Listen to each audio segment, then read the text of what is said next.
today we're going to try to tackle, what's that? Oh, okay, never mind. There's a new icon in the system tray.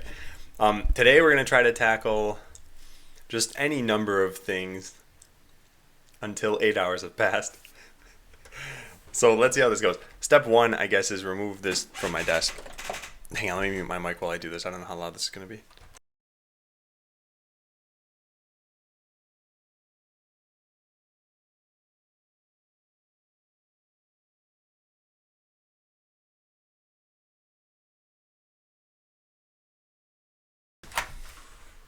Okay, so step one's complete. Now this thing is not pointed at my keyboard anymore.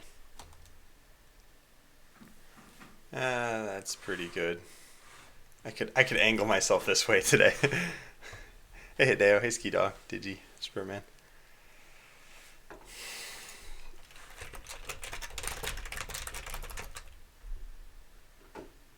What happened? What are you guys saying? Well, that was quick. Oh man, I'm sick of that happening.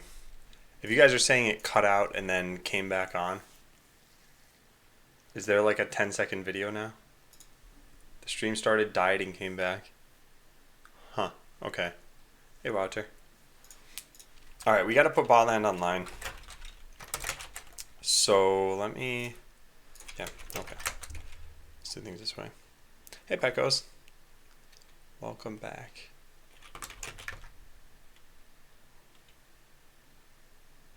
Oops. Alright. I need to put everything online. I'll update this. Adam is putting Botland online right now and handling administrative tasks like cleaning up the to-do file for a bit. He'll update this after he's done. Hey, Jew. Hey, noob. You did your first stream yesterday. Nice. I don't know if I was watching Twitch yesterday. Because I was going to say, I usually look at my following list and... Oh, you know what? No, I haven't been looking at my following list as much because people are playing Zelda. And I don't want any spoilers. So I just click like one of the first streams so that it's Hearthstone or something. Yeah, because if I delve into my follower list now, following list, I guess, then I end up finding people like Clint and ZFG, and I think Chronic Sauce, they've all been playing Zelda, and I don't even want to see a thumbnail of a spoiler. But anyway, yeah, I will have to check you out. I'll write this down. There.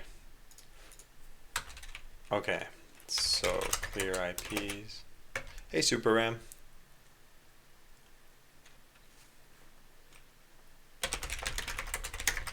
Alright, that's good. And then we go start everything up.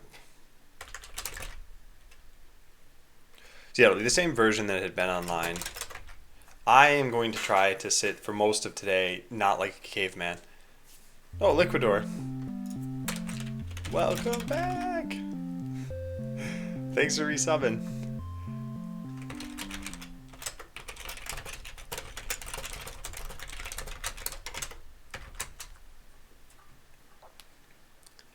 I don't think you'd be awake. Started at almost 7 a.m. PST. I wouldn't be at the time you start, but I would probably be able to check it out if you stream for a couple of hours, maybe. Oh, also there was another sub that happened yesterday. I don't know who this person is.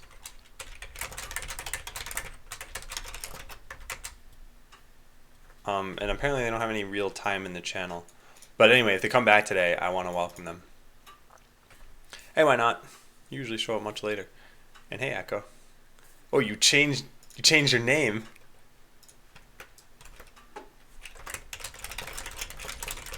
When did you change your name, Echo? Hey, EJ. Okay, so convenience scripts, Ansible, all. Streamed about 4 hours. Nice. What are you doing when you stream? Is it the bot interface? Or I should say Twitch interface? Okay, this stuff is working. All right, yeah, gonna. Anyway, what I was saying is, I find myself, and this is probably not super obvious from the front, but I find myself leaning like forward almost all the time when I'm coding. It's very much painful now, so I'm gonna try to like keep my shoulders back and keep my neck in alignment. Probably just look like a weirdo today. Like, sorry, that's an unusual greeting. Okay, so the to-do list, I want to clean up this stuff.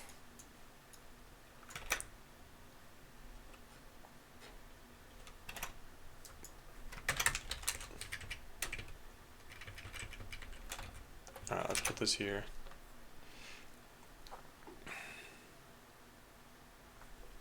Duct tape yourself to the back of the chair. Man, so EJ, I looked at that product that you linked on Amazon that's just a belt that goes from your knees to your lower back. And a lot of people were saying, this person's not a doctor. They don't know what they're doing. I got a lot of pain using this. So I thought, I'm probably going to steer clear of that.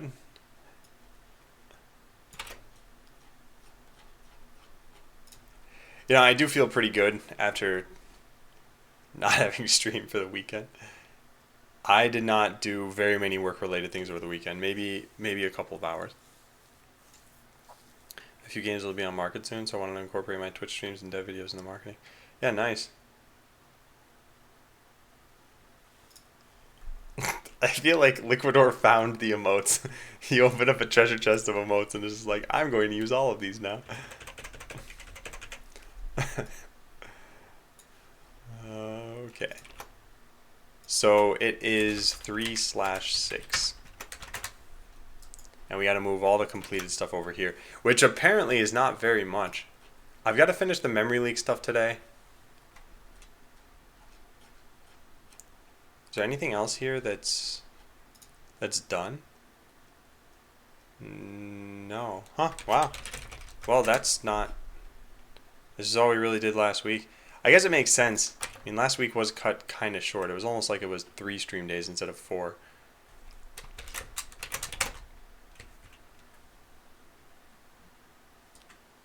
Knowing that you lean forward now, I wouldn't use that anyway. That's more for people to lean back, I think. Oh, yeah, that makes sense.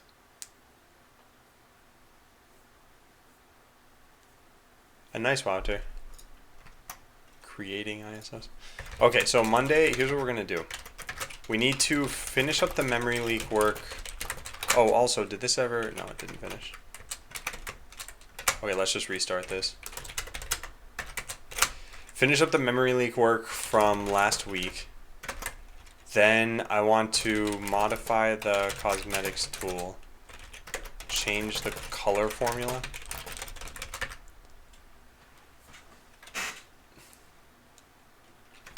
And then I want to do some refactoring, some bug fixes, something like that. Refactoring, bug fixes, or other changes on roughly the same level of priority.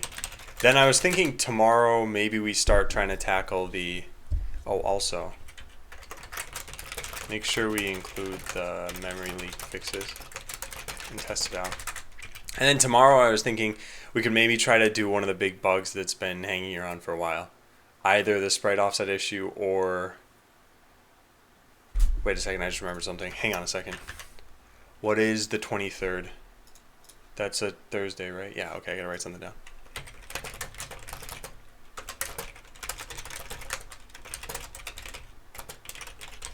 Okay, sorry. Yeah, so tomorrow maybe we can tackle one of the big bugs. How was the weekend? Weekend was really good. Saturday was a whole lot of like Zelda and hanging out with friends. And yesterday was a whole bunch of different stuff. But I've been having fun playing Zelda. You're on the phone, gotta satisfy your addiction.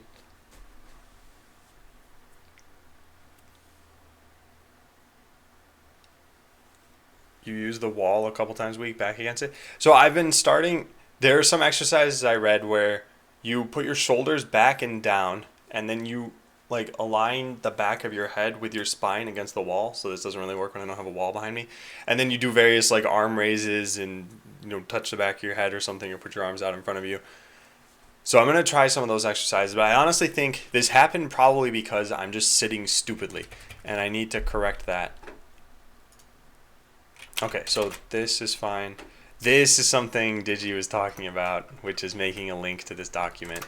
So fine, let's do that.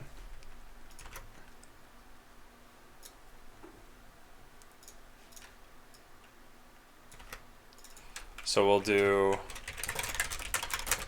edit com design there. Yeah, I use the wall for that too. I can't demonstrate that while I'm streaming, because I'd have to move my camera and everything. Oh yeah, this is another thing I want to look into today. Maybe we can do this.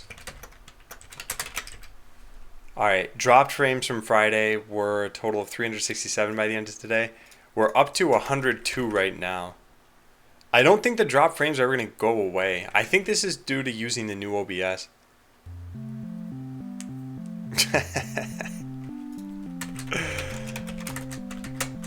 Thanks for resubbing, Hideo. I like your resub message. Try some swimming. It feels great and it's super healthy. Yeah, hey Vito. That's probably a good idea. There is a pool at the gym that I go to, but I don't know. I've never really liked the idea of swimming in a gym pool. I don't know. I know a bunch of people do it. I just feel weird about it.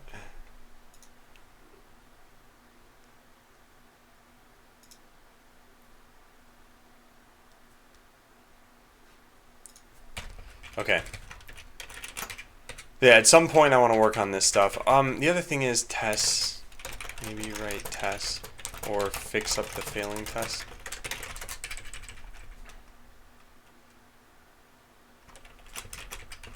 Maybe nerf melee.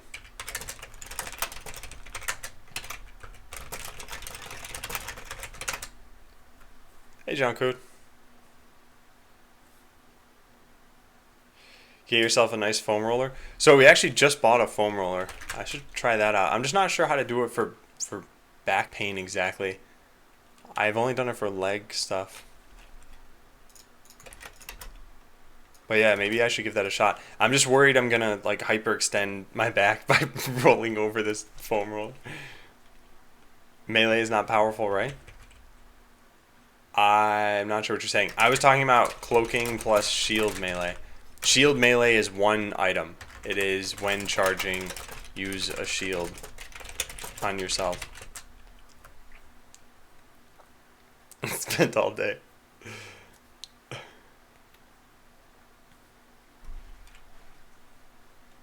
Yeah, no, I like swimming. I just don't know about swimming at the gym.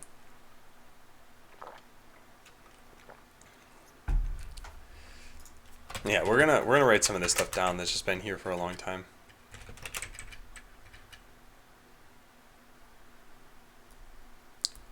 Okay. Also, let me see if I can move this pop filter so I can actually see my monitor. This has always been a problem. The hardware that I use for streaming literally prevents me from seeing my screen sometimes. Imagine that your monitor is like this, and I have a camera that takes up like this side of the screen, so I can't see the close button and the maximize button because the camera's covering it. And same thing with the microphone a little bit. Yeah, I don't know what that is ghost is about.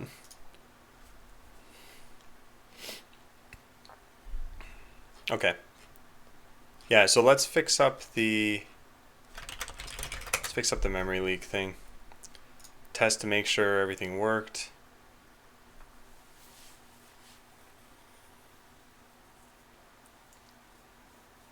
Yeah, I think we got this. Comment how volatile all of this code is. Oh yeah, by the way, did this work? Yes, yes, yes. Okay, good. Then we need to start up the game. Okay, so let's go edit this thing.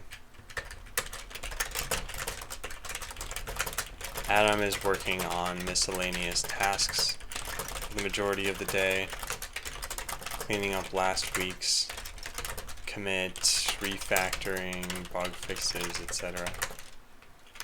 The goal is to get to, yeah.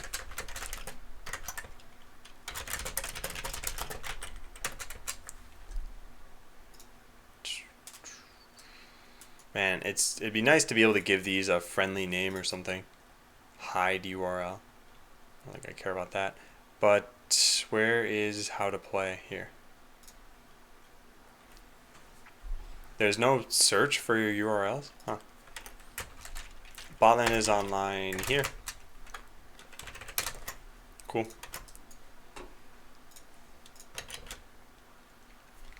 Yeah, so like I said, memory leak changes. I'm going to need to comment all of this.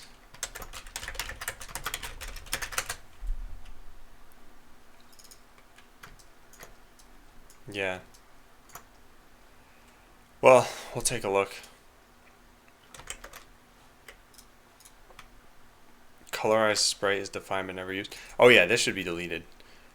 I didn't mean to keep this around.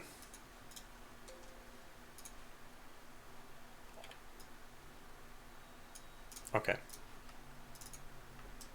And what was the other one? Unexpected console statement? Yeah. Wrong link. No, that's not the wrong link. It's how to play Botland. I mean, maybe the text is a little bit strange, but I think for someone who's been to the stream already, they'll just go directly to play.bot.land. For someone who hasn't been to the stream before, they will now have some instructions for how to play, which is nice. Okay.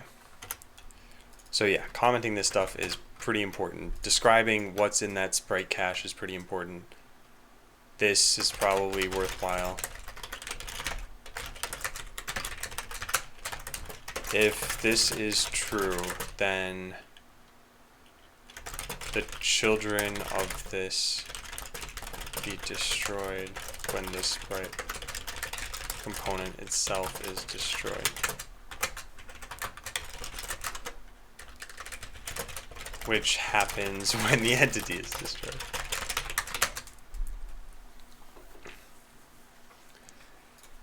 So this is useful for containers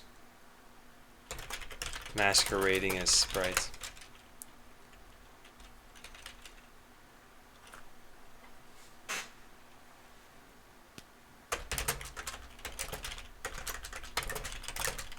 See sprite sheet dictionary. I've got to comment this somewhere here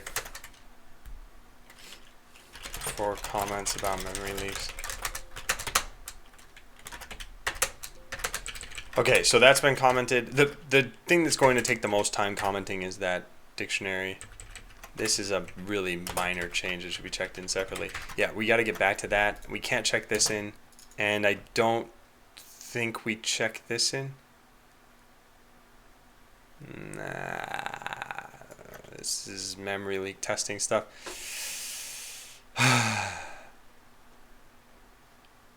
Yeah, we get rid of this stuff. Darn it. Hey, Zahami.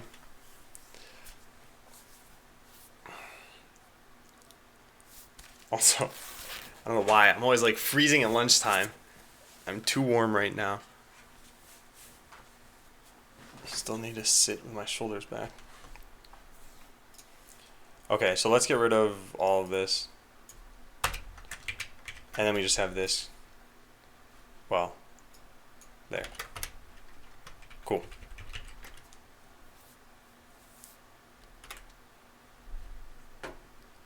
Okay, so then it's just this part that I need to work on. So there's reference count in here. I wonder if we can extract this out into a different class. This is not an incredibly obvious flow that we have here.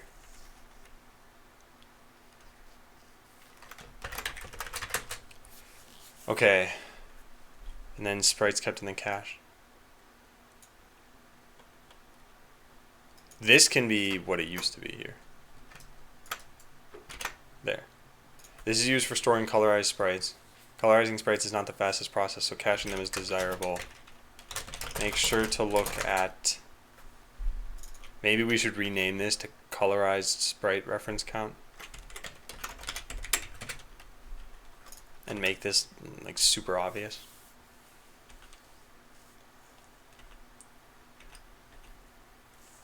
Maybe it's just...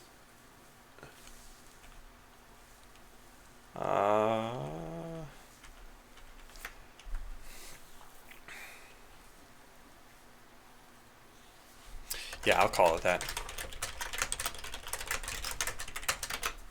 Or it's really rendered sprites. Render texture reference count. Yeah, I am gonna rename that.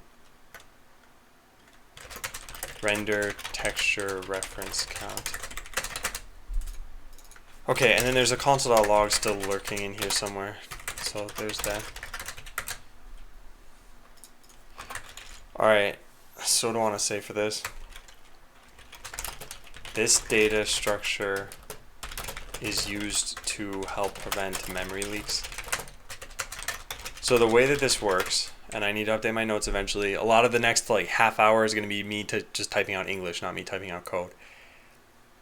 Because there's a lot I'm going to finalize on here. Also is... I never did this. I started to do it, but I never finished it. Let's take a look. I gotta do this part off screen. Gotta keep remembering to lean back. Alright. So we have no game servers online. That is problematic. Oh, none even started. Oh, right. Okay, so Botland was not online for that time. It's going to be online in about 5 minutes. Hey, I'm Perry. Okay, so we call generate texture.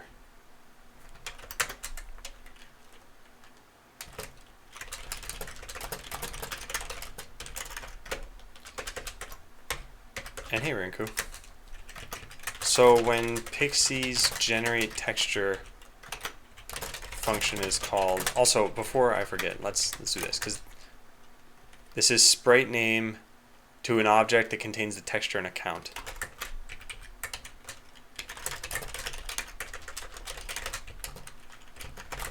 The values contain an object with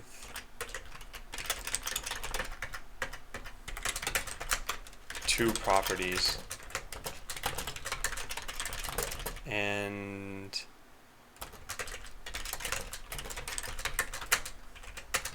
there. Have you removed all the memory leaks?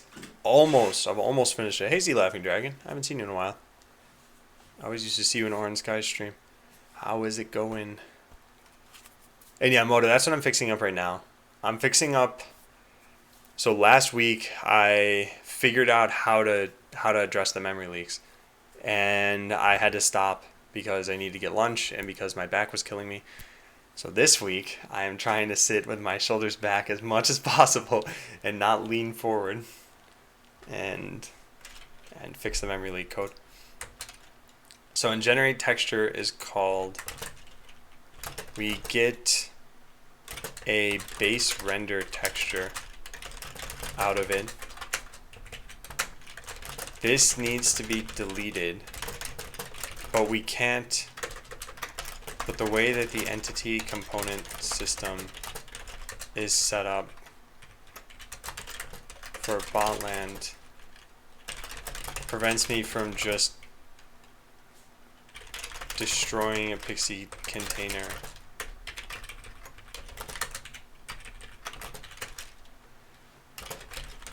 No, it's not even, this isn't even the problem. Yeah, this needs to be deleted.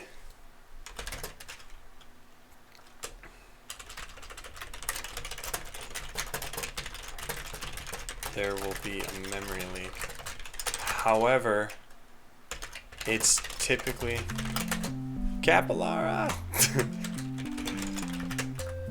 Welcome back! And thanks for the resub. View bots unite. Today is a good day for resubs.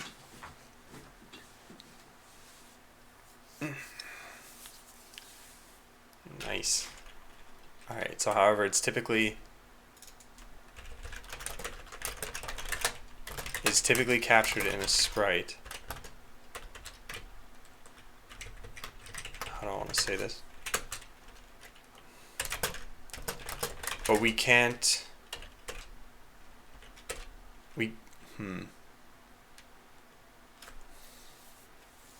What's the word that means without discerning?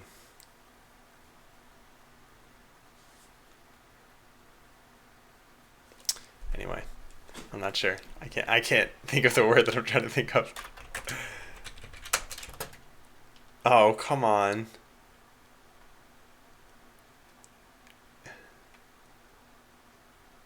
Yeah, never mind. I'll just say something else here. Hey, Orange Ray. So the texture is typically captured in a sprite, but we can't just destroy the base texture of every sprite, or else we'd need to load in sprite sheets again for those sprites with base texture.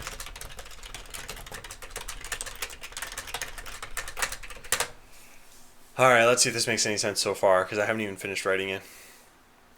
Establish? No, it's like, I wanted to say we can't destroy textures across the board, and it's this part that I wanted a word like without discerning whether it's necessary. There's a word for this, or at least there's a word that gets close to the meaning that I'm trying to say. Botland slow, or is it my connection? Liquidor, some things changed maybe a week ago, although you probably played in the last week. I guess you have the changes guide to figure out exactly when they changed. But the slowness has been split into two pieces. Where was it? Yeah, here. As of February 24th, this is the case. Sprite sheets are only downloaded when needed. So after logging in, it's going to take a little bit longer to download the rest of the sprite sheets. And that's it. As slow as usual, yeah. Yeah, I'm not sure. God, what is it? I don't know what the word is. It's going to strike me at some point, and then I'm going to forget who I was trying to tell about this word. The connection?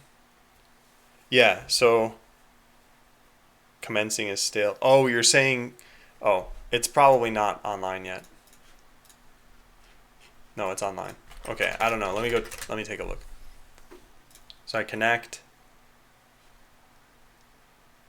2 people defeated my defense. Let's try attacking someone. Liquidor 2. I don't think I was actually trying during this match. I was trying to demonstrate something. Yeah, no, everything's working fine for me.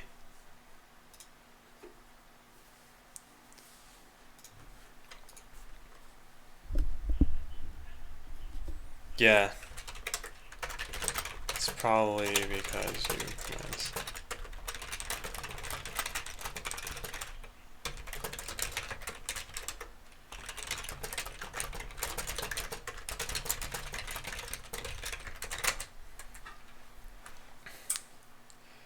There also be a memory leak. The texture is typically captured in a sprite. You can't just destroy the base texture of every sprite, or else we'd need to load in sprite sheets again for those sprites with the base texture.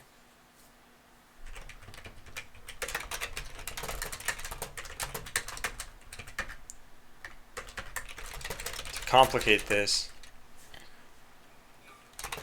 a colorized sprite can exist in the sprite cache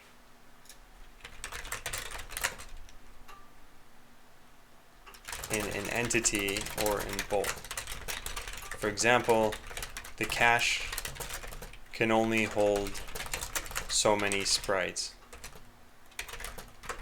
So when a new one gets generated, we may we may remove a sprite from the cache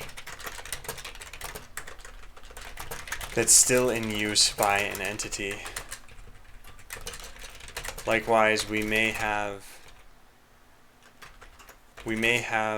a sprite in the cache that is not currently used by any entities. Thus, we can't just destroy the base render texture when a sprite is destroyed, or when an entry is, or when it's removed from the cache. This is an insane comment. What literally came online during this conversation then? All good? Yeah, I think it did come online during that conversation. Which gives me something interesting. I don't ever think I keep track of uptime for this stuff. Yeah. That's something I should put into metrics.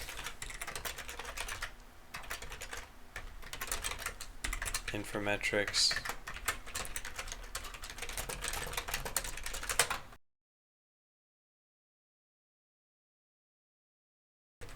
Excuse me, I had to sneeze. Okay.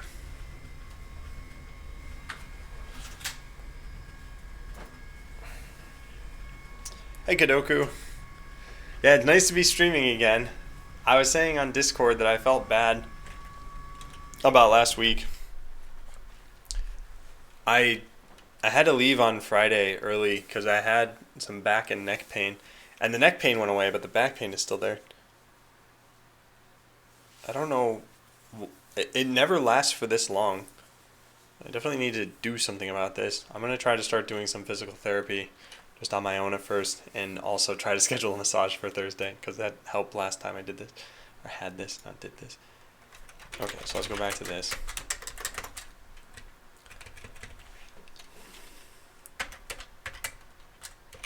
To address that problem, I implemented my own reference count. Wait a second. No, this isn't right. This won't work. Oh, I just realized there's a problem with what I'm doing right now.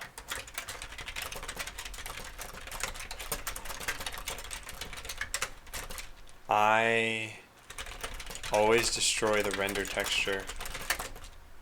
Oh, no, never mind. No, there's no problem. Yeah, there's no problem.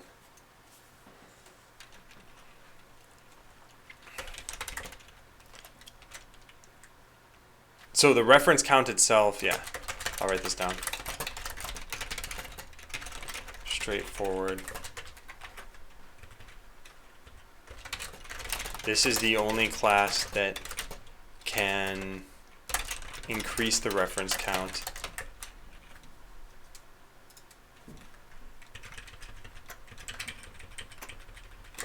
Yeah, so this is the only class that can increase the reference count, but practically anything can decrease it. E.g. the arena may destroy the last reference to the texture.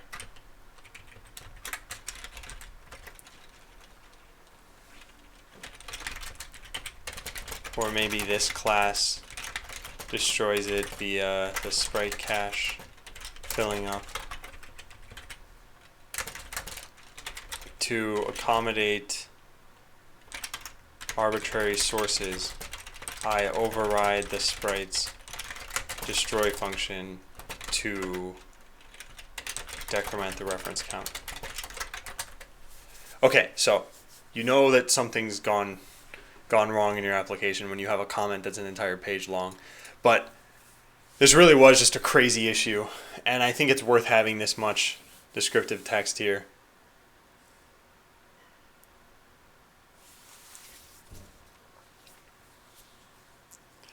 Yeah, because this was a ridiculous problem, and I don't want to forget about what I did. Updates the reference count for a particular sprite.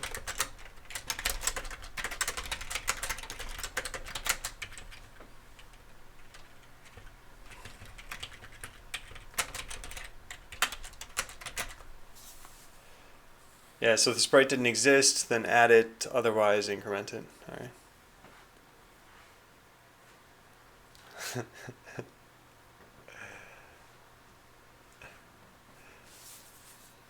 So I don't know if there's a better way to handle this.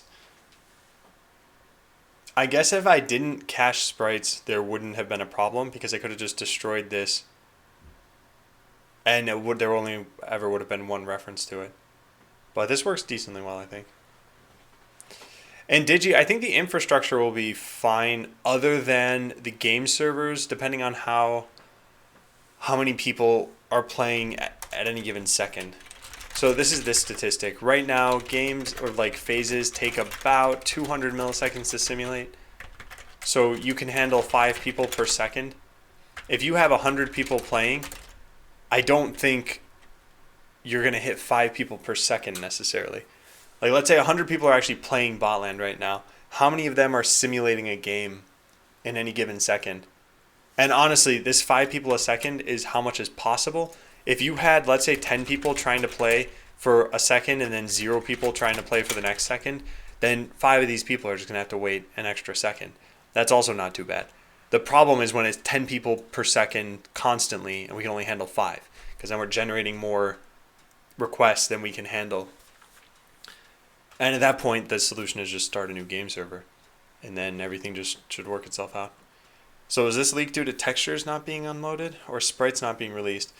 So what happened is I wrapped my sprites in a sprite component. The sprite itself would get destroyed, but its texture wouldn't be. And in most cases, I don't want its texture to be. Most of the sprites in Botland are backed by the sprite sheets that I have. So something like this, let's say an explosion. If I were to destroy this texture, I'm destroying every explosion in the future. So I don't actually want to destroy the texture there. I want to destroy the sprite. However, when it comes to colorizing these sprites, so all the bots that you see, they are not just a texture, they're a texture that's in memory because it's been colorized according to the user's colors, and we're not going to have a graphic that has like, the blue form of this, and then the green form of this, and then the slightly less green form of this, and then so we do that dynamically. And that led to a problem where this colorized texture was never getting destroyed. So that's what this reference count affects. Have you done any sort of load testing? I haven't, no. But I don't think it's going to be a huge problem. Part of the reason I don't think it's going to be a huge problem is because if there are any issues, we'll determine them during beta. Beta, one of the goals will be get more players playing Botland. And during that time, we're going to hopefully have like 50 people playing at the same time or 100 people playing at the same time. I don't think it's going to get to like insanely popular during beta. Hey, Andoran. Yeah, Kadoku, it was pretty hard to figure out how to go about solving this, but this isn't too bad. Okay, so removes a reference to a particular sprite. Alright, so there's a string. I don't think this returns anything.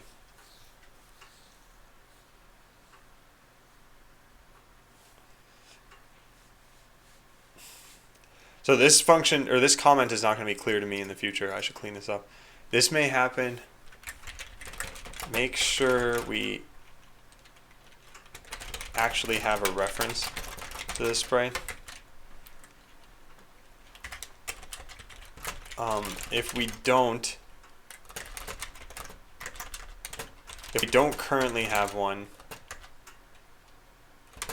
but we used to have one, then it could mean that sprite cache.set was called. Thanks, Endor. Yeah, this is another thing I was saying in Discord. I don't know. Do you guys in Europe, do you have access to the whole watch ads for bits program on Twitch? I don't know if it's a US only thing. And I ask about Europe specifically because that's where the majority of my viewers are, I think.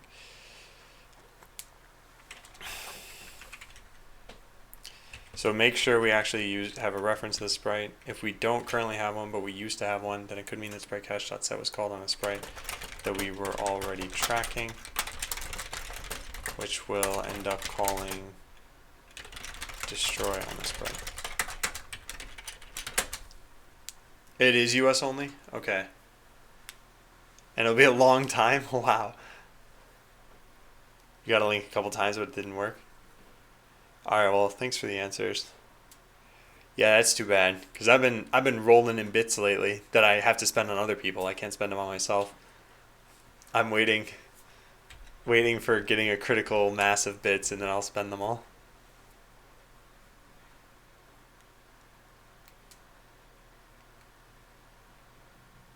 Oh, wow. Didn't even work when I VPN to Chicago. Huh. Hitch slap, that's interesting. Do you have ad block? So this is 0, then destroy, and destroy the base texture too. Yep, that's pretty important. Make this dot render texture reference count. You can't cache in bits? No, Z Laughing Dragon, what I'm talking about is Twitch has a program where you watch ads for bits. And when you do that, you get like 5 bits and 10 bits and 5 bits. And you get these small amounts of bits. These are not bits for you, the watcher. They're bits to give to a streamer. So I've gotten however many bits as a result of this. I got like $80 worth of bits. But I have to give them to someone else. So it's like if you guys spent $10 on bits, you're not giving yourself $10. You're able, it's like buying a gift certificate. Hey, Pawn. Still not allowing me to watch ads? I can on a different account, but not this one. Huh.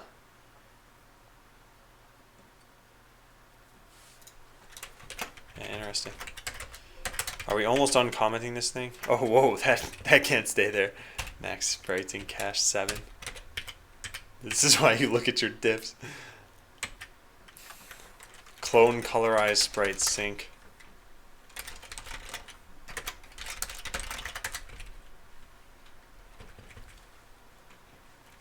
So do we even call clone sprite anymore?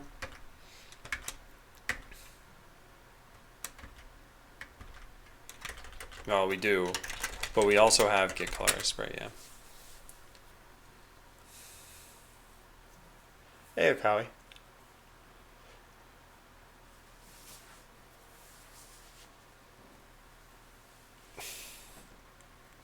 Huh, strange.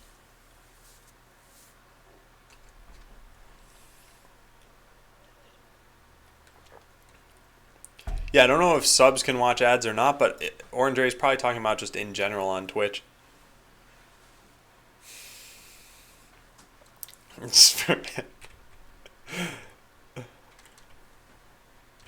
Okay, so get clone sprite.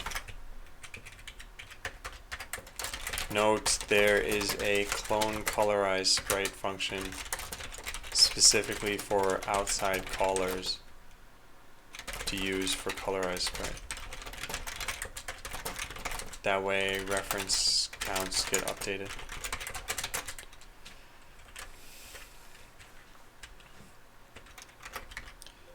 Alright, anything else? Clone sprite sync.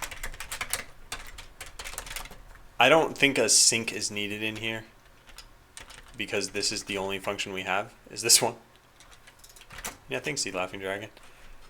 Yeah, I think what generally happens with my view count is it goes up to its peak right when I get lunch, and then it never reaches that peak again. I don't blame people. It's not like I would stay during someone's like 30-minute lunch break. But yeah, all that data, in case you're ever curious, this is for any Twitch streamer, by the way, or any YouTube channel also, I think. But yeah, you can go to twinge.tv and then just type in a username here, and you can see growth for the last however many days. And so there are a couple of interesting points in time.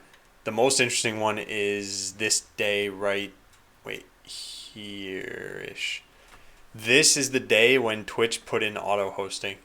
And auto-hosting was a great thing for pretty much everybody. Except for, I guess, I'll expand on this in a second. But auto-hosting made it so that your channel was never really offline. You were just hosting somebody else. So for Twitch, they get more people in their ecosystem. For streamers, they can have more people coming to their stream. And the only person this hurts is the person who doesn't have an auto host network because then they never get views. So yeah.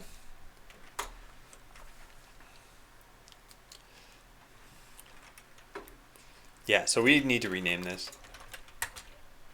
Clone colorized sprite.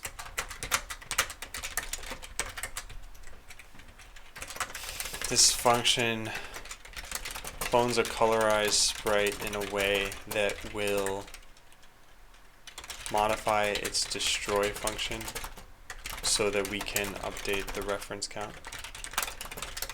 Hey, Soul Sorcerers. Yeah, see, and that's what I think is nice, is discovering other streamers through AutoHost. I think what's not nice so much is that it's a way to have a stranglehold on all the viewers. Sometimes I have a lot of viewers just because I was the first person online that day, so I just snagged all of the AutoHosts. And it's silly. It's really silly.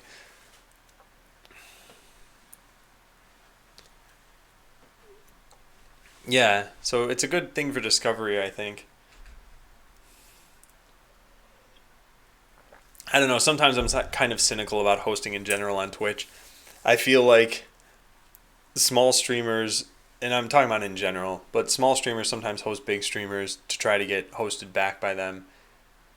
And then big streamers, once they finally hit a point where they don't care anymore, then they can host small streamers so that they can spread visibility. But I don't know. Like I said, that's kind of cynical. What's the key command to format comments? Format comments.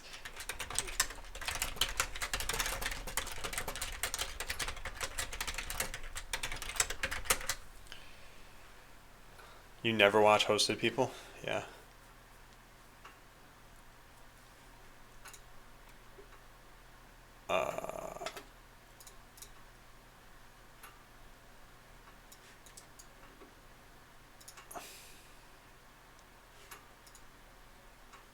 Okay. Yeah, so Agile says, how long does it take you to get a degree in HTML programming? There's no real thing as HTML programming. You're probably talking about JavaScript. So HTML, CSS, and JavaScript have been like the big three client-side web technologies since forever. Whoops. And how long does it take to get a degree? I mean, the same as probably any other degree, 2 or 4 years.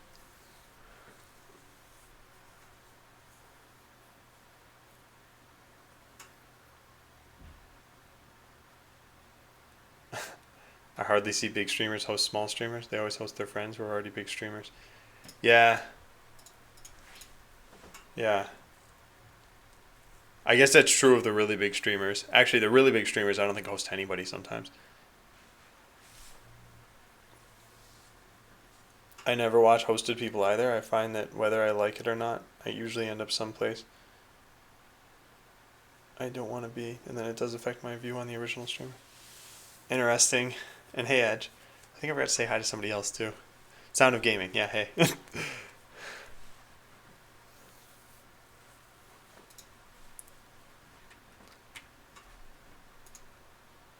Oh, I didn't know you were a streamer, Edge. I have now followed you.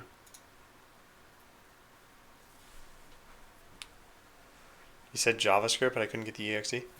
So Agile, check this out. Open up whatever browser you're using and press F12. There. You are now coding in JavaScript. You could say something like name equals Adam, console.log, hello plus name.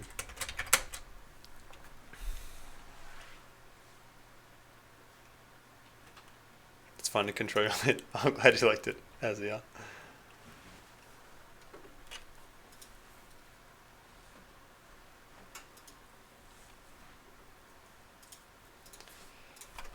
Okay.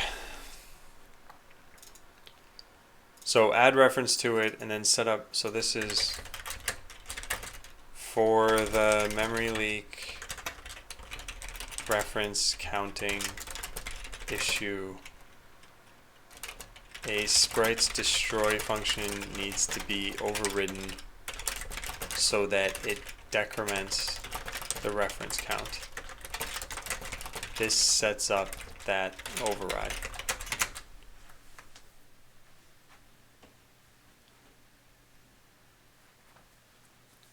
Well, it can be the browser, Agile.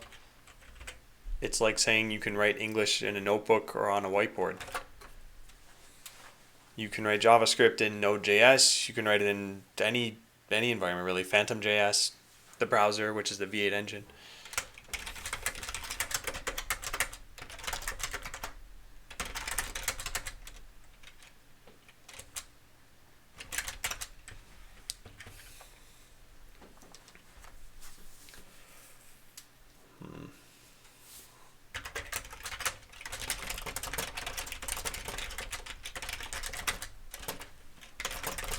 I don't need to use closures.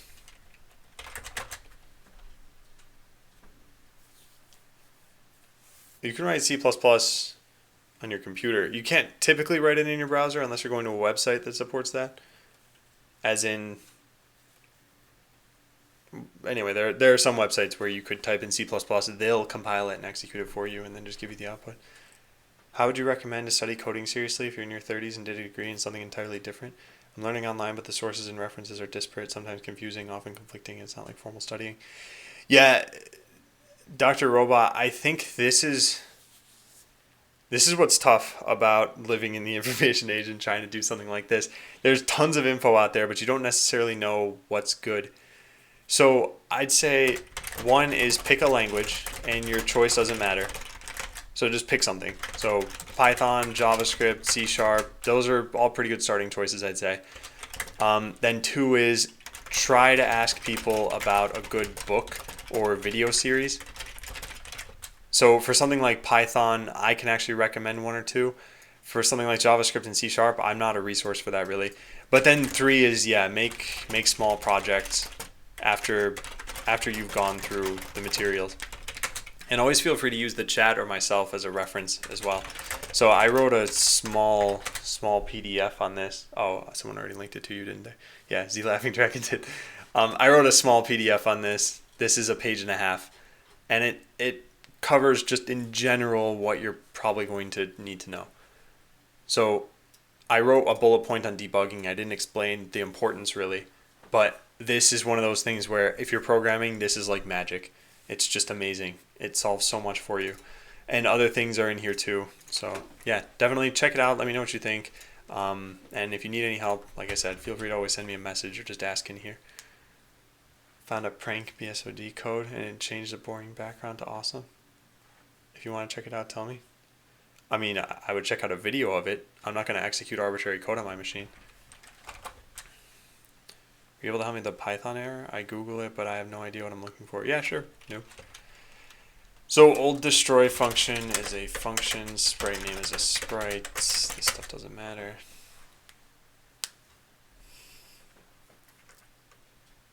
Okay. Yeah. This is good. This is finally coming together now. Also, I gotta stop leaning forward. Oh my god. It's like practically impossible for me to do this. It's so hard to fix posture issues. Has anyone ever managed to do it? Like, I always start and I'll do it for a day or two and then I'll just revert and end up in whatever painful situation I was in before. Okay, and the rest of this is all relatively contained. Except for this. This is slightly different. This is necessary, though. Also, I passed in true. I guess that's fine.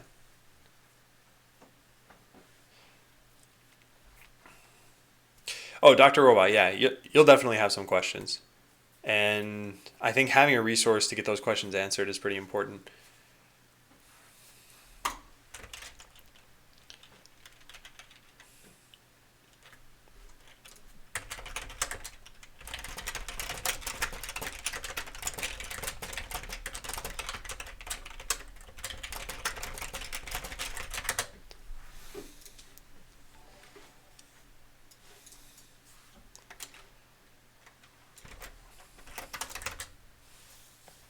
Okay, so this is just a warning.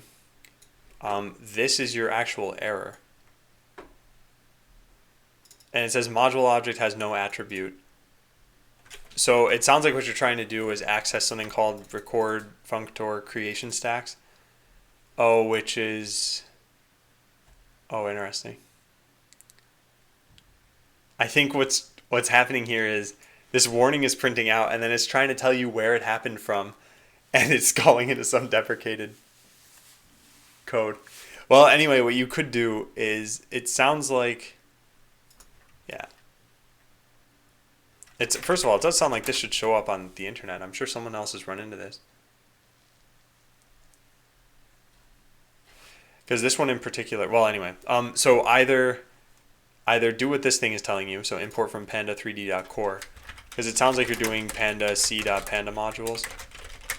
So just changes to import whatever you need from panda3d.core instead. Or try updating Python, not sure. An Alexander teacher? I am totally unfamiliar with what you're talking about right now.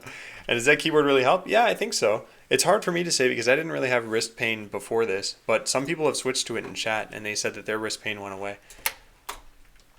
I've also been, I'm not going to use this again today, but I have an Ergodox keyboard as well. Okay, so fix several Pixie related memory leaks. The most significant memory leak had to do with leaking base render textures generated from generate texture. Hey, sick. Laughing Dragon, do you have any wrist pain?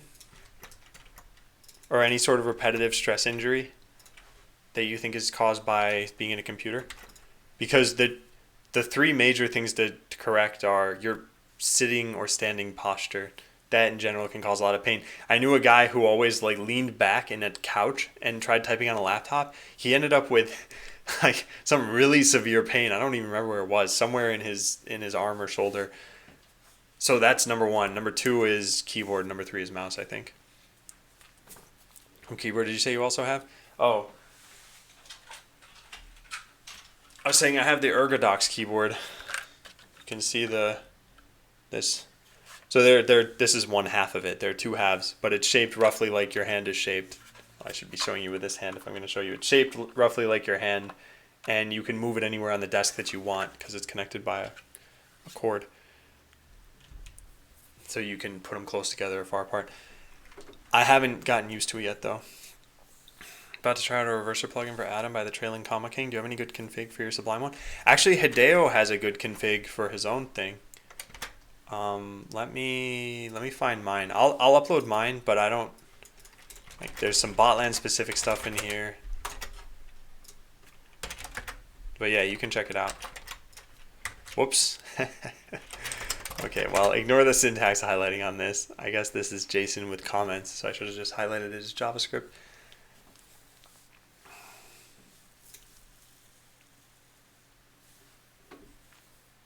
Practice of reducing incorrect use of the body and posture.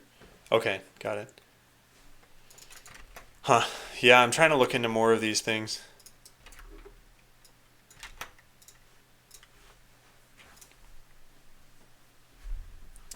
Installed Panda using the Panda installer. I had it working before, but the person who made the server set up Python for me.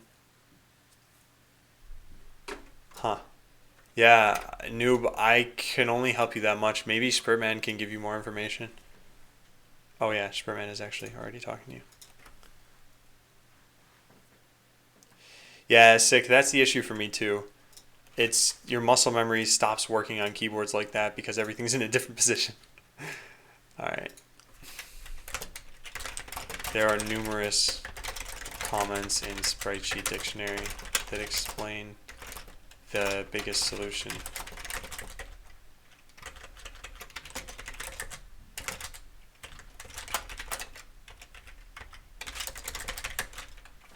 Okay. Okay. So I think we're pretty good there. Good, good, good. So fix my notes where I talk about Pixie memory leaks. All right, let's take a look because this is another beast of a block of text to read. All the memory leaks that I've faced have been the result of not calling destroy properly. In order to understand how the leaks form, there's a lot of background information. Sprites destroy takes in options with texture and base texture. As of March 1st, if just texture is true, absolutely nothing changes.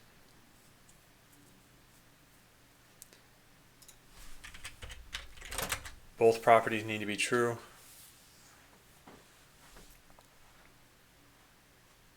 So, Sick, let me show you something really fast, actually. One thing that's nice about the ErgoDocs, and I'm not necessarily recommending this keyboard right now. I haven't used it enough to be able to recommend it.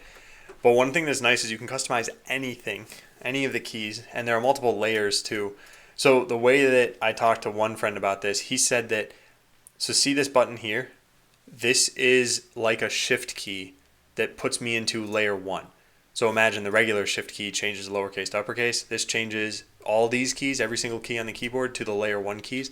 So in order to type a curly brace, you hold your pinky on where your caps lock key is now, and then press your middle finger or pointer finger.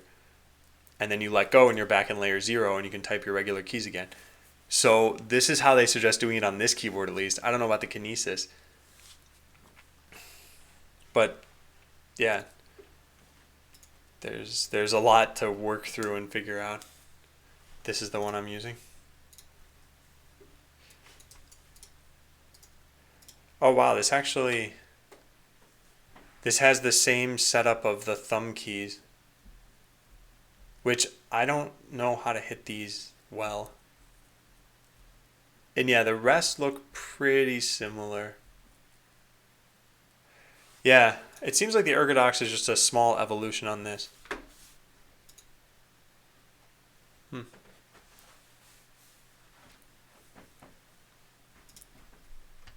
Okay, well, let's see. So if a texture is destroyed with an arg of true, then this code is run.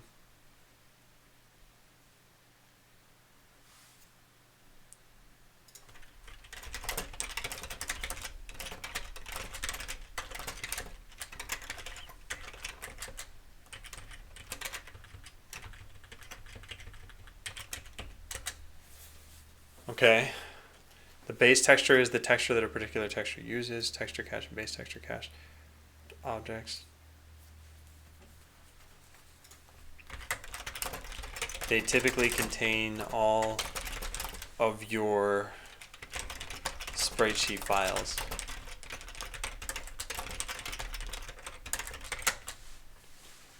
Hey, 4Girl. I want to know how often you replace the word good with bad. Yeah, I don't know if I use that one that much.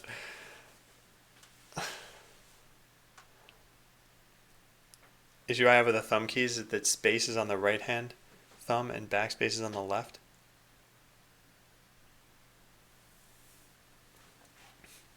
Yeah, so Sick. When I was setting up my ErgoDocs layout, and you could see that, where is that URL? Yeah, this is version 9. The first thing I did was try typing on my regular keyboard, and I realized, yeah, I hit space with my left hand. And then I thought, okay, what's most important to have on these buttons because they're so easily reachable? And tab, I'm not positive about yet. But, yeah, there's just a lot of configuration nightmare. Hey, FO.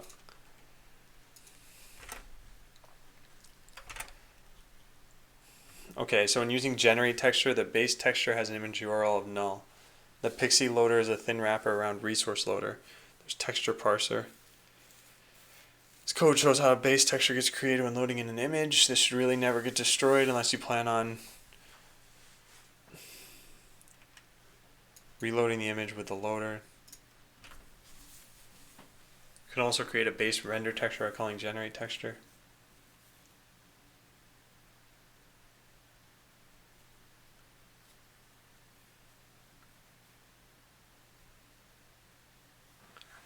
So conclusions, a base texture that appears is something that corresponds to an actual image.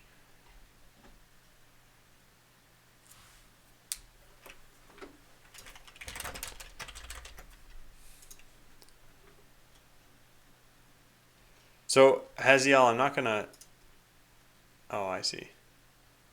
Fake PSOT. This is, I got it. I thought you were gonna send me. I thought you were gonna send me C++ code that you expected me to compile and run. But I see you sent me HTML code. I mean, I'm still not gonna even save this, but neat. Hey G240. Can you make your own keyboard there, or what is that? No, what I was showing, that Ergodox thing, that's just the configuration software that they have. I can just link this in the chat. It's not like this is private information or something. So the way this works is you click clone and modify, and then you can customize any of these keys.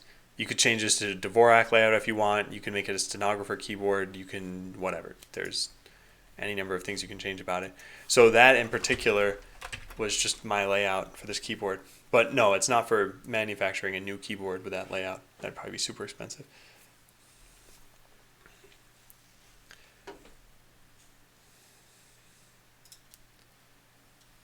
Okay, so they typically contain all of your sprite sheet files. Yeah, I guess I'll leave this as a conclusion. Okay, if you see your memory rising due to the maximum physical limit. Yeah, alright, and render textures are safe to destroy their base texture as long as the render texture isn't shared.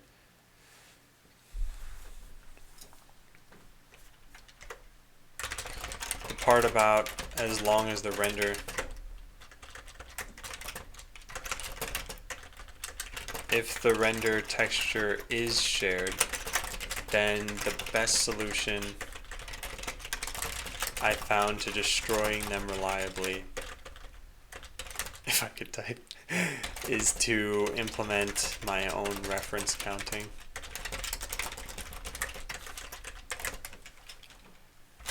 Incrementing the reference count is easy enough to wrap, but decrementing it should take place from the destroy function. So I wrap the sprite's destroy function.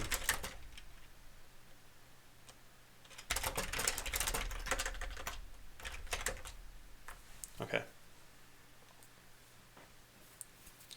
Seems the stream has a few seconds delay. Is that intentional? Yeah, that's part of Twitch, like Neuromancer said, which by the way, hi Neuromancer. It's part of Twitch. The lowest people have really gotten it to on my stream seems to be like 5 to 8 seconds of delay still.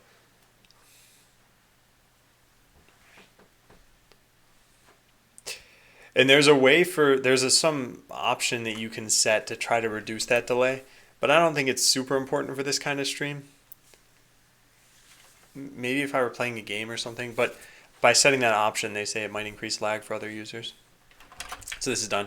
Make sure to comment somewhere that I can't call destroy texture cache and clear texture cache, because it'll mess up my reference counts. This isn't even true, but I will write that here at least. To get rid of the texture cache and base texture cache, there are two functions exposed from Pixie utils. These two.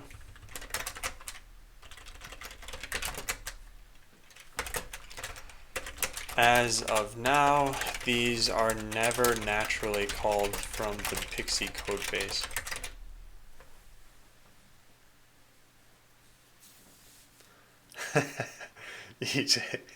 I thought that was a really good idea too. Okay, that's it. We're finally done with the memory leak stuff. Hey, Luculus. So one of the things that Jason suggested is for me to change the color formula on bots.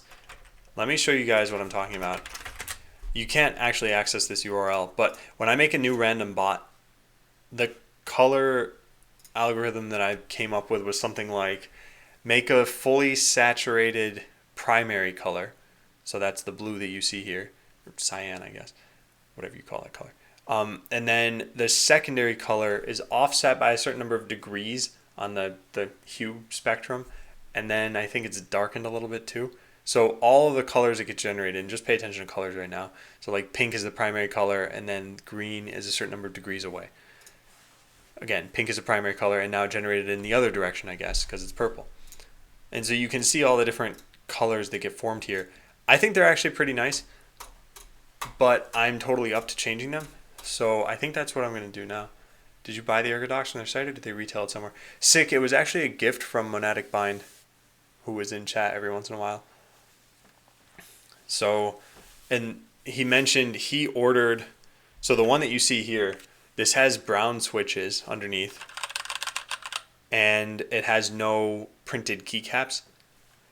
He didn't want that. He didn't want either of those things. But it was their mistake apparently, so they just sent him a second one. So he gave me this one as a gift. Okay, so let's copy paste this in.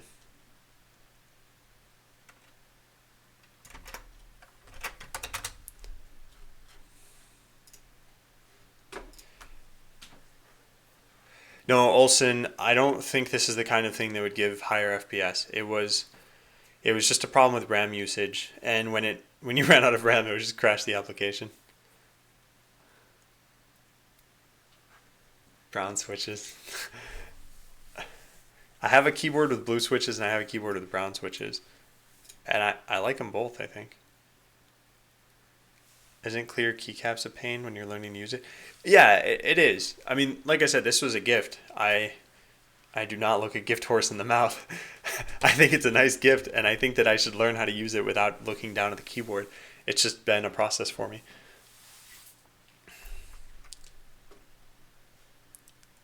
Okay, so this can be fine-tuned later, but even something rough would help a lot. Here's a suggestion: using pseudocode via die rolls, because that's the best I can do without Googling. All values are HSV. So primary, random 255 minus 1. So just any hue. Okay, saturation, 10D10 plus 20, but with a max value of 100. All in top 2, 3. Bell curve focusing on high end. Does anyone know what this part means? All in top 2/3. I don't know what that means. Then value 12D10, but with max value 100. No pure blacks, some pure brights, bell curve focusing on mid-range. High skill floor keyboard.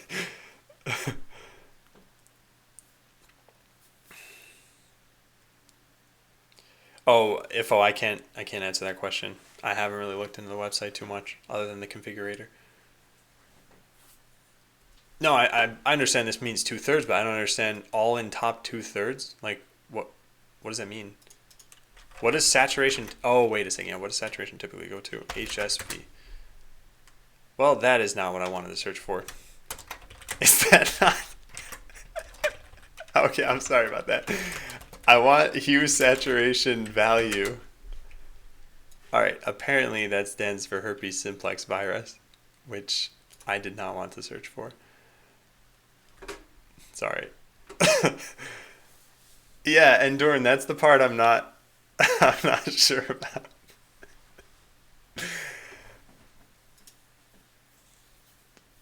Okay. So let's see what saturation can go to. Just act like that never happened. Live stream fails. No, I don't think there's nothing bad that showed up on that page, right? Like yeah. I mean, there's some pictures of sores. And apparently this car advice.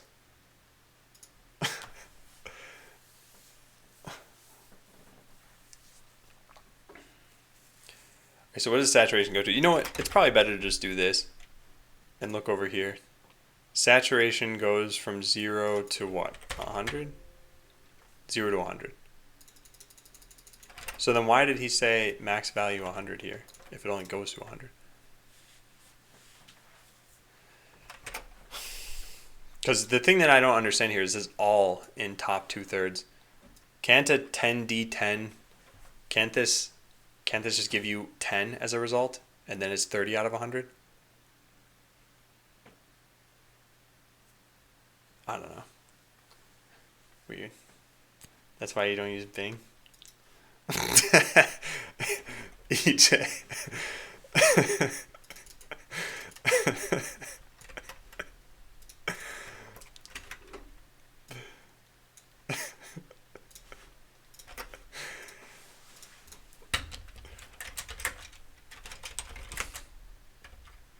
So why aren't you using it now? Edge, I used it on Friday for a little bit. I think it just frustrates people on the stream because I'm pretty competent with this keyboard and I'm not very competent with the Ergodox keyboard.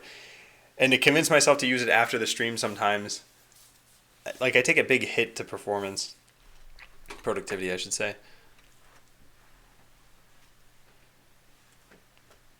Last time we did, we shouted at him.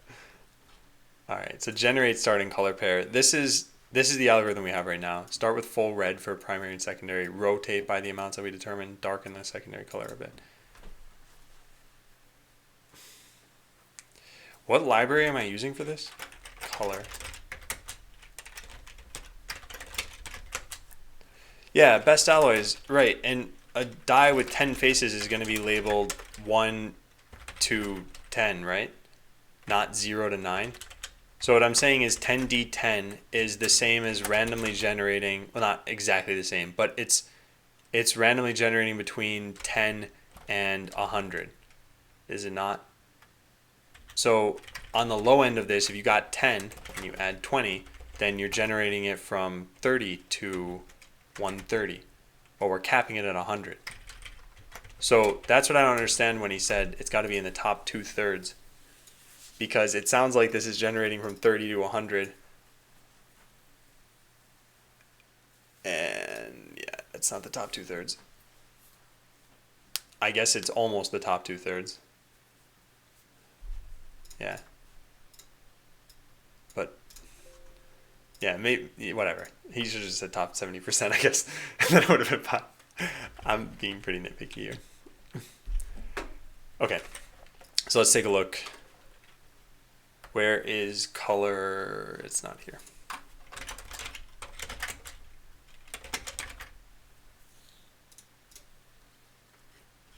They have HSB stuff. HSL. There it is. Cool. So can I form these from HSL? Getters. Strings. Manipulation. Lighten 0.5, darken, saturate.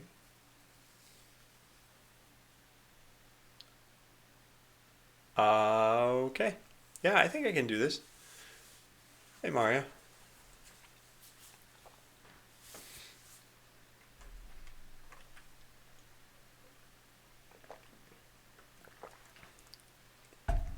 Yeah, Edge, I think the hardest thing is I moved where all the modifier keys are. So I can type quickly enough on it, but I can't program very quickly. And I can't like switch between windows. I use a lot of shortcuts for Windows.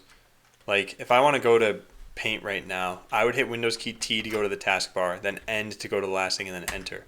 So Windows key T and Enter. All of those keys are in different locations on the Ergodox for me. And it's just not baked into my muscle memory yet. So primary hue plus 360 divided by 4, including possibility of the same value. Saturation 100, full color. And value D20 plus 80, slight range of values at bright upper end. Okay, well, let's try to code this.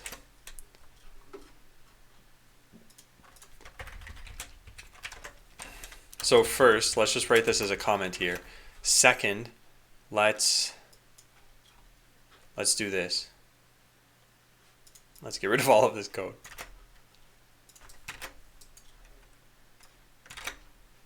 Yeah, we'll just leave this commented down here. Because what I wanted to test out is this. If I say primary color equals red and secondary color equals green, and then I get rid of all of this stuff. So this should make every single bot red and green. So now let's go start up the cosmetics tool. Watch DL tool cosmetics, set Dropbox OAuth equal to this. Okay, now we run this. It's gonna take its sweet time. There it goes. So now it should give me a red and green bot. Actually, it might not because, no, I don't think this is correct. I know that's red and green, but I don't think it's actually doing this right because I think it's pulling the colors from these color pickers. So if this is red inside, yeah, it's not doing it. All right. Well, we can fix that. There's a random color somewhere. Randomized bot. No, what's the primary color? Color pair.get primary color. Oh, randomized colors. Problem solved. Done. So now, yeah, perfect. Now it's red and cyan, which is what we set it up for.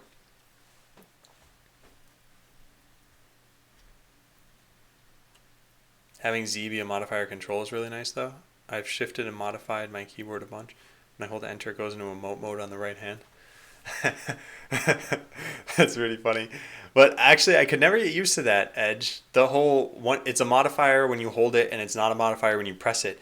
And actually, one of the keys starts off where Windows key is one of those things. So it's like Z, pressing this is the Windows key. Or wait, was it? No. How did that work? Anyway, there was some key where pressing is the Windows key, and holding is...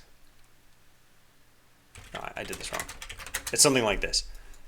But the issue is that sometimes you want to press the Windows key, and now you just can't do that with that key.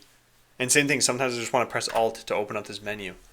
So if I had that bound to another key, then that would be too bad. Granted, that never happens with Control for me, except for in games maybe, where you want to like... I don't know. Isn't it the same on the mouse where all buttons have a new function? No, it's not, because the shift button on the mouse doesn't do anything on its own. So you can set up buttons on the ErgoDocs such that on their own they do something, and then holding them they do something else. The shift button on the mouse is nothing on its own. Anyway, let's take a look. So hue is random. So let's figure out how we do this. So I think we rotate, yeah, let's do this. So start with red, then rotate it by a random amount. Hey, Techlico.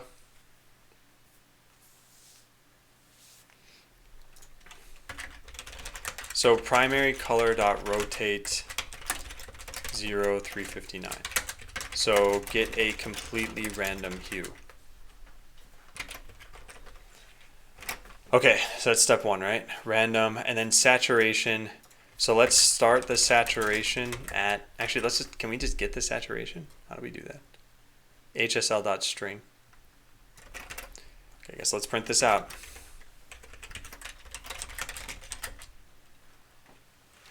Why do I see every message duped?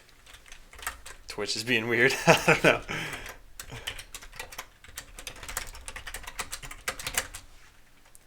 Okay, so what I hope is that saturation is set to 100% and lightness is set to 100%. This apparently didn't work. Oh, it's got to be in a color, not in an RGB of that color. Drat. Okay, how do we do this? Can we make a color from HSL? According to this, no. Do they have the full documentation somewhere? You just have to look at their code? This is not that bad.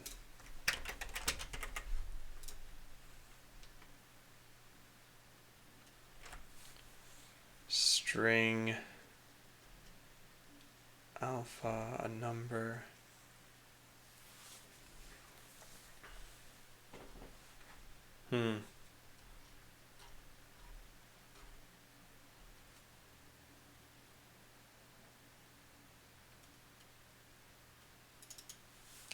Get set? What is this?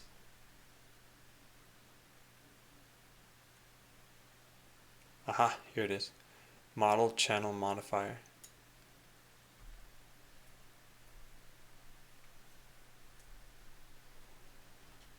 Okay.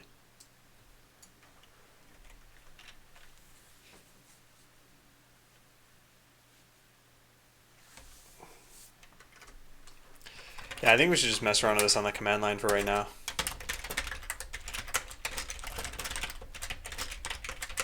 Did I make this uppercase here? Yeah, I did. So let's just take that same thing. So if I make a new color,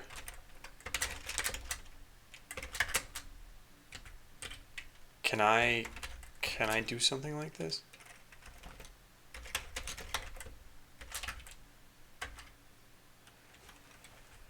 Yeah, I didn't think so.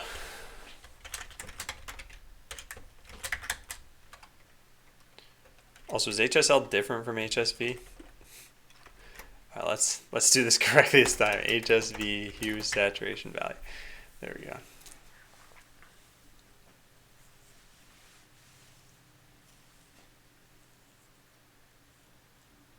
Lightness and value. What's the difference between the lightness and value thing?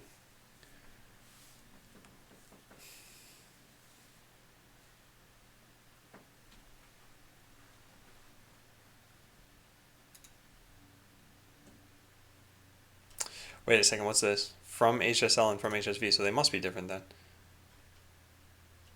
Huh.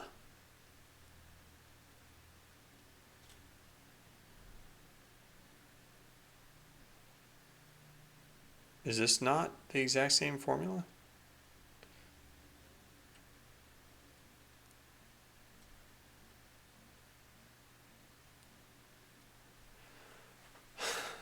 Yeah, I guess there is some slight difference here. L minus half C, and this is V minus C. With double the C value.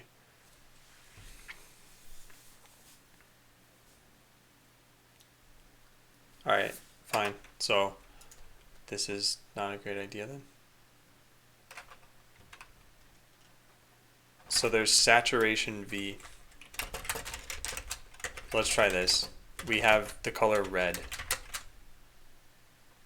No, we don't have the color red. That's not how that works. But there's an HSV function on here. So I guess we could just set it this way, right? So if we set it like 5, 0.5, 0.5. Yeah, there we go. Okay. Cool. So that makes sense. So I need to do it this way. Let's figure out what does hue go from 0 to 360. Exclusive. Okay, so we eventually need to do something like this. Primary color equals color HSV hue saturation value. So let's figure out what all these are. So hue is going to be something from 0 to 359 because it's inclusive here. Yep. The saturation, he said, is going to be this. So the way he described this is technically different from just randomizing between 30 and 130, right? If you roll 2 dice, the chance of you getting some numbers is going to be higher than the chance of you getting other numbers. It's not an even distribution. But I think he just did this for demonstration purposes. So let's just come up with random numbers for right now. So we'll do 30 to 100, and then value. Although I guess he did want it really 30 to 130, and then math.max 0. Actually, it's not even that.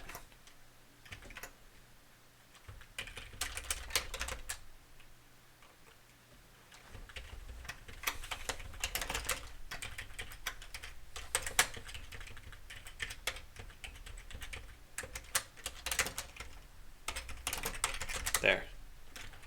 And then value is 12d10. So that's from 12 to 120.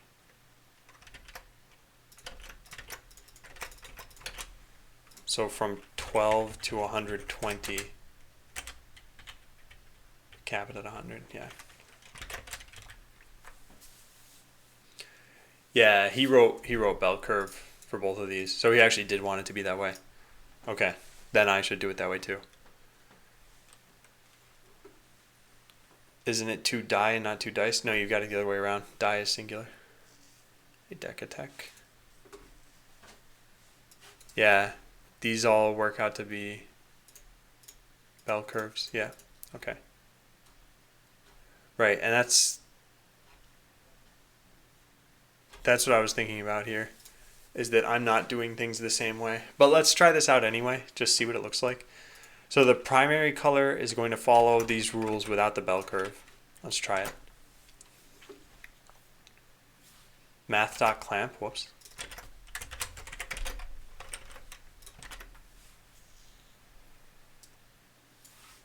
Oh, and this doesn't matter.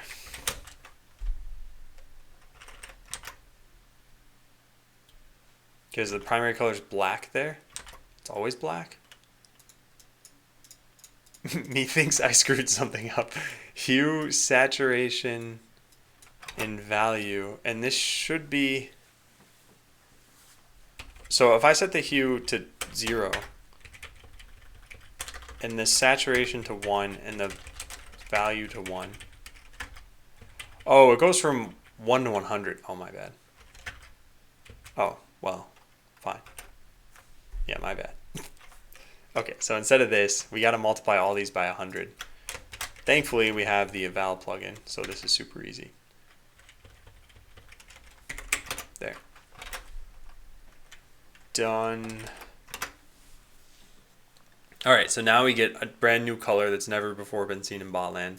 And when we click random, the primary color is always going to be by this new system now. Cool. So now let's use... Actually, I'm not really sure what the best way to do this is.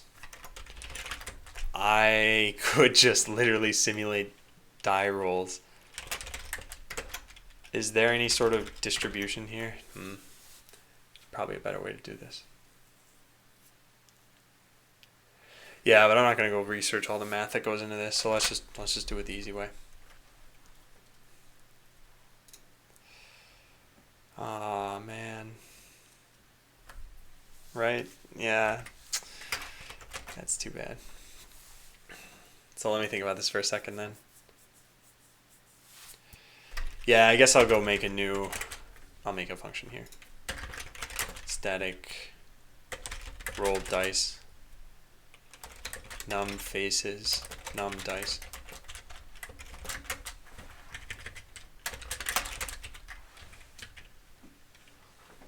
It actually would be the other way around for D&D players, apparently. Okay, so we want to roll something like 10d10 or 10d12, let's say. We pass in 10 here and 12 here. So we just do let sum equals 0. We could do like a return reduce times. Yeah, we could do that. Let me make a new program. We'll test this out really fast. Dice rolls.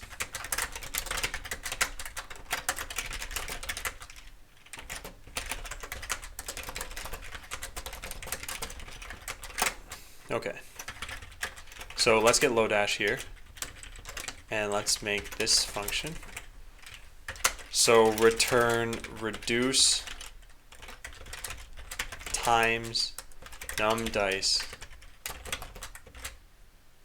random 1 comma num faces. But it's inclusive. Yeah, that's correct.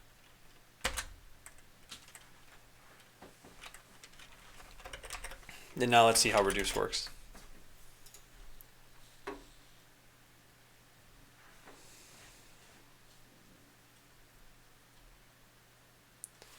Function sum n.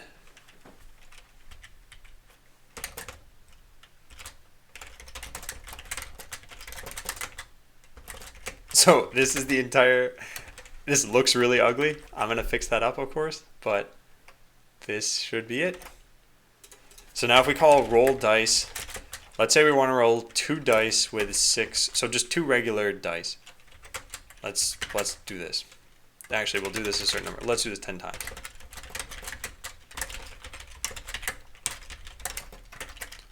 2 regular dice. Just 2 brothers. Unexpected token.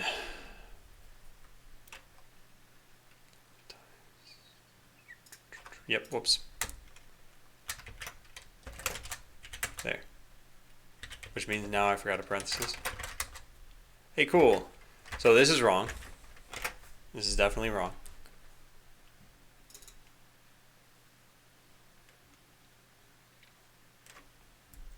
We could change it to this. Just return an array, and it won't be reduced.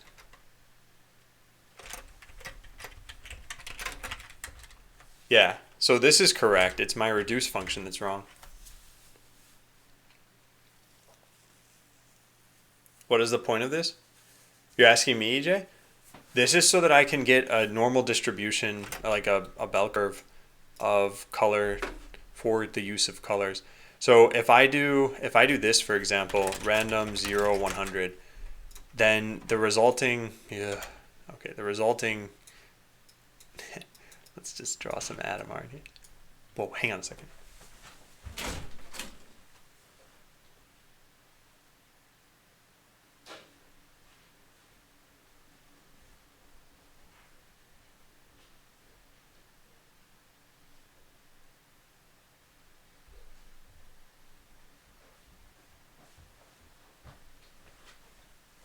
Okay, that was mildly terrifying. There's a container of peaches that just fell. Yeah, all right. Anyway. Yeah, so EJ, what I was saying is if you had a random number from 0 to 100, your probability across the whole thing would be the same. But if you did something like roll 10 d10, then that same number line would have something that, I guess the minimum would be 10 and the maximum would be 100. You'll have something that kind of looks like this for probability.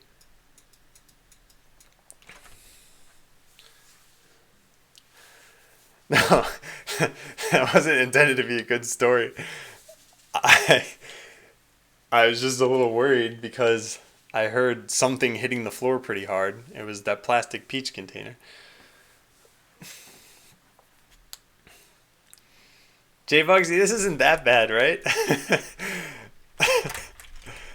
Fine. Forget about you guys. Alright, so this part's fine. The part that's not fine is the reduce part. And I thought I copied this exactly. Reduce an array with the function sum plus n and started at 0.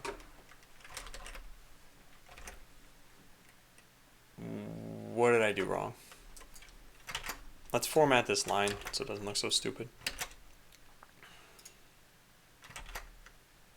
Yeah, we can just do this. So reduce the dice rolls using just sum. Yeah, that's the part I don't understand though. Oh, now it's working. Well, when I first ran this, I could have sworn it only generated numbers 1 to 6. Yeah. What did I fix? I put all this on... Oh, it was my parentheses. Oh, had I just pasted this here, now everything's going to work fine. Yes. Okay, cool. Well, this is why this looks much nicer anyway. This is not nice.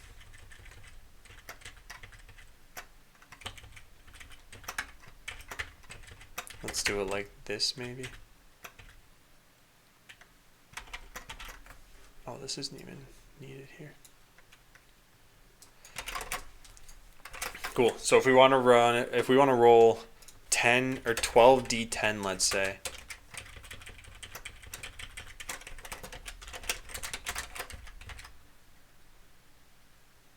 Yeah, we get numbers between 12 and 120. And it's mostly focused on the center of that range, which makes sense. We should occasionally get a number higher than 100 here, right?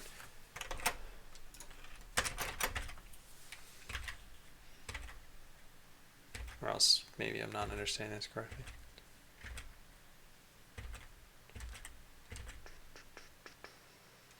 I wonder what the probability of getting something higher than 100 is with 12d10. We could just print these out. Yeah, looks like this is working fine. Yeah. We're just never actually getting a number higher than 100. Oh well. Probability doesn't have to happen. Not unless we give it infinite time. This weekend I popped into Capital R stream, said hello. Within a matter of seconds, pawn was already there with the e-take command.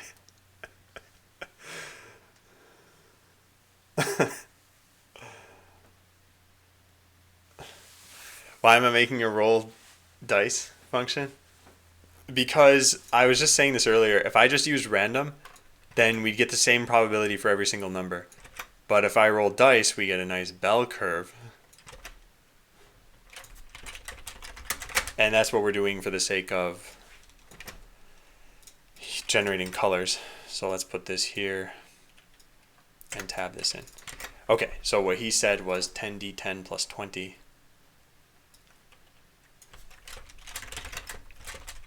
So 10d10 plus 20. Cool. And then this is 12d10 plus nothing. Great. So there's that. Let's rename all of these things to primary.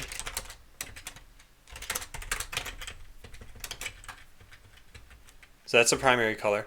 Now the secondary color,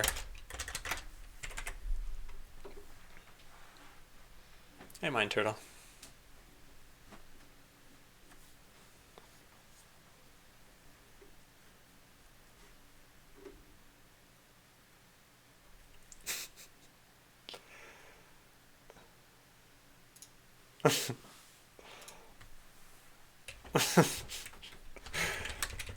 I'm laughing at what EJ said. Luckily I have an Atom art chart for you. You are lucky, because I do have that. So we get rid of these. We do the same thing over here. We rename primary to secondary for all these things. Cool. And then we generate this based on the formula he gave us. So 360, primary hue plus 360 divided by 4. So primary hue plus 360 divided by random 4. This is going to be inclusive, right? We can't divide by 0. We have to divide by 1 through 4, yeah. So there's the secondary hue. 100 is always going to be the secondary saturation. And value is D20. So 1 D20 plus 80. Slight range of values at bright upper end. Okay, cool. That's it. That's all we do. And this should generate our new color scheme. So let's try it out and see if we like the colors from here. Whoops, already screwed up. Oh yeah, that's what I screwed up. These should have had primary and secondary written for all of them. I should do it this way. There. Now we just change primaries again. Alright, let's try that. Hey, EOJ.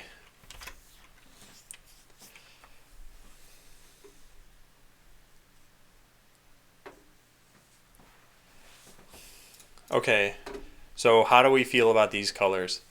These follow the new scheme that he said, where the secondary color is always full brightness, and the primary color now has a broader range, I think, than it did before. How about this? Let's hook up these buttons differently so that randomized bot is really randomized colors. This. Randomized colors dot bind this. I don't know if that's even the name of the function. It is. Cool.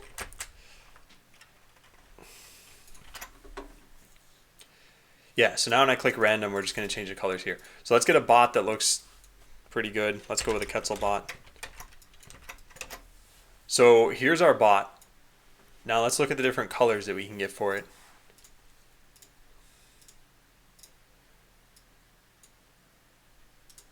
think these look pretty good.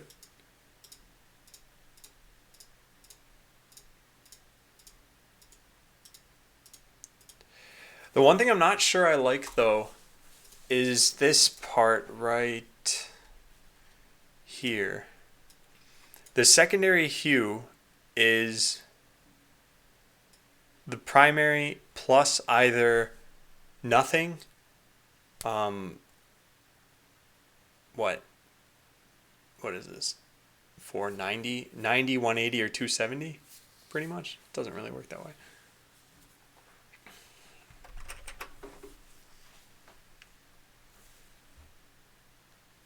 No, it doesn't work that way. Yeah, I don't like this part, I think. Because this is 360 divided by 1 is 360, then 180, then 120, and then 90. So this is not what he probably meant to do. I think what he meant to do is... let me think about this. Yeah, just 90 times this. I think this is what he wanted. We could keep that at 1 to 4. It's the same as 0 to 3. Are these the detailed ones, even though the checkbox is unchecked? No, I broke the detailed view. I turned it into just flipping it horizontally for now. Is it too much to do a quick before and after of the random samples? No, it's not too much, because thankfully I have all the befores right here. So if we go to Quetzal... So here are the colors that we used to have. I'll try to go through a bunch of these, although I'm not sure how easy this is going to be to do. Do we have a debug main? No, we don't. Is there a way for... Oh, wait, yeah, maybe... Okay, check this out. Maybe I can do this. What we need to do is we need to put a breakpoint on... Oh, it's all been bundled. Oh, man. All right, randomize bot. Doesn't even exist here. Why not, though? That's a little bit strange. It should be...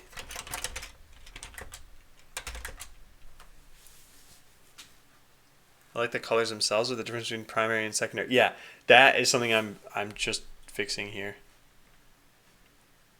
Hey, Sintonic. How are you feeling?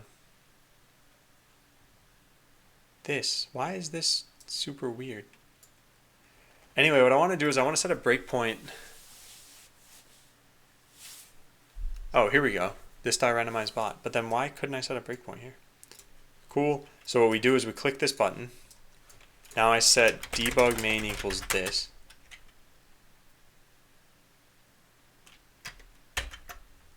And now, if I'm not mistaken, we should be able to just randomize the colors here. Got it. Okay, so here are the old colors. The old colors, they picked a fully saturated primary color, and how did it work after that? And then it picked a secondary color that was kind of close to it, or at least, and it would darken it.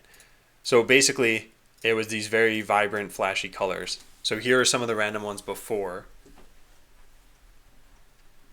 And here are some of the random ones now. Let's go with that same bot that we had.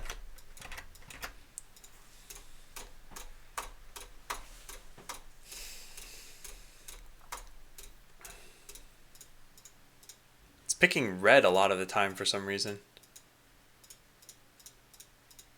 Right? There's a whole lot of red as secondary colors. Why is that happening? Primary hue plus 90 times.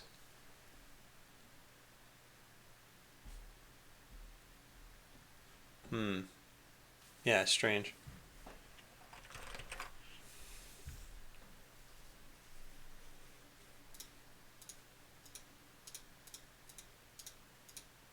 Is it confirmation bias? Like all the colors are either red or pink. There's a blue, but red, blue, green. Okay, well now it seems like it's confirmation bias. But no, those three were red in a row. Yeah, fine. I don't know. This still seems weird to me.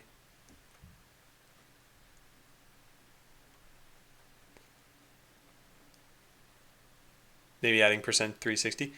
Oh yeah, maybe you're right. Maybe it clamps it at the high end of things. Oh, let's try that. Yeah, I didn't even think of that. So if we just add 360 to this, is it always going to be red? Because if so, you're totally right. Yep, it is always red. Okay. Thanks, Endurin. Yeah. I did not realize. I thought this was just going to be degrees, but it's not. That's not how this works. So we can't actually do things this way. We need to do a %360, like Endurin said. And that should fix the secondary colors.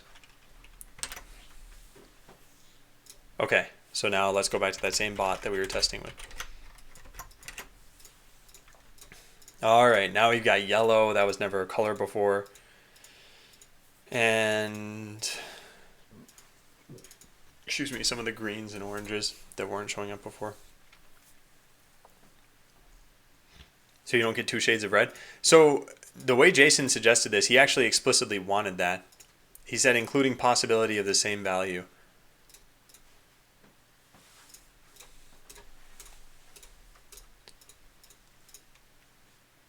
So would you want your bots to look like this? Maybe if they are the same hue, we offset them ever so slightly. Let's try that. Let's just assume this is going to be the same hue. So we'll say secondary hue equals, let's do primary hue plus random negative 20 to 20 percent 360.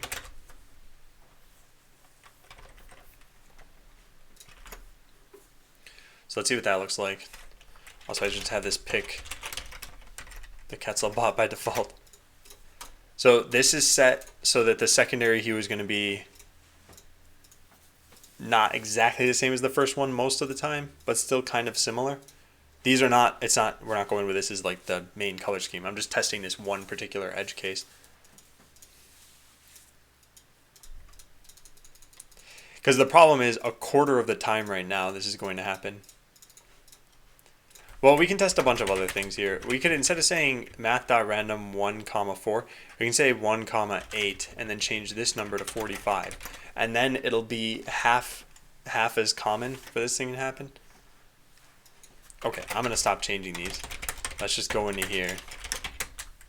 We have these set to some silly thing. Let's just set them all to Quetzal. There. Hey there, Chromium.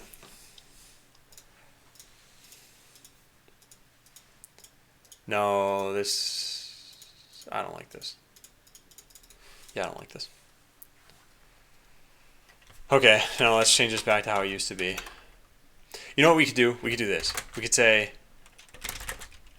secondary hue multiplier equals random 1, 4. And if it's 1, then we'll just roll it another time. So now there's less of a chance that it's 1, but it can still be 1. So now we just change this to here. There. The pairs of primary and secondary color with a high contrast are looking nice. The ones where primary almost equals secondary are pretty bad. Well, this will make that case a little bit rarer. So here, I think it happened. It's kind of hard to tell, but I'm pretty sure it happened. But this doesn't look bad in my opinion. This is still kind of fine.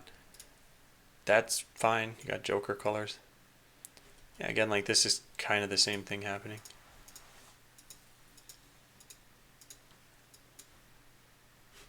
Oh, wait a second. I did this wrong, didn't I? Yeah, I did this wrong. I meant when it equals 4, not when it equals 1. This is why we should really make this a little bit more semantic and change these things to 3s and then change this to 0. So when it's the same hue, re-roll the numbers.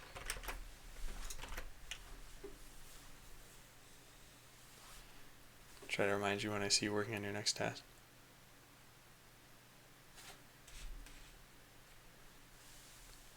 Okay.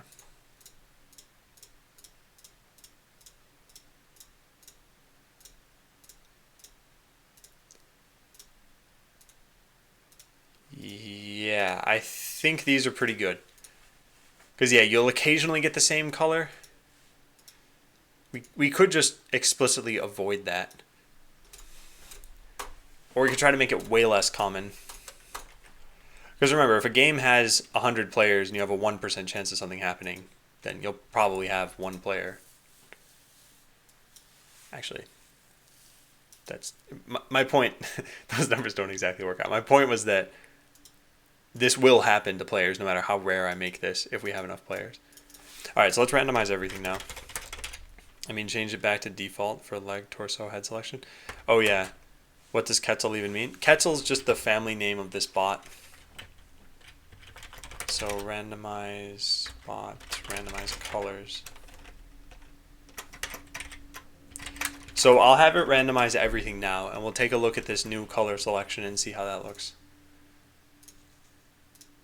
So these are any of the bot combinations, but using the new color schemes. Yeah, I think they look pretty good.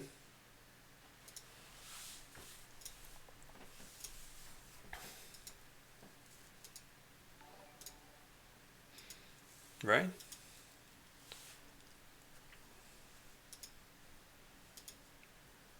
Yeah, I think they're fine.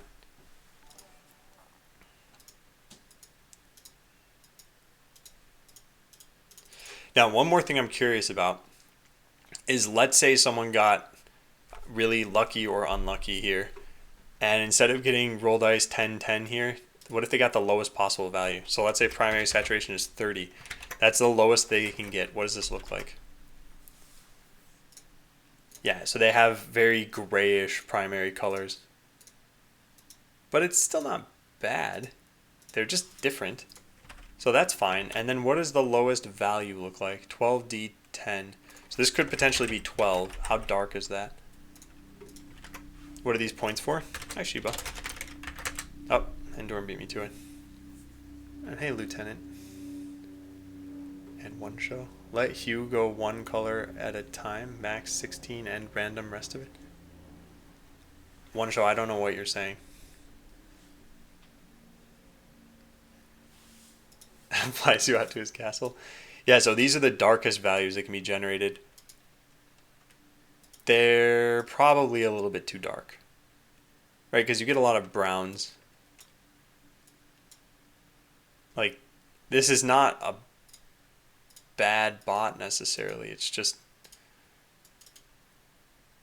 I don't know. I guess it's kind of rare that this will happen. And the odds that you get a low value on both of these is impossible because this is plus 80. Okay, well, that's that. So this is what I think I'm going to stick with.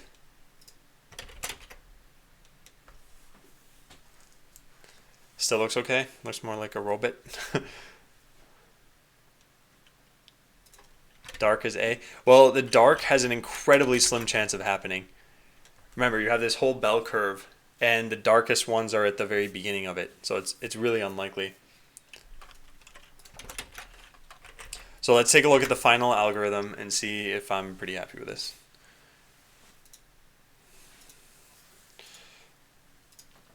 Yeah, I think this is fine. Whoops.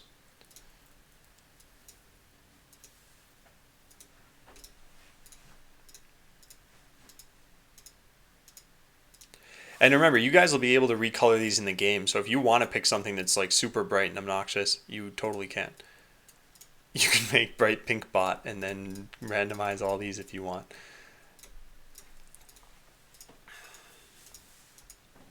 Yeah, I think these are pretty good. I don't think you can really go wrong as long as you're not, making them like totally colorless, because then I think they start to look a little bit weird sometimes. Same thing with the other end of the spectrum. Actually, this doesn't look too bad. Monochrome bot. Albino bot.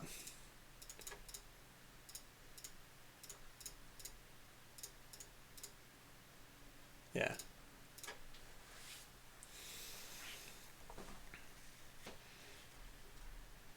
Do you know how to do custom APIs? Okay, I'm not sure what you mean, but probably.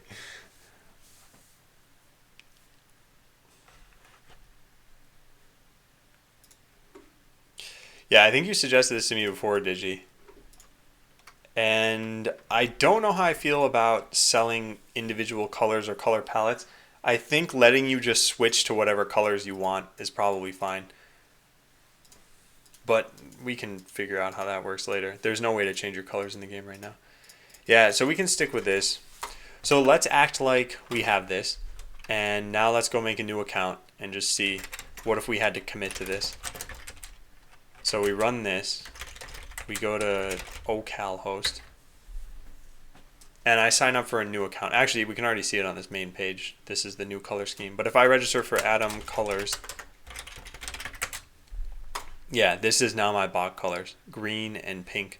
So if I go to the store and I look at the cosmetic items, green and purple, I guess. So yeah, these aren't too bad.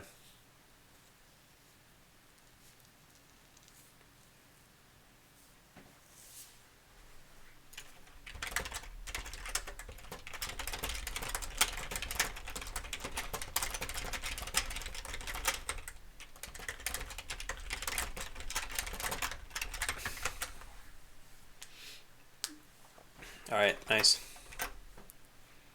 New banner still hasn't been pushed to production? No, not yet. I'll probably have the new version up tomorrow.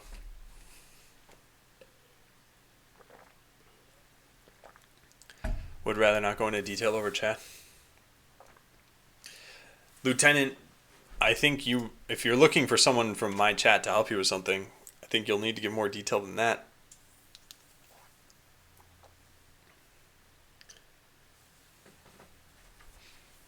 You'll need to follow me. Oh, did you? Okay, so roll dice. This is a function that really doesn't belong in this class. Yeah, I'm not going to keep this here. We're going to go put this in the util class, which means I need to go publish a brand new thing. Let's go do this, blah, blah, blah, blah, blah.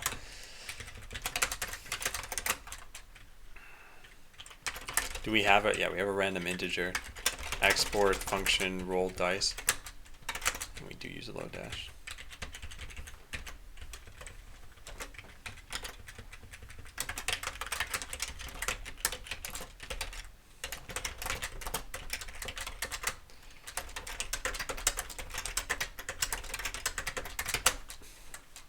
Rolls D&D dice. That's what I consider them to be. Which, by the way, how do they capitalize? Oh, they put an ampersand? Or they lowercase the n? Yeah, let's lowercase the n then. Never played Dungeons and Dragons, but I still consider these Dungeons and Dragons dice. Anyone has any experience with MVVM? I don't, to Soxy Frederick. And hey, Uranium. Long time no see. Man, a couple of people are saying that today, and I wonder if it's just a perception of it being a long time because I had to end the stream early the last couple of times I'd streamed, or if those particular people hadn't been in chat for a while. Lieutenant, usually that kind of thing isn't too much of a problem, but yeah, you can talk to someone from chat. Most wishy-washy today ever. Well, really, today's goal for me is more of a personal goal of just make sure I'm back in the habit of streaming for 8 hours. Because like I said, I had to end the last couple early. I don't want to do that every time.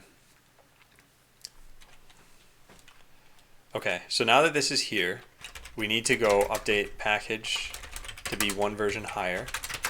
Then we need to change color pair. Instead of using roll dice, it's going to be util.rollDice.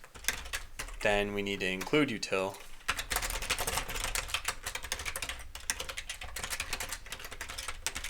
And test it out. So the only way for this to work is if both the client and the account server install botlan util at latest, which I never even published, so that wouldn't work.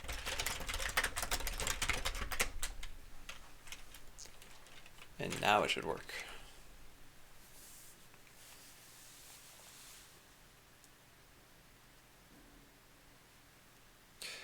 Yeah, I think the general saying here is ideas are a dime a dozen, and it's the execution that matters. Unless your idea takes 10 minutes to execute, then yes, you should probably keep it private. But if your idea is something, and by the way, if it does take 10 minutes to execute, that means someone else is just going to take it anyway once you've done it.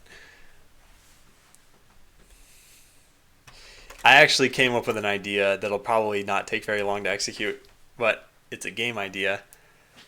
It is kind of a board game, but that's all I'm going to say, because I might actually code this.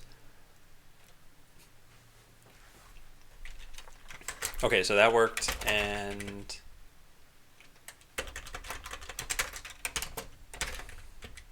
this should work.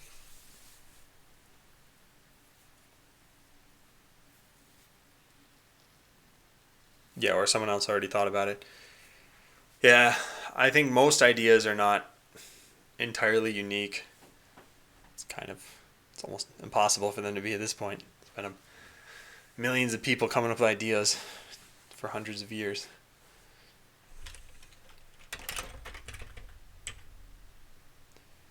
Does this even exist here? npm ls botland util. Quick make a board game. Hey Trips. Is it a botland board game?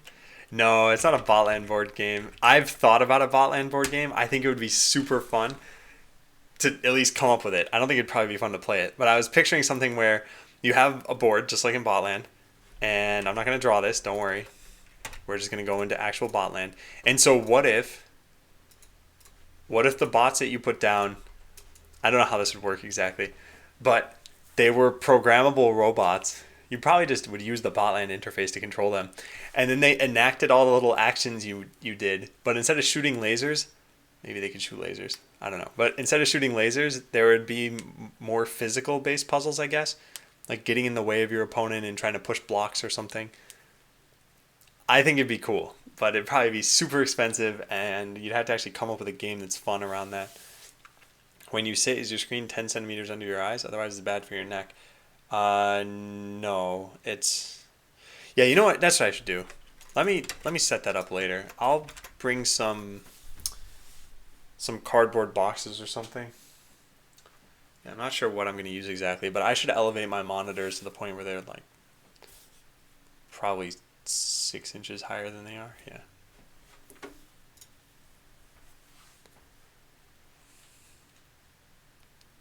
This is botland, no? What about rolling a die and the number it lands on? That hardware will be activated? You mean for board game botland? Okay, let's try this again. So if we go over to here, oh, this won't work.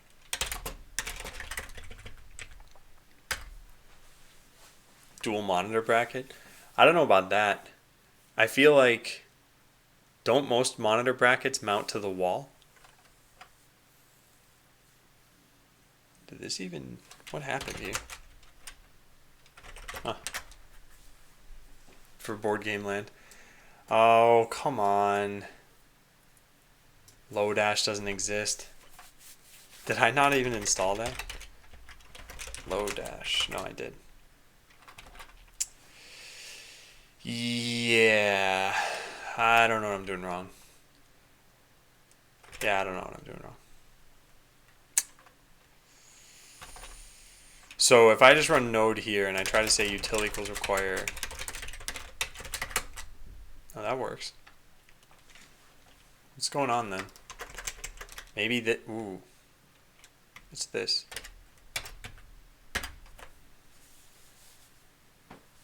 Triple monitor stand is mounted to your desk? Huh, how much do they cost?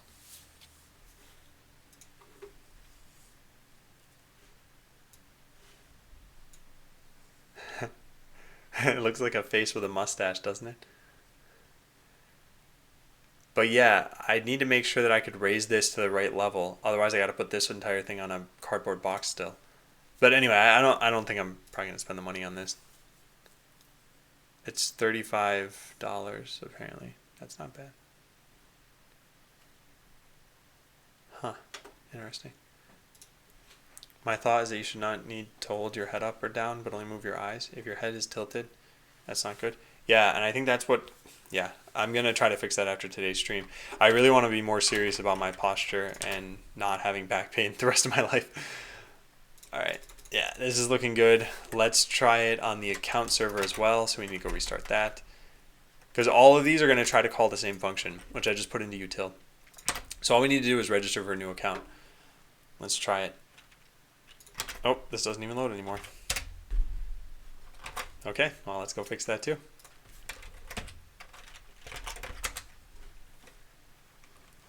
And we probably restart the account server.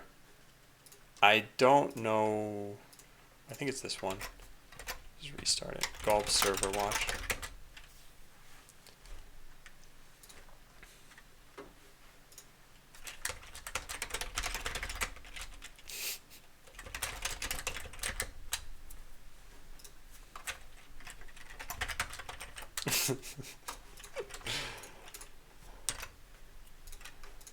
Okay, how are we looking here? Atom colors 2.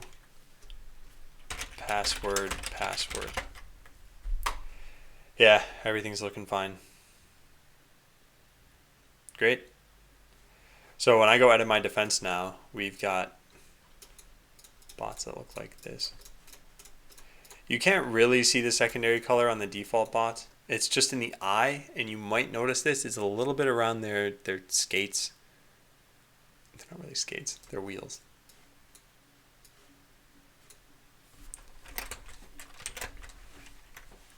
So we can check this in.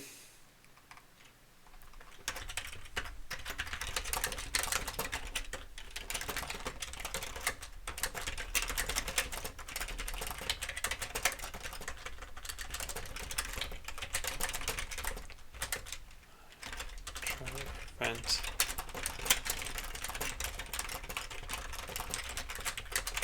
Okay, cool. So that is done. Let's check this in. Let me sit down again.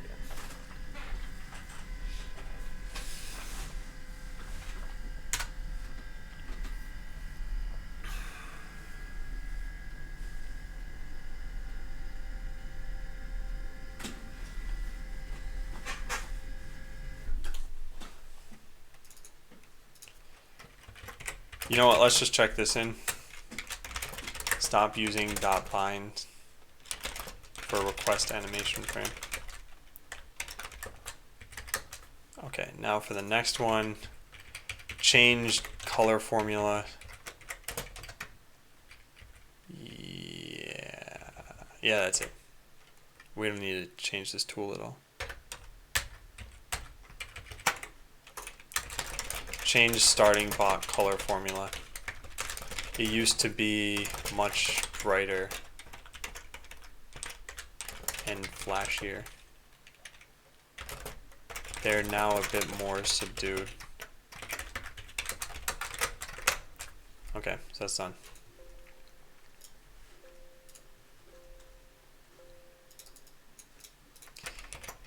So change the color formula, make sure we include the memory leak fixes and test it out. I don't think that's worth doing. But we do need to upload this again at some point. I'll write myself a note for that. Upload cosmetics combiner again.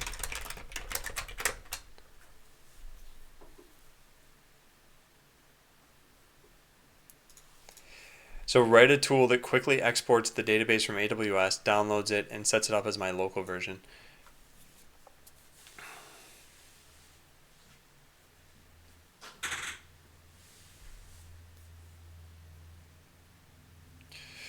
Yeah, man, getting posture right is really tough.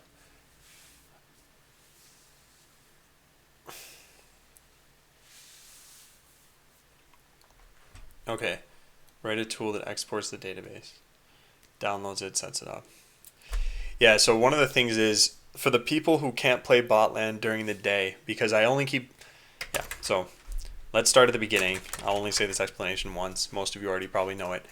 Botland is actually running on multiple machines on AWS.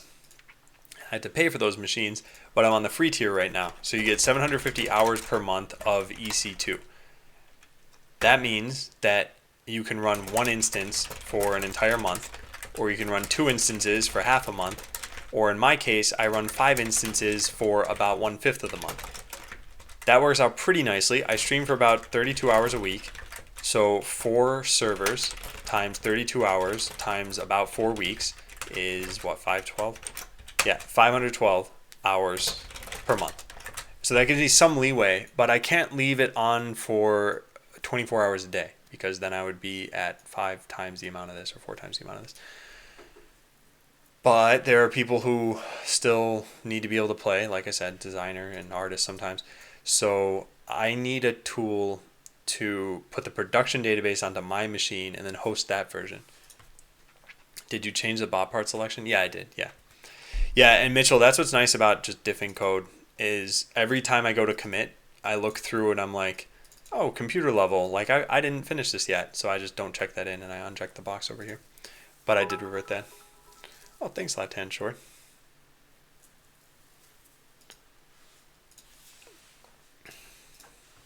Always nice to get bits. Yeah, so we're going to code this. And I wrote a whole bunch of tips about exporting the database and everything else. Let me continue to lean forward, lean back. Yeah, so we need to run MySQL dump. I think we could make an Ansible script to do this. But this would put it onto my Linux machine. That wouldn't help me. How do I do this then? I need to run this. Oh, penultimate pangolin. I thought you were never going to subscribe to me. Well, thank you nonetheless. What happened to the person you were subbed to?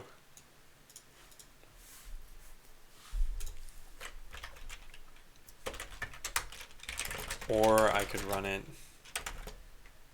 by connecting manually. So that's step 1. You rotate your subs. But then you can never get streaks. You'll never get the 3-month badge for any channel.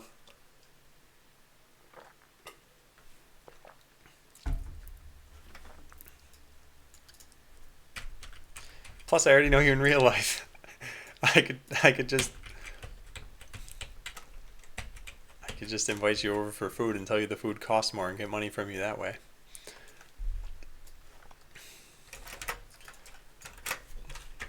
Okay, so we need to run this. Actually, I used a botland example here. Yeah. So here are all of the steps.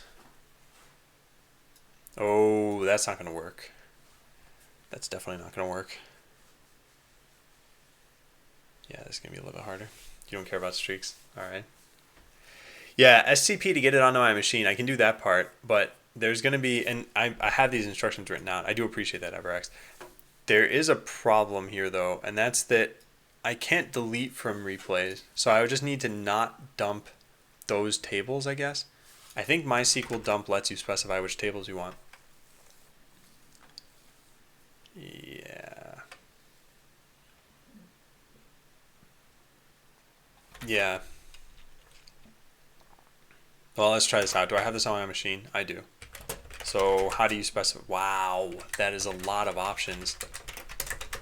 Okay, only 351 lines of output. We'll just search for table here.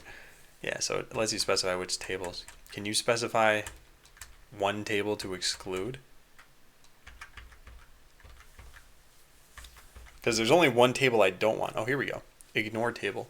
To specify more than one table to ignore, use the directive multiple times. Okay, so we want dash dash ignore table equals. So our command is going to be MySQL dump this. Here. We'll just do this.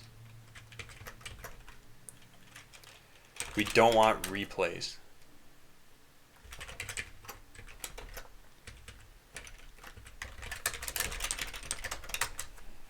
I'm pretty sure I set up the firewall such that I can't connect to the database from my machine.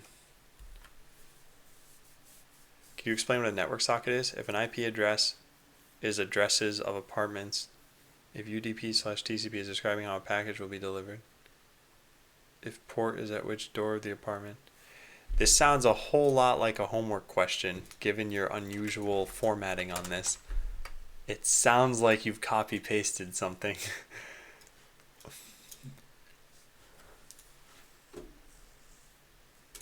Yeah, for these kinds of things, I do suggest looking online.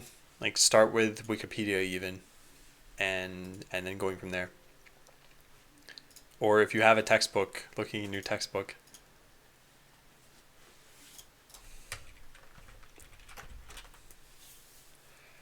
Okay, so this command, then locally I SCP it, then I create a database. So I probably want to drop that database. And then on local command line MySQL root password equals password. Okay. Yeah. Copy slash paste from a PDF. It could have. Oh, I mean, it could have been from anywhere. Twitch does just remove formatting on a lot of messages. If you type, I think if you type A space space space space B, let me just type this in the Twitch chat. Yeah, it gets rid of all the spaces in between. So this is the only thing I don't think we can automate, unless we can automate arbitrary commands over SSH. Can you do that? Run arbitrary command over SSH. Oh, you can.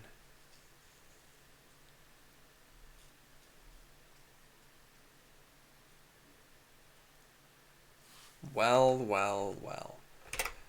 Let's try this out then. And I might have to do this off screen because, well, you'll see. No, you won't see because it'll be off screen. Anyway, I might have to do it off screen because there might be my IP address that shows up. So let's try this out. We need to go with the IP address of the machine. You guys can have this, that's fine. But then I'm going to try, what does this command do? SSH AWS. Key location. Alright, admin at %1. So we've got to get all my ducks in a row.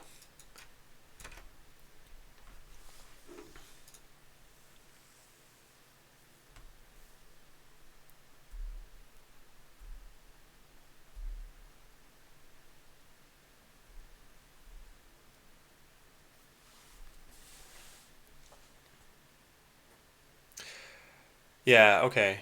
Pray out now. Yeah, the thing is, I'm not sure if I can best explain what this is. I mean, if you look up like a web socket,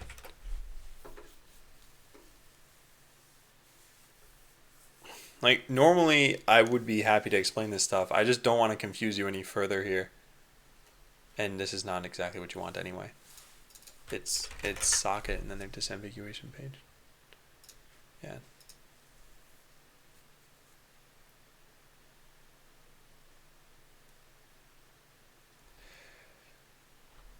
So the way I understand this is such that, so it's your network interface that's doing the actual connection to other computers on the internet. And the socket that you have is just an indicator for which connection is which.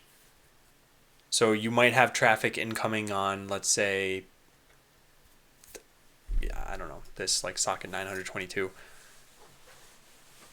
And it's your OS that will route that to the right location. But yeah, I took one formal networking class and remember very little from it. Okay, so key location, I gotta fix this. But yeah, that's why there were two parts to this. One, I don't want to help people just get their homework done. I don't mind explaining things, but the second thing was also I don't think I'm an expert on this. I try not to explain things when I'm not an expert. Okay, so here, and then we want to run a particular command. So let's just try this. Let's try echo hello world to, we probably need to put all this in quotes, don't we? Yeah. Echo hello world. This won't really work. How about this? Touch. Can we use touch hello world.txt? Let's just try this. I'm going to do this off screen.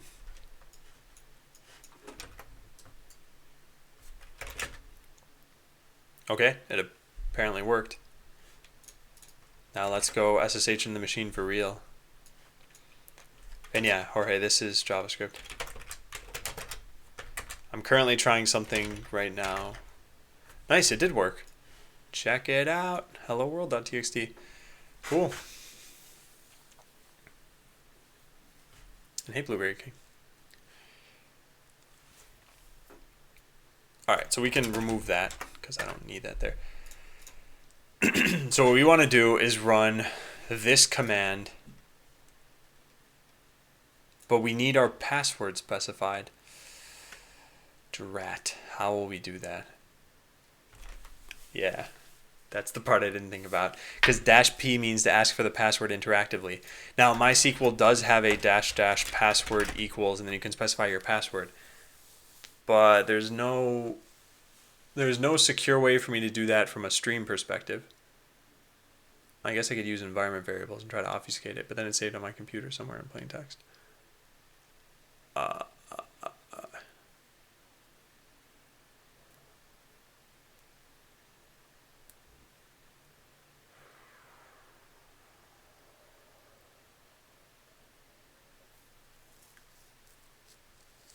Okay, I can think of an idea here.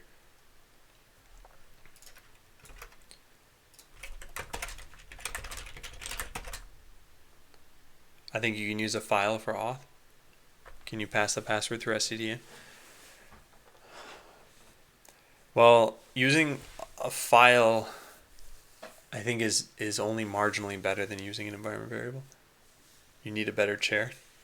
That's possibly true, Doggus.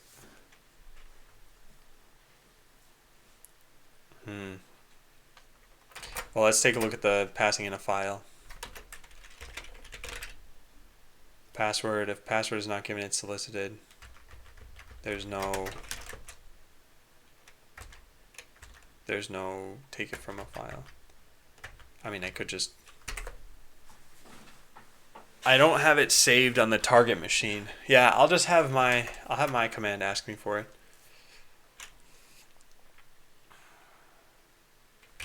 So db password, let's save all of this as import prod or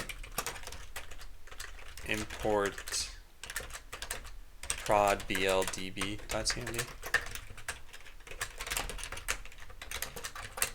This imports the production botland database. You can disable password. I don't want to do that. Into my local. All right. So here's what we do. We get an input SS64. We figure out how input works.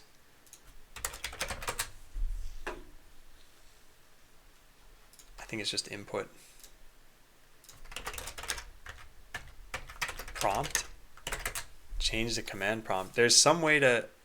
Oh, it's a set command. I remember now. I just don't remember exactly how this works. Set /p. I think that's the prompt.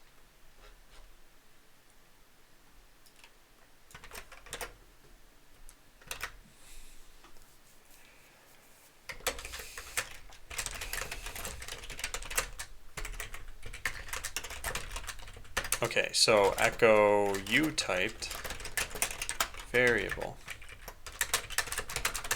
So let's try this out. Test utype test. Okay. So the problem is that it shows directly on this line. Yeah, I wonder if there's a way to hide that. Couldn't you allow access to the DB without password if the connection comes from root and localhost?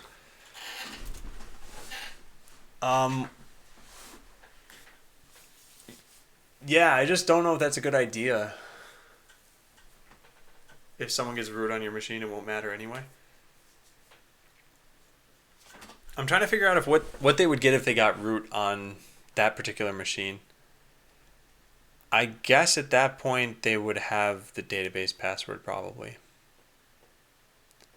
Because they'd have the vault password, and the vault password contains the database password. So yeah, there's a password selection at the bottom.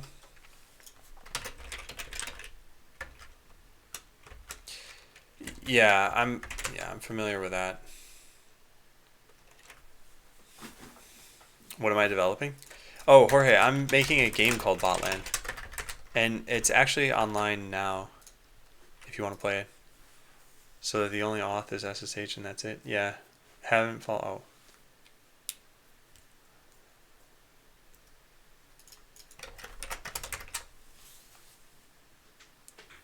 My CNF specific file for that to specify a user and password.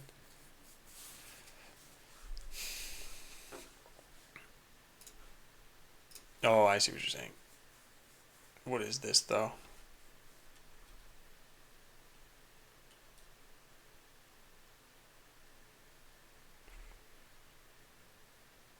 This is like a weird version of KeyPass. Yeah, strange.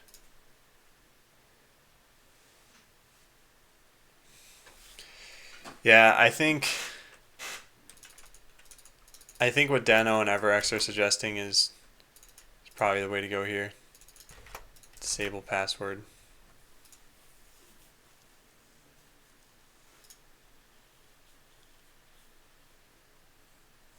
It would make things a lot easier for me because a lot of the times right now I SSH into the overseer and I need to type in the password.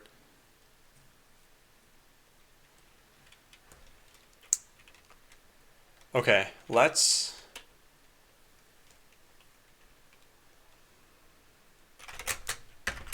If I disable the password, I need to make sure that I can still connect using the password from the overseer.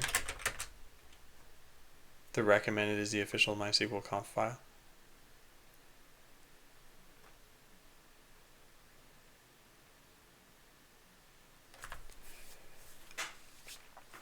Yeah, but the issue is I'm going to need to upload. I'm going to need to make sure that conf file is on the machine. Or I could probably specify it myself when I pass it in. No, the conf file has to be on the machine. Although I could SCP it to the machine first. Alright, let's take a look.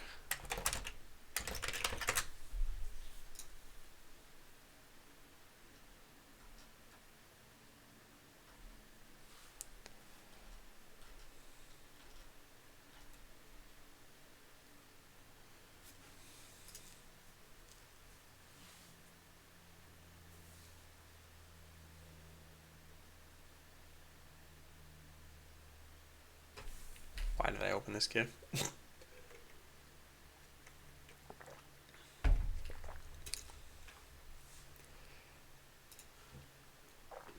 Yeah, new OBS is dropping frames for me too.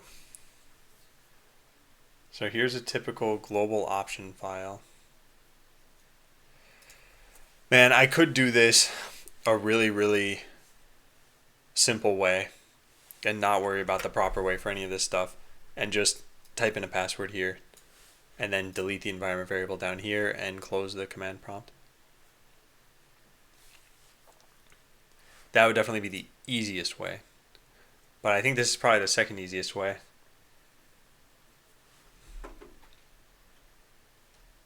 Okay, so where do they specify the configuration file? Default options are read from the following files in the given order. It doesn't search the current directory. You can't specify a different one?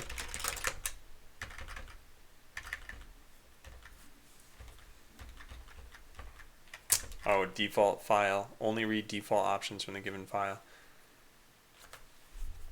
Default's extra file. Here it is. You could also use a masked password input if you're willing to use PowerShell. Yeah, the masked password input would also be fine, I think. Yeah. Because what I'm worried about here, if I ever need to change the database root password, I would need to, if I had a configuration file, I need to modify that configuration file as well. Whereas if I just type this in every time.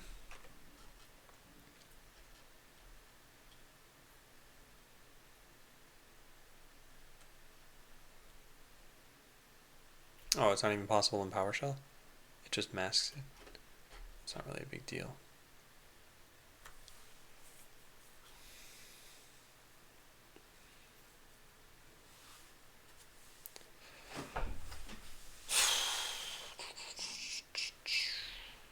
The other thing is I just do this off screen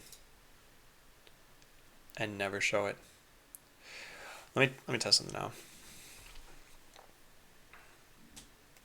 The dump should be made with another user anyway most of the time.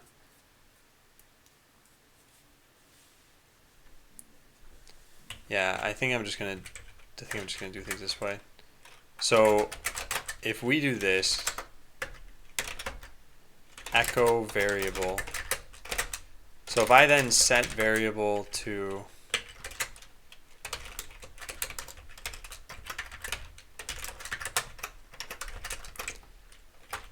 nothing, then it won't be visible outside of this particular file at least, right? Yeah, it doesn't exist now. Because this tool is only used for a very, very narrow situation. This is not meant to be a production tool. Hey, Vitality. Hey, Sir Crash. You'll never have trouble getting in.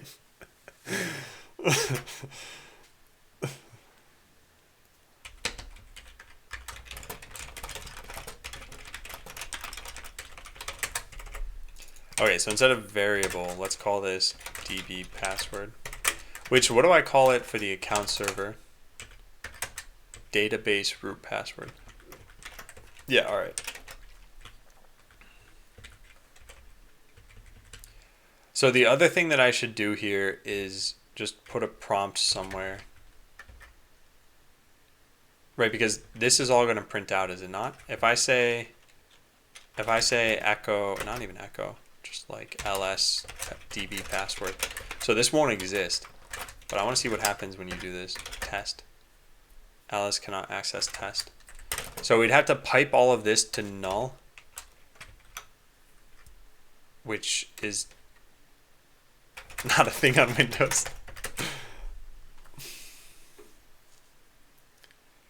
Man, I wrote some notes on this a while ago.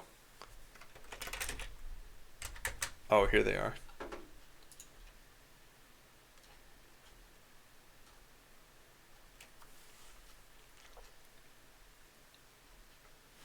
Yeah, no, this is the thing.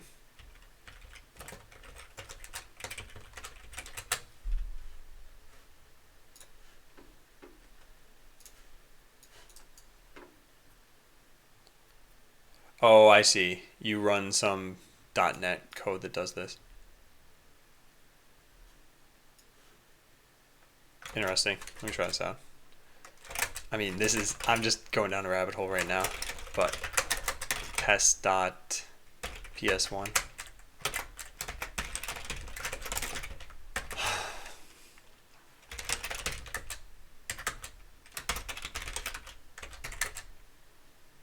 Oh, what happened to supply? There we go.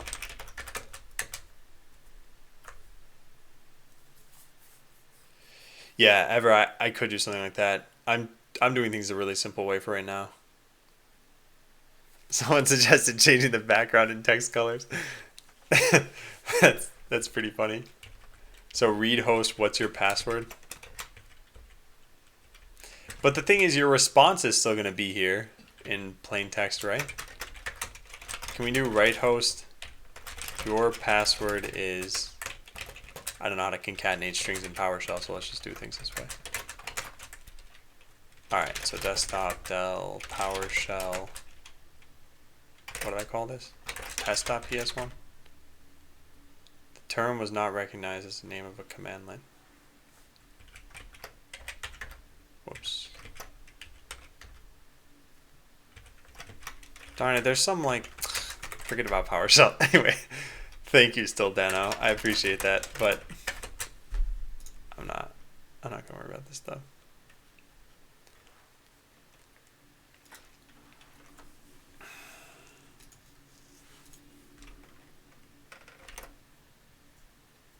Yeah, I think you need to use execution policy bypass or something. I haven't used PowerShell in years. It wasn't since I worked at Microsoft that I use it. All right. Well, going back to this. Yeah, no, this is still the easiest solution, I think. I know it doesn't seem like it. So cool. We get rid of this you typed whatever. We pipe all of this to null, so you won't know if it worked.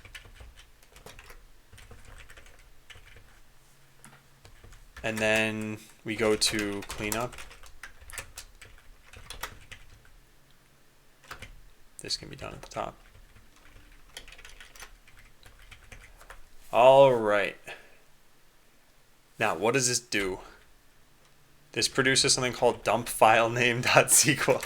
Let's call it botland prod dump. Okay, so I'm going to try running this command off screen, and we're going to see if it works. I don't have a whole lot of faith.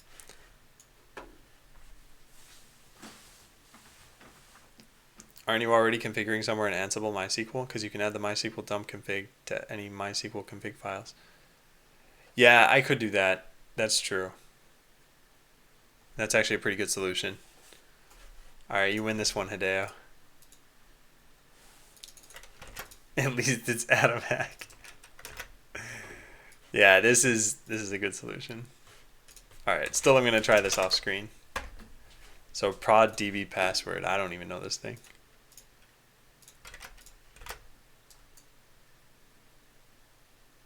Okay, well, I don't know if that worked.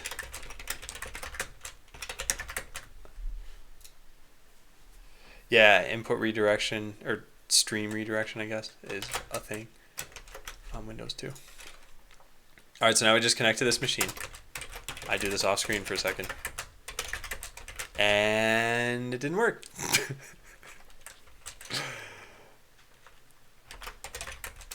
No, EverX, that does work. I had that in my notes from a while ago. And you can test it if you want to. You could try something like dir g/hello. System cannot find the path specified. So if you output to null, it still says that. And if you redirect standard error to standard out, then you won't see anything. So it does work. All right, let's try this again. But this time we don't redirect errors. I'm guessing it's this that's probably screwing things up. Maybe. We might need to escape that. In fact, we probably do. In fact, now that I think about it.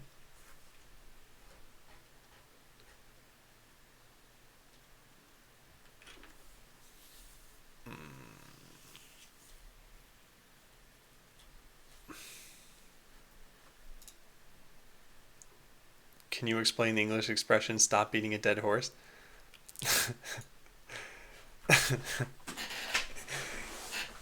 So the beating the dead horse part is telling a joke repeatedly. Or pursuing the same topic repeatedly. I don't know what the origin of it is, but that's at least what the idiom means. Shouldn't this be run off camera anyway? It should be, yeah. And I am not worried about that's why I'm not really trying to save this too much. So the part that's not working now is something different. Like, I'm done with the whole password obfuscation. That's done as far as I'm concerned. The part that's not done is getting the program to work.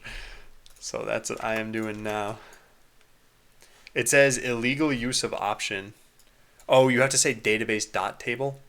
Ignore table. So I need to say botland.replace. And then this works.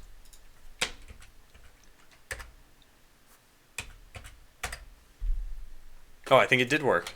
Let's take a look. Nope.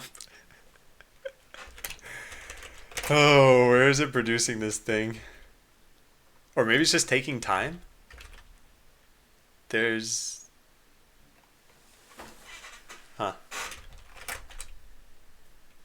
What am I missing right now?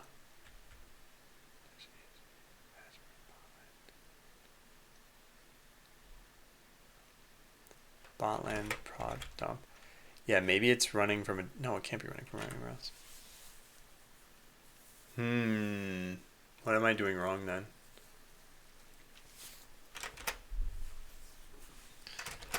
Because this should not be this difficult. Let's try running this without specifying the password like that. Let's just do -p. Let's just run exactly this right here. Cool. So enter password. Can you open your game? I could, yeah, but you could also check it out if you want. I'll show you in a sec. Whoa, okay. I see what happened. So it just dumped the entire thing onto the, let's do this, test.dump.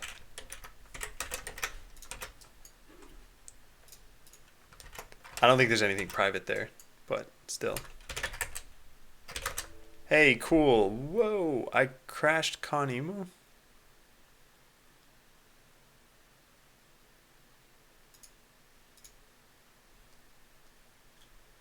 What?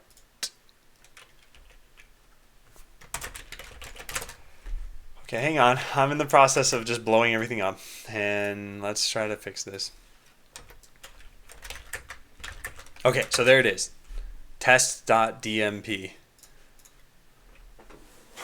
What does 13531 mean? I just couldn't decide between which numbers I wanted to use for my name a while ago. Yeah, so this worked. It didn't work from the command though. I probably need to escape this.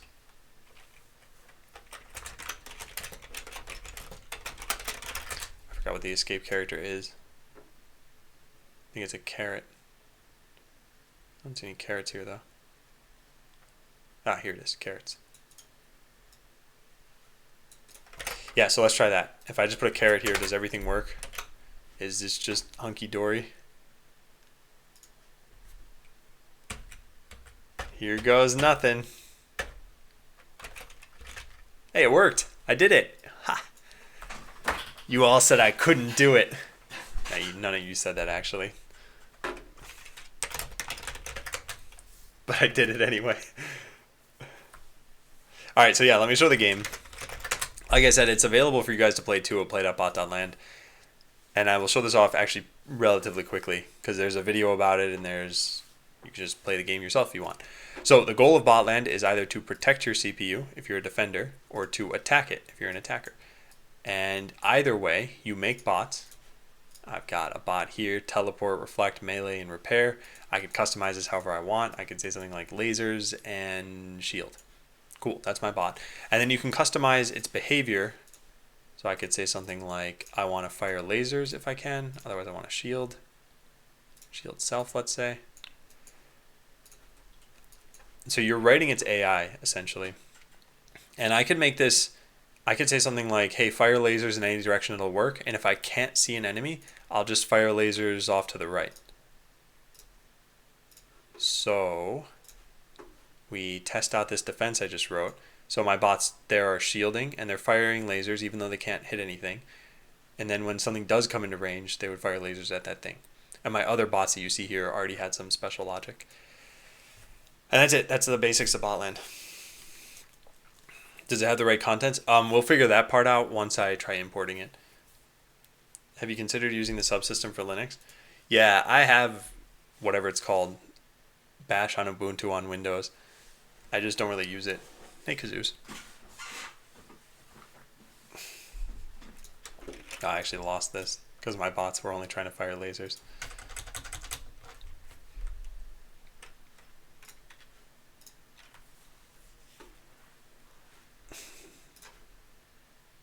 So Botland is currently in alpha. Don't expect it to be the finished product or anything. There's still a lot of work left to be done on it. And yeah, Sir Crash, I eventually need to set up TLS. I got the yellow bot, wasn't it blue before?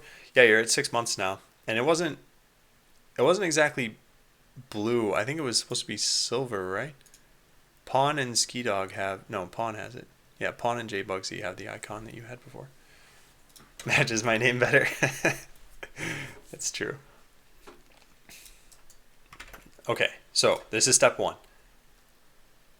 Step 2, assuming this part worked, now that we have the dump file on that machine, we use SCP to get it from the machine. And actually, at this point, we no longer need, now that we're done with MySQL dump. Yeah, so now we can do this. SCP, so first key pair, this is just key location. Admin, I guess we need to specify the right IP address.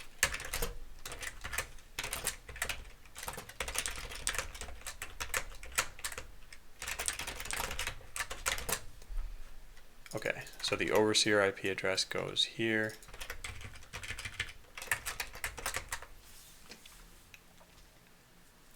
How is Botland different from GladiaBots? I believe GladiaBots is only single player, and the game itself has a different goal to it. I also think their programming aspect is all chart based, right? Yeah.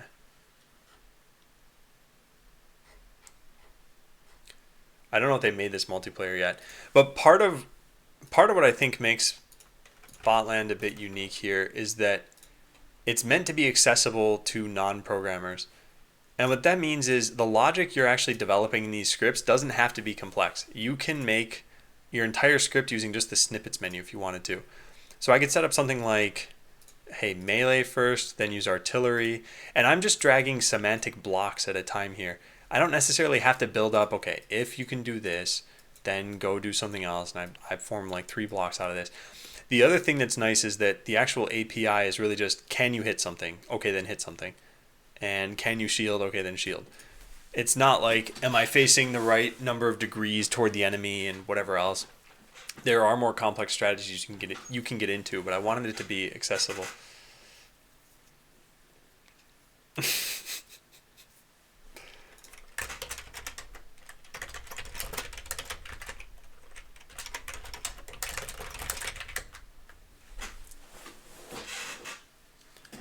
Botland bot has 3 months. Yeah.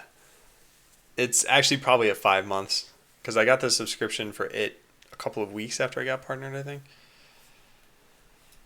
So that's part of what separates it. The other thing I think is that this whole attacker-defender situation, it's an asymmetrical game that only needs one player present.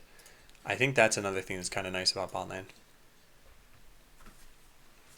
Nice UI, Scratch, right? No, it's not actually Scratch, but it's based on Scratch. It's Blockly clone. Also, welcome back.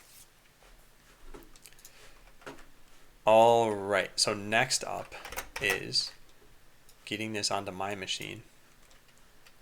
home/admin/this. And we just put this in /.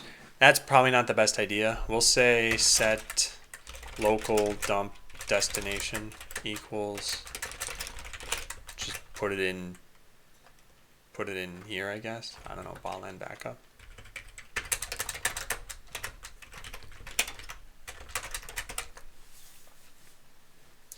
So this will download the dump file, and then at that point we should be good to go. So let's go check it out. We have this right here. This currently does not contain, what's the name of the file? What is the name of the file? Botland prod dump. Yeah. So we don't have it here. Now I'm going to run this command, and we should get it.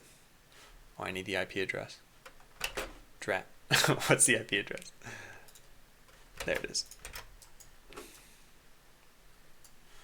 Okay, so did it get downloaded? There it is. Botland.sql. Wait, that's not right. Lost connection. Could not resolve host name. Uh-oh. I done goofed. What is this equal to? Echo, you typed overseer IP. And we'll just say go to end of file. So import 1.2.3.4. Yeah, that's weird. How does it not connect to that then?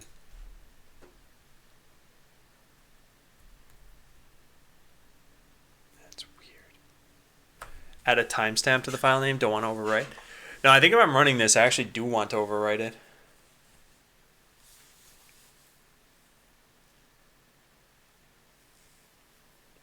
Yeah, that gap is probably just a zoom thing. I mean, these are just CSS shapes, right? I think you were talking about, like here you can't really see that, but when you zoom in, you can see it. That is not a big deal, though. I'm not concerned about that at all. Because yeah, there are tiny 1 pixel gaps here and there. Like, who cares?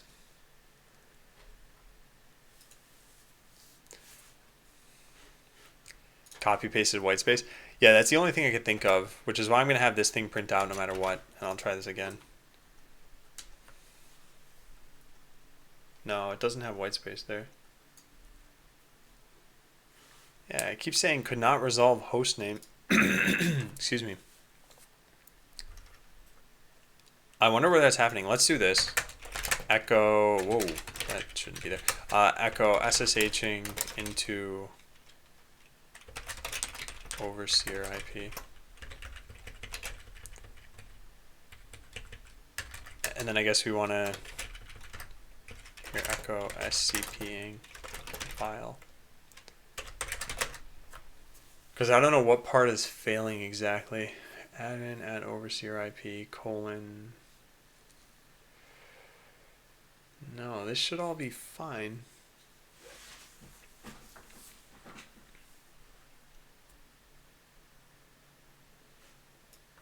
What are those characters at the end? Just quotation marks? What would that do? That just...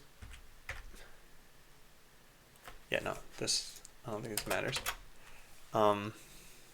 Yeah, I'm not sure. Let me just try running this myself. Actually, I could just do this here. Alright, so key location is set to this. Whoops. Where's that command prompt? Here. So key location is set to this. The overseer IP address is set to this. The local location is just going to be the user profile. Oh, wait. Oh, that's the problem. You can't use backslashes. Oh, man. Yeah. SCP doesn't allow you to use backslashes. So I think it's this that failed. Why do you need SCP at all? You can dump to any folder. I'm running this on a VM in the cloud. So I can dump it to any folder on that VM, but I can't dump it to my own machine.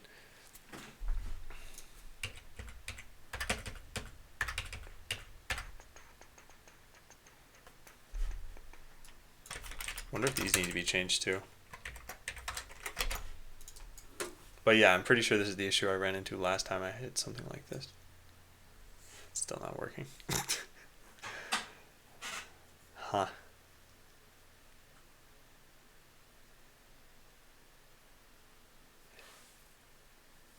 Yeah, I'm not sure. Maybe this isn't worth doing exactly. I didn't expect it to take this long. Well, still, I can try running this. And oh wait, I didn't fix all the backslashes. How did that happen? What's wrong, Soul Sorcerers?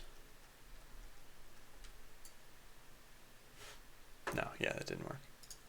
Okay, yeah, so let's try this. Let's just manually type in these things. You have to specify the target file name too. Oh, is that what? Test.dump. We can try that.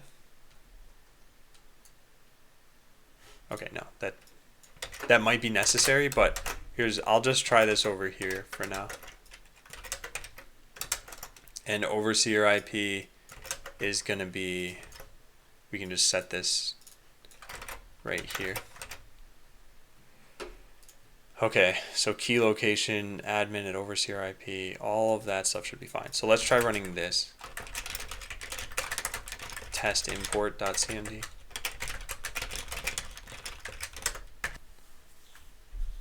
Yeah, it's giving me the same problem here too.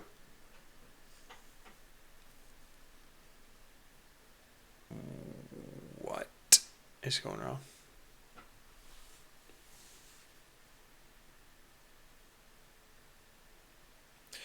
Not sure on the future plans right now. No money equals no art. No art equals no people. No people equals no money. Yeah, I think this is the problem with making a card game. I think card games now will only be successful if they have good art. I think if you had beaten Hearthstone to market, you probably could have made a card game that didn't rely on good art. But now Hearthstone made it to the market, and then there's all those other ones, Shadowverse and whatever, Duelist and Faria. And honestly, I'm not sure if $5,000 for art is even doable. It might be, depending on who you hire. So anyway, okay. So soul sorcerers, to be more constructive than that, I think either finding free art, finding a way cheaper artist, giving a potential artist a portion of the game revenue or something like that, doing the art yourself, or really, really polishing the game and how it works without having art and just using placeholders. I think that would work. The arcane water. I think it's because of the C. See, that C is a host name, host port. Oh yeah, you might be right about that. I was just about to look into how did I format this command the last time I ran it, which was this. Yeah, I just used /. Let's try that out. So if we say local dump destination is just /. Oops, no, I want to test this here. Does that work? Yes, that does work. Okay, you were right.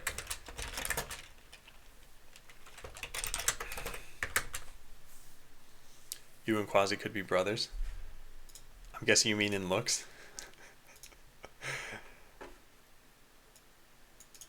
Might have to look at doing some pixel art style or something. I don't think pixel art will necessarily make it cheaper. So, Soul Sorcerers, I had checked out your Kickstarter, and the video I saw on that page was, I think, 10 minutes long.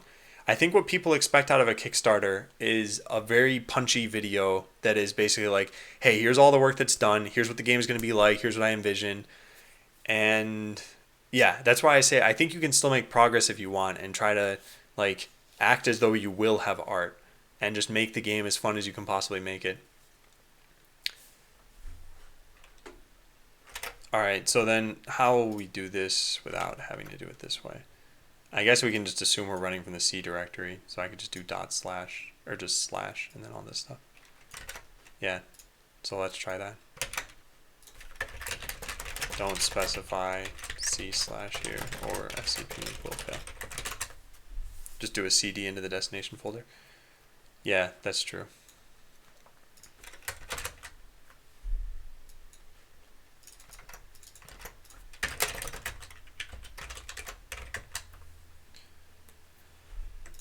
So set starting dir equals CD.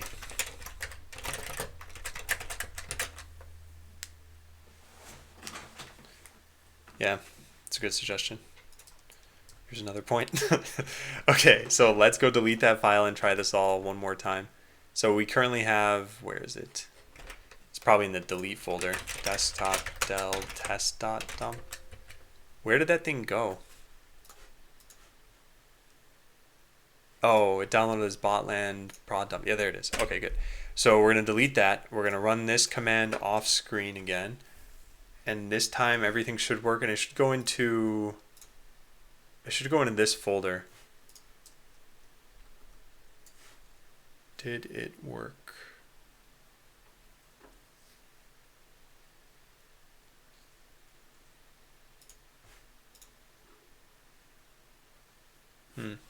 It's stuck on the SSH step.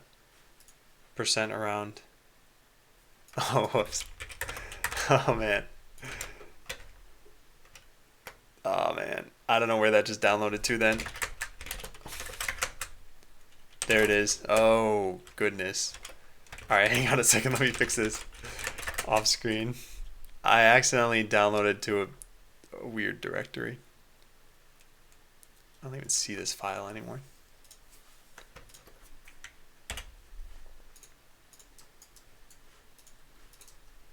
Okay, cool. So take number 50 million. Here goes nothing. Did it work? Did it work? Did it work?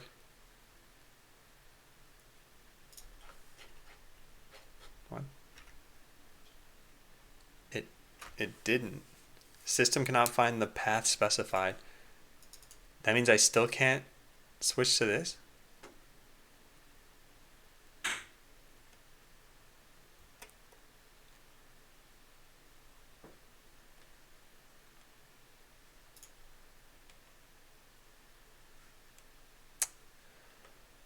Huh. Interesting. I'm nearly positive this exists. Yeah, it does. Oh man. All right. Well, we'll just do this. You still have to provide a file name. You don't actually have to do that, best alloys, because I tested this with just dot slash. Like I know for sure this command works. So if I just use dot slash, it will be fine. Now you need backslashes. Yeah, it might be that. That's what I'm testing now. Is that what I need? Yeah, now it worked totally fine. So it downloaded it and it should be right here. Yep, there it goes. Okay, great. Windows, am I right? Am I right, everybody? So here we go, 1.6 megabytes. Now the next step is we need to create a database and then import into that database. So the first thing I'd actually like to do is delete the database if it exists. So how do we do that? So if I say create database, delete me, okay, this thing's just begging to be removed.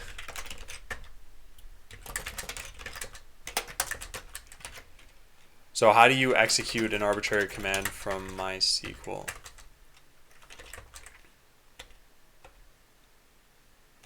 Or can you just drop a database from here? No. So MySQL execute command.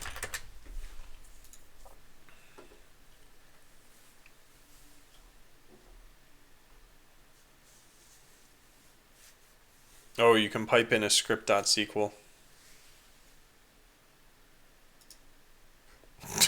It's gonna be annoying. Or -e. Does it automatically support SSH and SCP? I don't think so.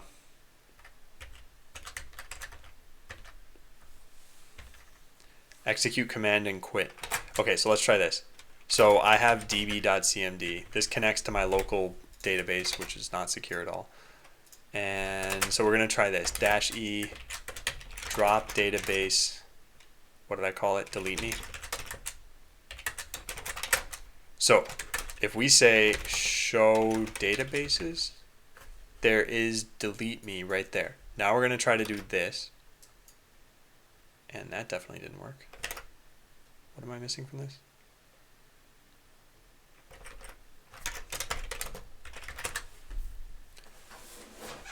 How?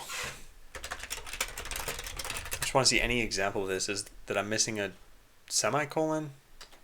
Is it that it needs to be in double quotes? Did anyone mention the -e command? Yeah. Yeah, they put it in quotes and they had a semicolon. Let's try that.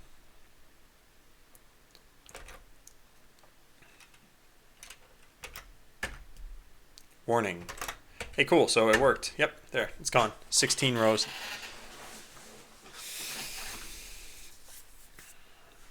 Okay, so then the next thing is the if exists, I guess, because this is going to fail if it doesn't exist. Drop database if exists. Yeah, perfect. Okay.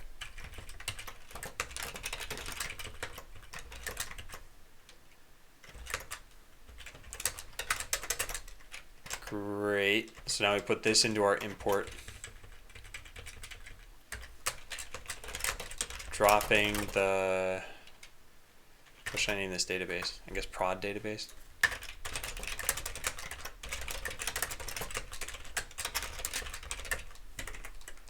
Botland prod test? Prod copy? Yeah, that's pretty good.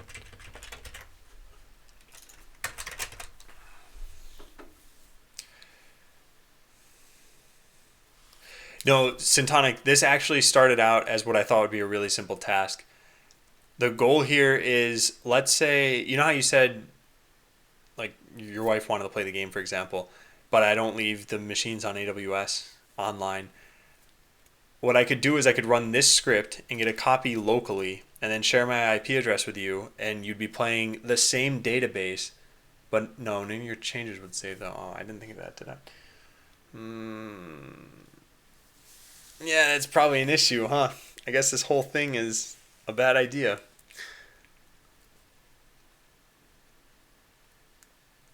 Well, actually, does it really matter? Probably doesn't really matter. And yeah, EverX, it will add a create database, but I want to make sure that the database doesn't exist to begin with. Okay, so then finally we... Oh wait, maybe it doesn't add it by default. Oh well, whatever, we'll do this. So create database, and then finally there's one more thing to run, and that's this. Just leave the AWS database going. So actually that is running all the time, but the problem is I can't connect to it from my local machine.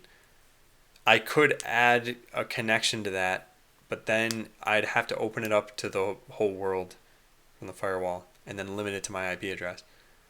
And right now it's set to private, so it can only be accessed from internal to AWS. Anyway, this dump file name, we just take, we don't actually have the dump file name. Fine.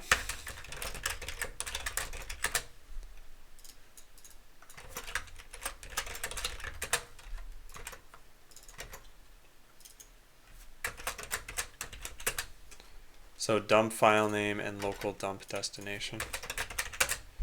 There, cool. And we call this, whatever we call it over here.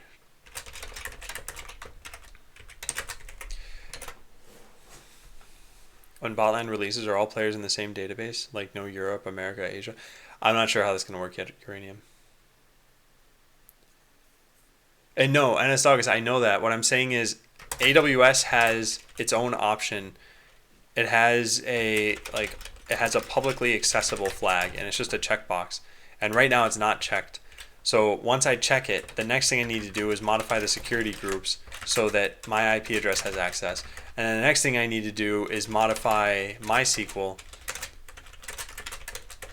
so that I have access, like bind to my address as well, something like that. And I don't feel like doing any of that, but that is the ideal way to get this to work, I think. It's upper box. I hate ProSam. Percent at the end of dump file name. Did I miss something? Yeah, I did. Thank you. Thanks, Rodakov. Okay, let's try this entire thing, and we can verify by running MySQL Workbench. I mean, I think this script is... It's not the worst idea. It's just maybe not the best solution. How's my back? It's still hurting, and I'm still leaning forward more. I really need to raise my monitors. I don't know if that's why I'm leaning forward. I think it is, because I'm angling my entire body so that I can like look down at my monitors when my monitors should just be a little bit below eye level. Back to normal. Ban and Durn. All right, so check it out. We have Botland, Botland 2, all this other stuff. We are now going to run the script, and we should get this new database set up. Let's try it out.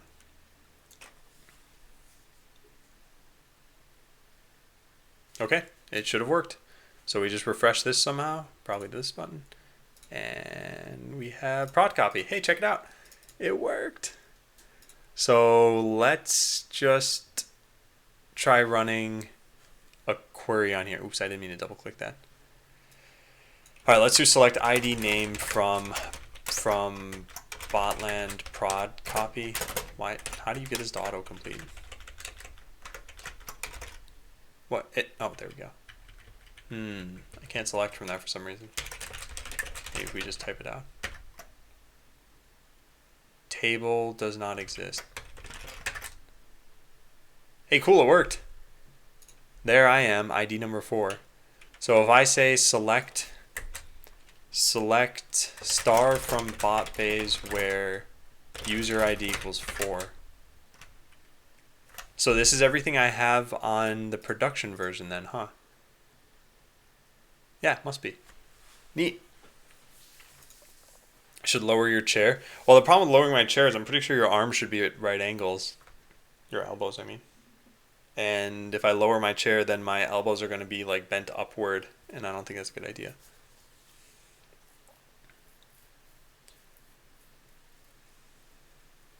Old people programmer problems. Can you imagine a programmer workforce that's largely like 12 years old? It's an age where kids are so much better at programming than adults are that there's just no reason to hire adults. Your quad database needs better data. That's younger than 12. I don't think kids are talking with lisps at that age. Shows how much I know about child development. Now, rambling aside, this worked. So I guess what we could do is either... Man, so everything I just did, I got the database copied locally. I could now run as though I'm on prod. Guess we should try that. How many registered players does Botland have at the moment? Well, I reset the database a couple of weeks ago. What we could do here is we could just say select ID from users. Or not even that, select count ID from users. There are 144 registered accounts, but there's some duplicates there because some people made multiple accounts. If I just do select name from users, you'll see this. So some of these, yeah, like Liquidor has 4 accounts. Yeah. WAF, off.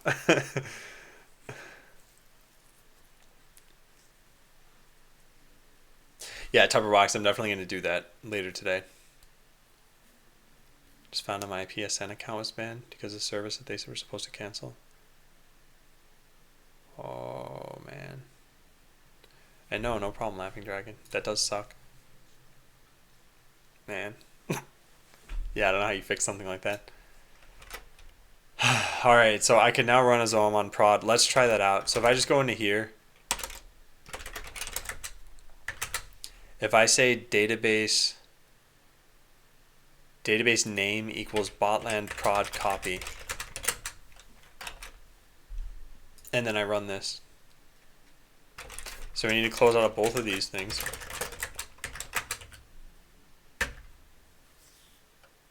Pool was destroyed. There's some way to do this, and I have apparently done it wrong. Access denied. Grant privileges, maybe?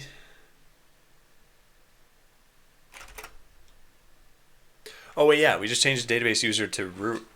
But we shouldn't even have to do that. If I say grant privileges... I don't know the syntax for this command. Which is why I wrote everything down. So grant all privileges on this. Tom Ato. So grant all privileges on botland prod copy.star to Adam at localhost. And now does it work?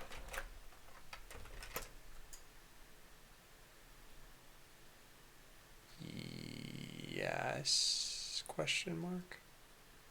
Oh, this shut down. Ah, it worked. I did it. Okay, we need to run this command.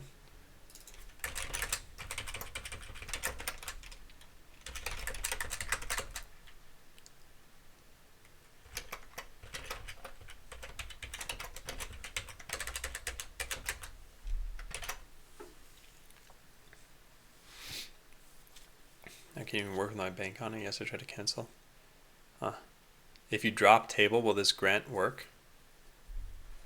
It shouldn't, but we can test that out. But I'll test that out in a second. First, I want to make sure this is working. So I don't know my account password. All I know is that Adam is my name. So let me go figure out what my password is. It's over here. Does this work? Nice. Oh, check it out. Okay, cool. So we're on localhost, but we have all the same data that we have on play.bot.land. So here, you should see the same everything. Yeah, defeated your defense. Okay, but there's actually one more problem. The reason why none of this is going to work is I do need to download replays.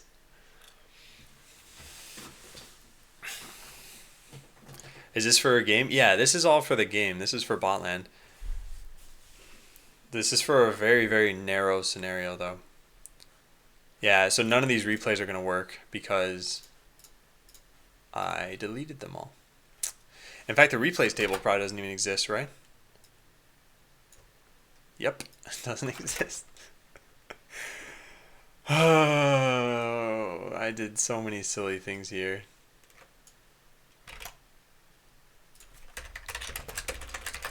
So originally I had this, but Botland doesn't work without a replays table. And if I'm using this script, then chances are I want replays for the people who are going to access this locally. All right, so let's try this out, and in the process, we can test out what who was it? Yeah, Rodakov. What Rodakov suggested. Why can he not just use play.bot.land? Because I shut it off after the stream. I could just not shut it off on certain days, but then I need to remember to do it eventually. I don't want to get charged.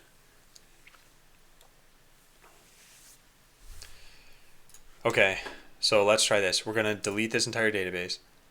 Drop schema. Drop now. And now we're going to try running this. It apparently does work. Interesting, Rodakov. And hey, Stefan. Are the replays in a different table or in a different schema? They're just in a different table.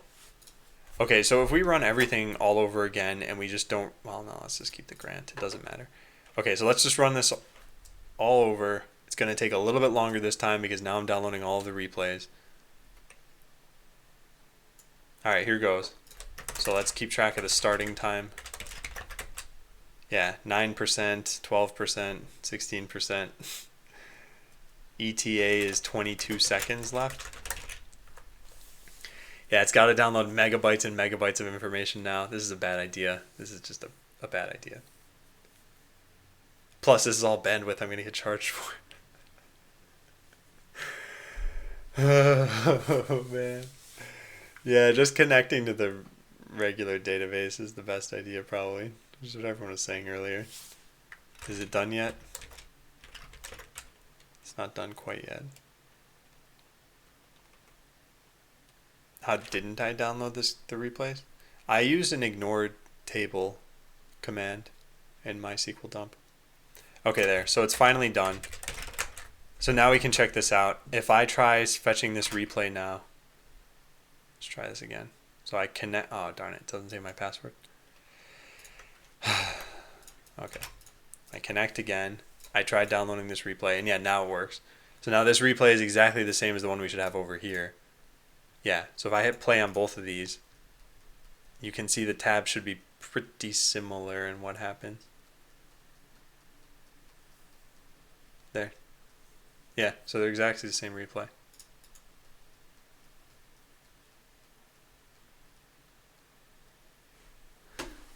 That wasn't making you dizzy.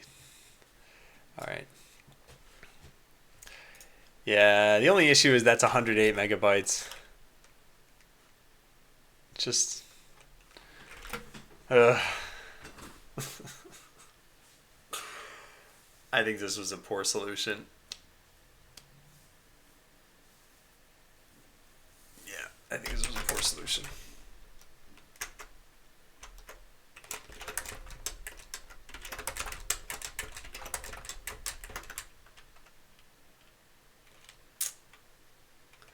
No buttons in the second one? Oh, yeah, if you're talking about at the bottom of the page, that's because there's other code that's different here. So yeah, no buttons being in the bottom bar. That's not the part I was focusing on. The replay data comes from the database. The client is different because I'm on different versions. I'm confused, charged for what? So I'm on AWS right now. AWS, what is it, free tier. So they have a list of all of the things that you get for free. And one of them is a certain amount of bandwidth. Whereas they don't list this out apparently. Oh, here we go. Yeah, I'm never going to find this. Anyway, they give you some amount of bandwidth for free. So every time I download this database, it's going to be like 100 megabytes of bandwidth. Because I'm on the free tier right now, and if I go beyond... how much do you actually get? You probably get way more than you need.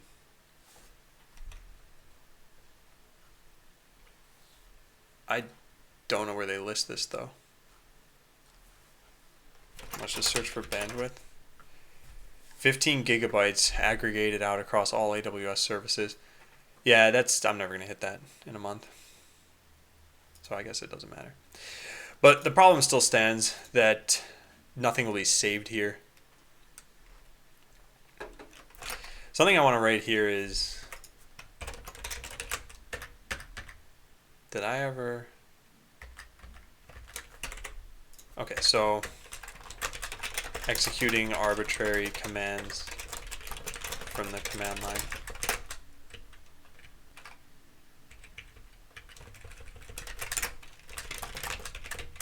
E and surround your command in quotation marks. Is that internally and externally? No, it's only externally.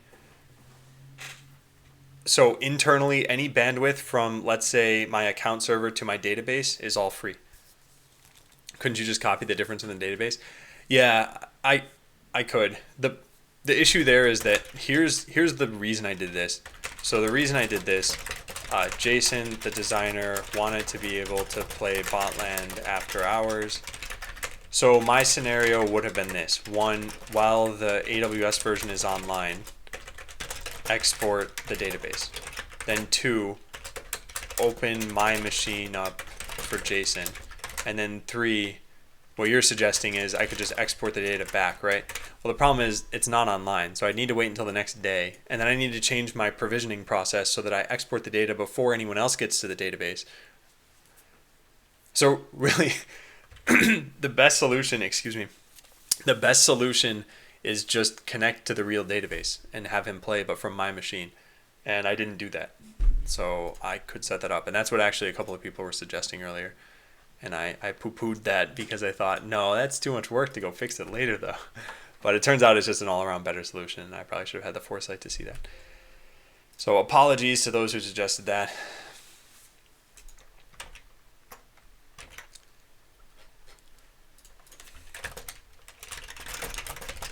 You just need to point the account server at local DB name.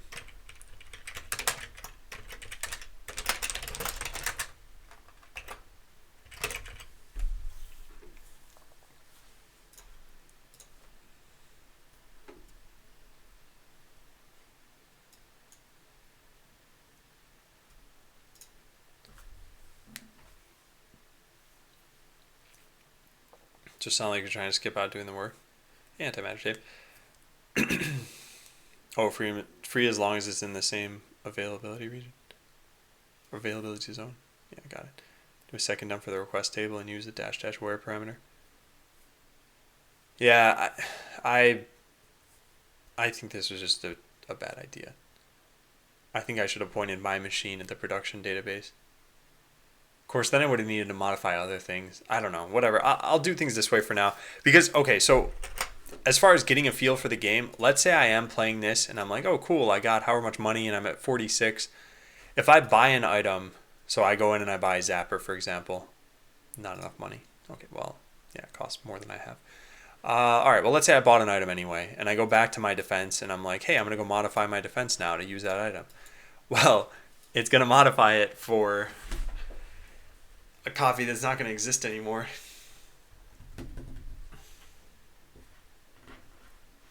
Hey, hello.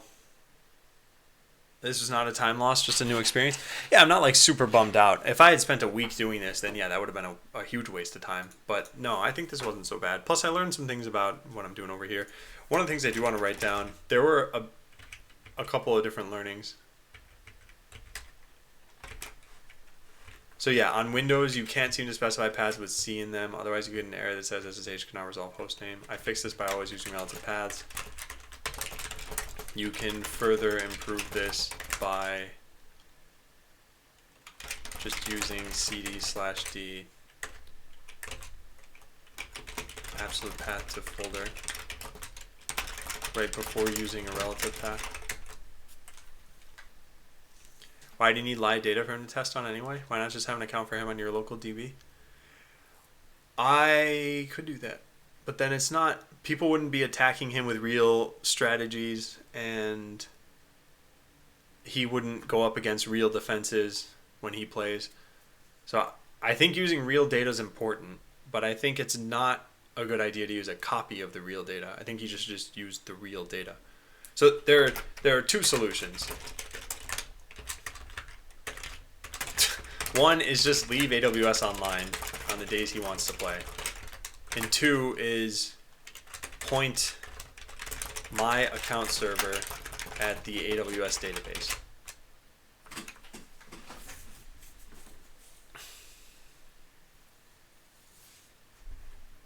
Then that's it.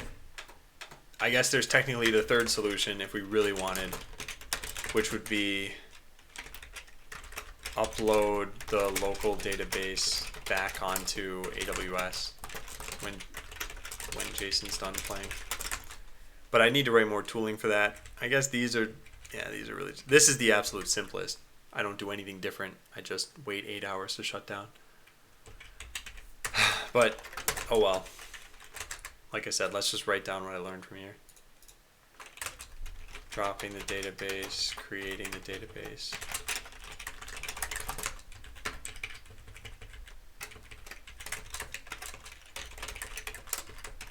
I'll probably never use this script again. I kind of want to save it somewhere. But their paths are all specific to me. Now I'll just write a note to back it up to like an external hard drive or something. Backup import prod bldb.cmd. Is he living in Europe? No, he lives in the US. He just works during stream hours.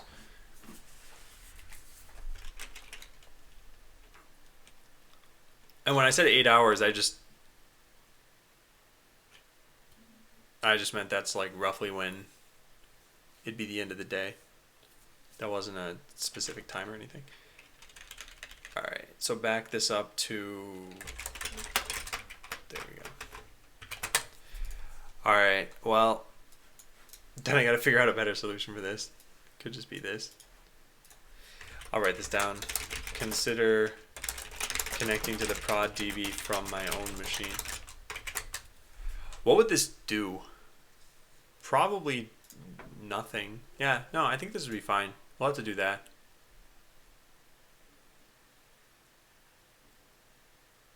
Okay. Oh well.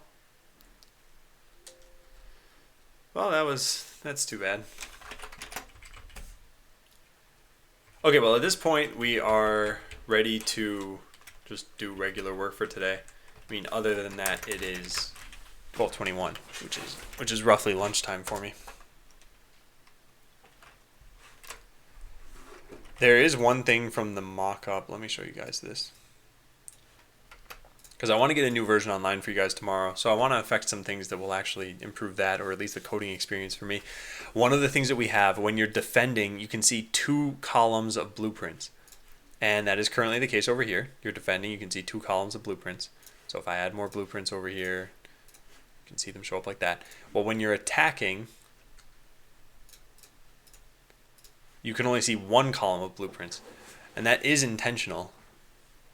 The problem is scrolling is going to be a little bit harder. Because, yeah, you won't have chips showing up when you're attacking. Which, do we have it showing up? Oh, God. All right, let's go fix this. Why did this fail, though? Because it shouldn't have. Foreign key references game version. I don't care about this. I don't care about any of this. Oh, it doesn't matter. Hey, Ken Meister. So instead of connecting to... What? How did this get set back to botland? Did I do that? I must have done that. Yeah, weird.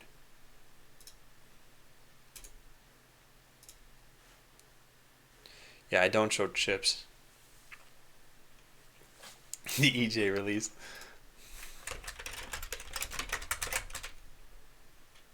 Okay, cool. So here's what we're gonna do. We fixed memory leaks, right? That's all done? Yes.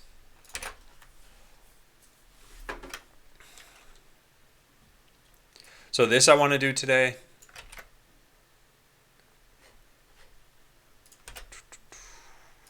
This I want to do. Make sure scrolling isn't terrible. Then some refactoring and maybe, yeah, nerf melee. I want to see how that works. Or no, not nerf melee. Whoops. Oh, that's what someone was saying earlier, right? Whoops. Yeah, my bad. I think it was Digi who mentioned that. And I was like, no, I didn't mean nerf melee. I meant something else. Yeah.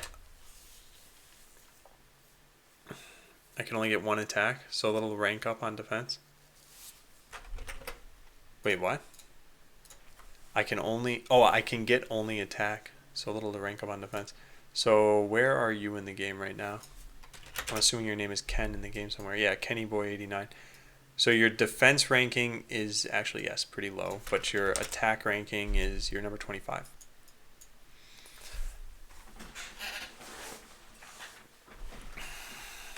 Not bad.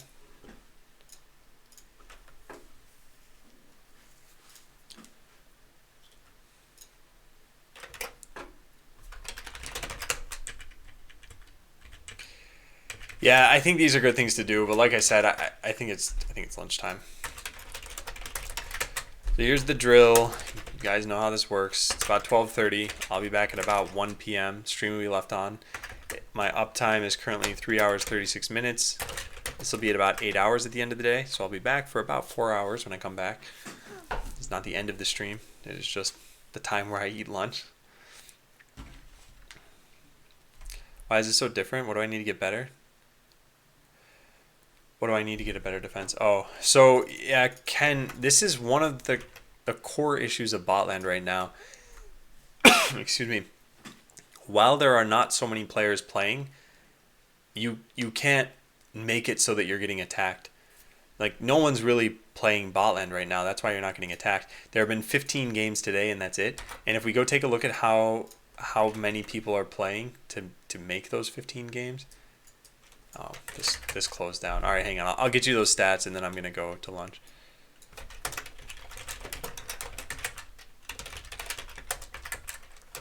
All right, so helpful SQL queries. All right, so find matches involving a particular player. Find out who's playing the most matches. Here we go. So in the last day, there have been a total of 6 people who've even played a game. And what are the odds that they're at your skill level and found you as a defender? So when this number goes up, we won't really have this problem anymore.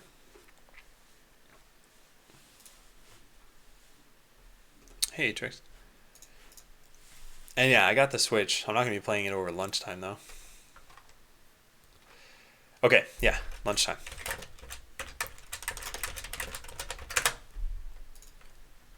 All right. So I'll set this to 35 minutes. There. All right, thanks for watching so far. See you guys after lunch.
Alright, I'm back.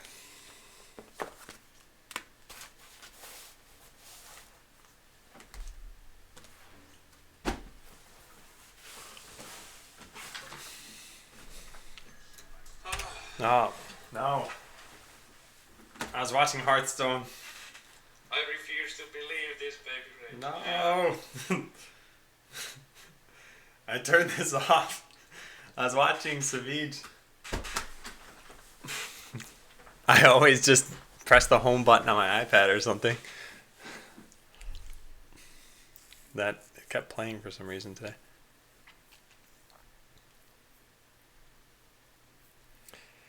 Hey, Shuttle Joker. And let's see. Anyone know anything about Twitch bots? I can't figure out what exactly they run from. What application or whatever do I run my scripts from?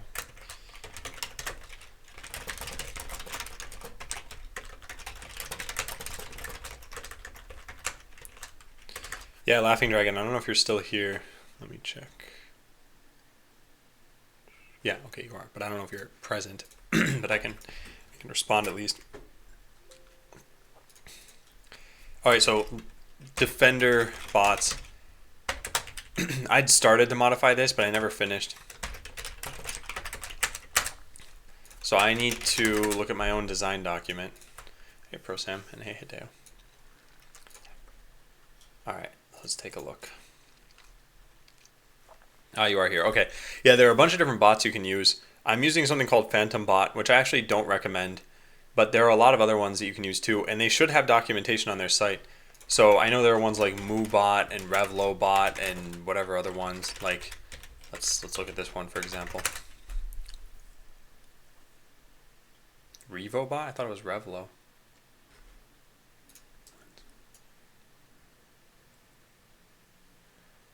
Okay, I have no idea what I'm talking about then. Anyway, if you link me to a particular bot, I could probably help you out a little bit.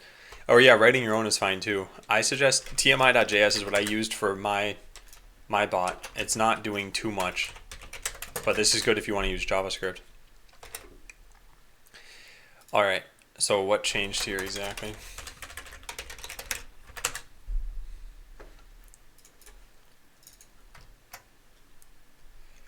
So we lowered the number of bots on level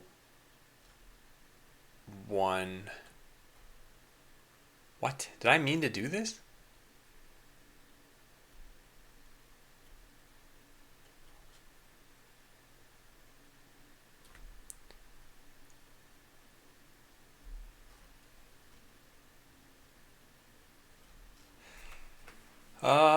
Yeah, I guess so. Yeah. Wow, okay. So right now we have this chart. Can I copy paste this nicely? Probably not. No, I can't. Okay, well, the important part is this. These numbers. So we'll just write the levels before it, I guess. Oops.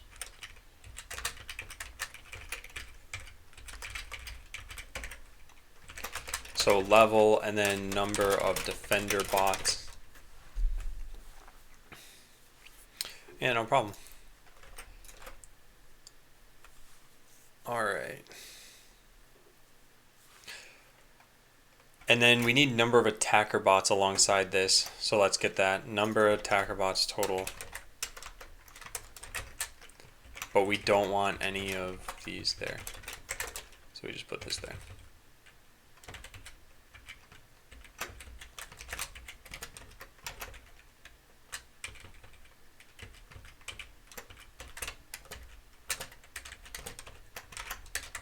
There. Okay, got it.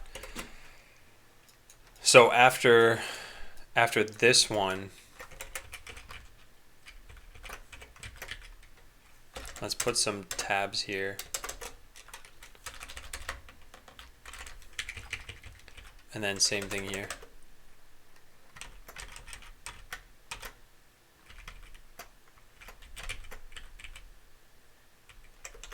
There.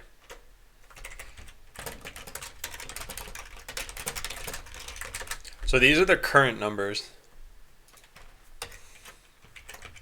And let's put a line of hyphens here. Okay, so these are the current numbers, and no, that's actually not current. These are wrong. This should have been 8 and 8. No, 8, and then this updates to 9. Right? This can't be right. 7, 8, 9, 10. How did this work? 7, 8, 9, 10. Oh man, what am I doing wrong? Level 2 used to be 8 and is now set to 9. Level 2 used to be 8. Oh, I got these from the document. That's why. Okay, never mind. Now it all makes sense. All right, fine. So then this is the only thing that needs to change. This used to be 8 as well. Okay, great. Yeah, no one's ever been level 1 in the game, though. I always started you guys out at level 2 or 4, I think. So I don't have any statistics on balance there, but I think that should be down to 5. Okay, so then we upped the amount of bots for defenders on level 2. So this would be 9. And then I think from there we just keep increasing, right? Because level 2, you have one more. Yeah, I think you should always have one more total. So we could up all of these numbers potentially. At some of these gaps, though, you get more chips. I should probably take a look at where that happens, too. So here are all of those numbers.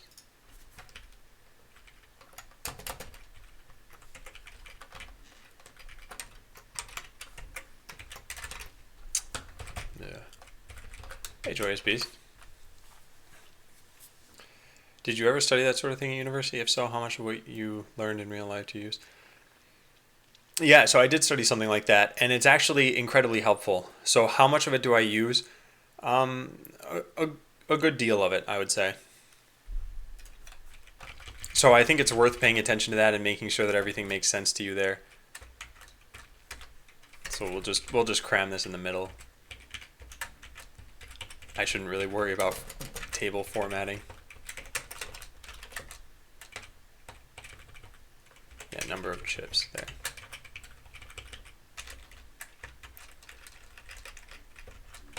There. Okay, cool. So yeah, level 1, you have 7 bots, 0 chips, 5 attacker bots. Then you go up to 9, you have 1 chip and 8 attacker bots. And then 9, 2 chips and 9 attacker bots. Yeah, I don't know so much about this. There's got to be some number that changes here so that attackers can keep up with the number of chips you have. So I want to say that that's reasonable, but I don't know if it is.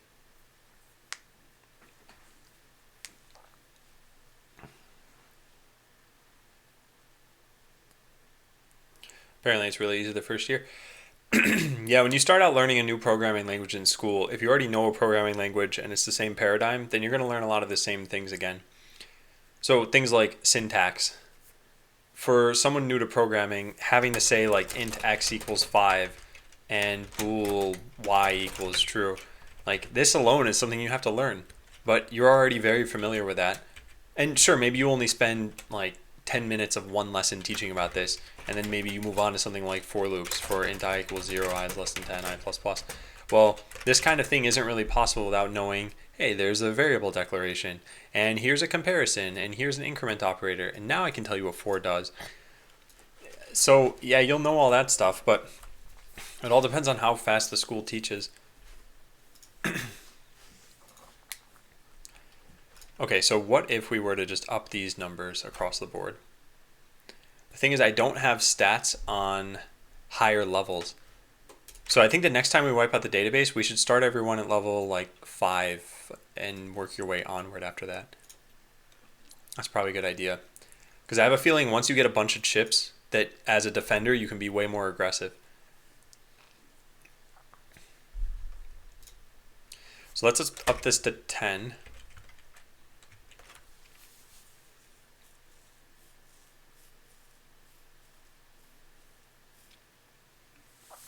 Yeah, that's really good, Shuttle. How do you feel about it now?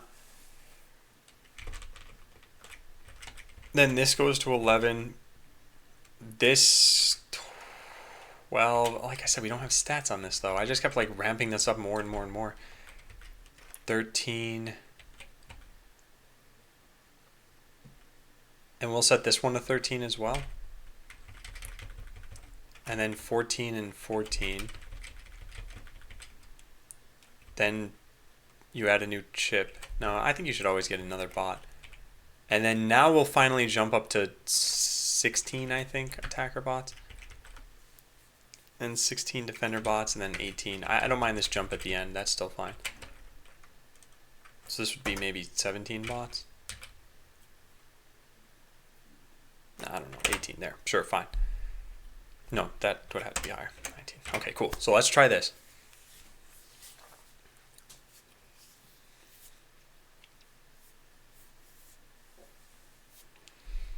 So now we just need to type in all these numbers over here. So level 0, you're allowed 3 bots. Okay, good. Level 1, you're allowed 7. Level 2, you're allowed 9. Then it just goes up from there. So this is 10. Then this is level 4, which is 11. 5 is 12. 6 is 13. 7 is 14. Then 15, 16, and 18. Good, good, and good. Okay, cool. So that's all of those. Now number of attacker bots is probably going to change for a lot of these. So 5, 5, 8, 9, 10, 12. Why are none of these different so far? 13, this is different. 14, 16, 17, 19. Okay.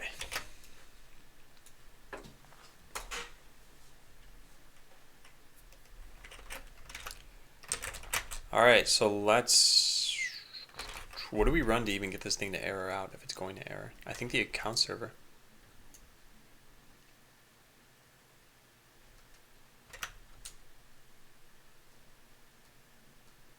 What is going on here? Okay, there we go. Not bad.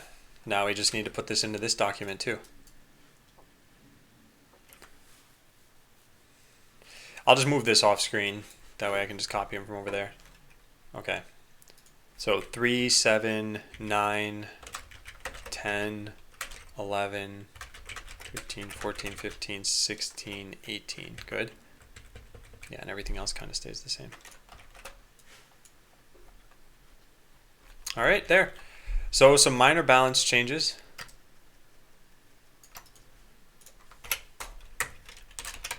Rebalance computer levels to favor defenders more.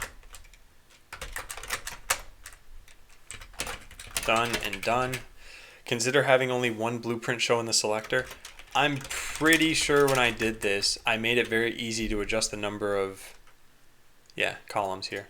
Num per row. Why don't I just call this num column? So the number of columns now needs to change based on whether or not we render the chips panel at all. Yeah, if is attacker.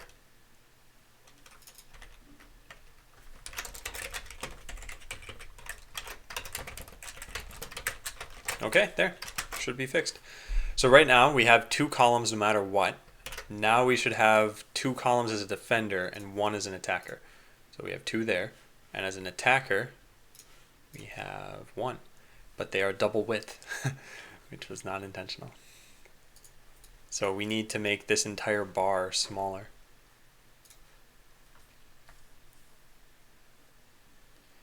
Yeah, minimum width is set to 225. What if we set this to 112 pixels? This is pretty good. This gives you much more space as an attacker to put bots down.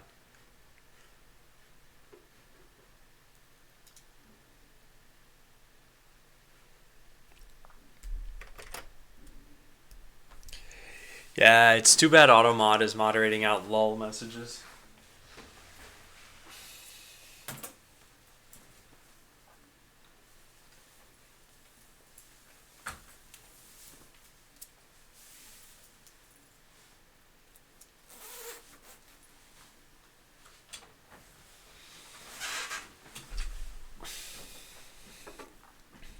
Okay, so we need to change the style of this.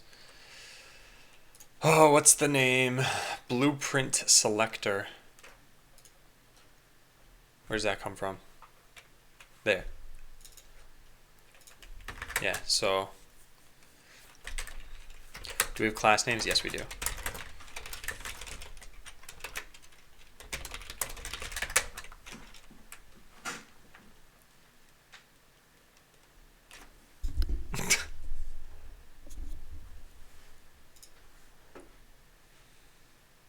Oh, hey, Soul Sorcerers, I just found out about something called Equity Arcade over my lunch break.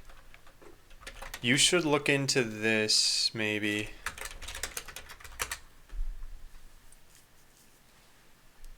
Thanks, Bro Sam. Geez, you'd think they'd clean the controller in the picture they used. Look at that. That is unprofessional. Look, there's dust on this controller. They show this giant picture on their front page, and they didn't clean the controller.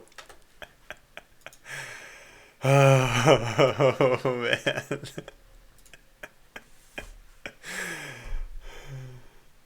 You ever gonna have Botland merch available? Would have been cool if you just put on a Botland hoodie. Would totally buy one. That is an interesting idea, Joyous Beast, and maybe.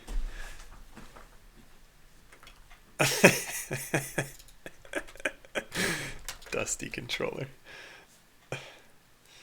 Well, no, I know my keyboard's dusty, but that's not like a single image. My keyboard will collect dust over time. An image can't collect dust. A photograph can, a picture that you print out. But, alright, we're done. We're done talking about this. Okay, so this dot props dot is attacker, and then not is attacker, I guess.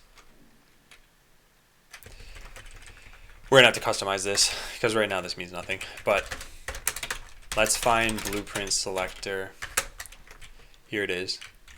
So we'll say blueprint selector as defender has a minimum width of 225 pixels and a width of 225 pixels. And blueprint selector as attacker has the same things, but just cut in half. So now we get rid of this, and we put this stuff over here.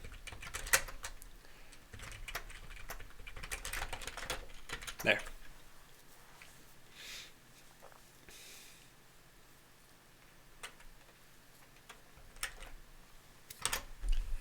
Okay, so now the widths should be set correctly, I hope. That is not correct, right? This thing shouldn't be hovering over at the top. I don't know how that happened, but this looks better.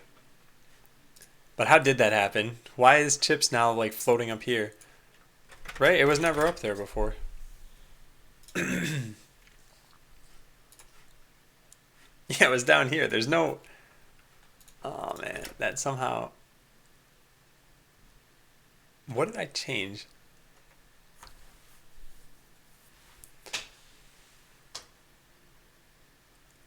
I changed basically nothing, right? What am I missing here? Okay, when we're a defender, what's going on? Is this has the right width and everything set, does it not?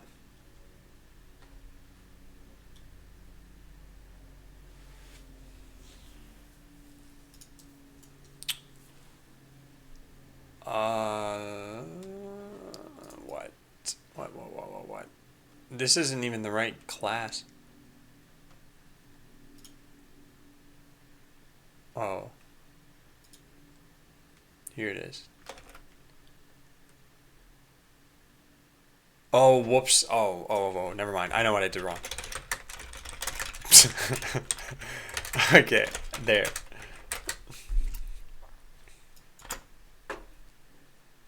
That should fix it. Yeah, there we go. All right, yeah, that was silly. I left off one of the CSS classes I'd had before. Okay, so this looks fine, and we go over to attack, and it should also look fine, and it just takes up one column now. Yeah, so now if you go beyond the amount of bots that can fit here comfortably, you're going to have to scroll this panel downward. And this looks pretty weird now, because it's almost impossible to hit the wrench button. So there are a couple of things we could do here. One is just expand this a little bit more. This is actually going to be a problem even on the defense, now that I think about it. Yeah, one is we just increase the width of this to like 130 pixels. No, not that.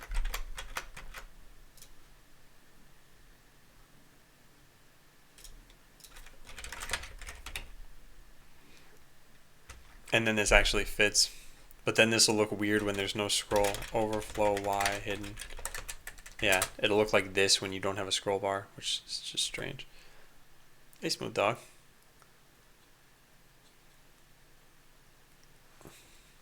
I can't tell if that's a typo or a pun.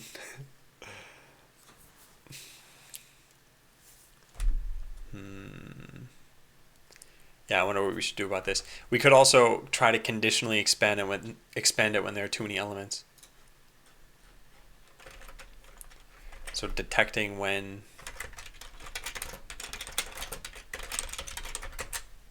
a million levels. So what about switching to 2 columns once you get past, say, 5 of them? Or you detect the total height on all the icons. Yeah, I think I'm going to try to do the detection method because as a defender, I think you want there to be 2 columns all the time because you have a bunch of time to just pick what you want there. As an attacker, I think you'd rather have more screen space. Oh, whoops, I'm on the wrong website. Yeah, as an attacker, I think you'd rather have more screen space so you can see more about what's happening. How many bots can you have in total? You can, I don't remember. I think it's 18 for each. You can have 18 blueprints. Something like that. Detect presence of scroll bar. You don't need to handle nothing.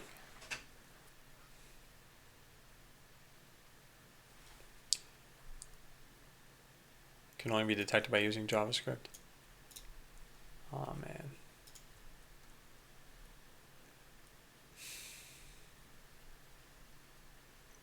Plus this is actually really hard to scroll with touch. Right? If I change this to this. Yeah, because you have to grab in between. Well, on Chrome it's not gonna let me do this.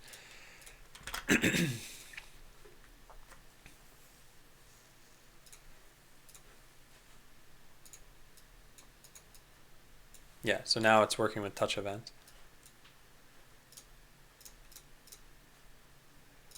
And yeah, if I create a bunch of these, I should create a bunch and then save this.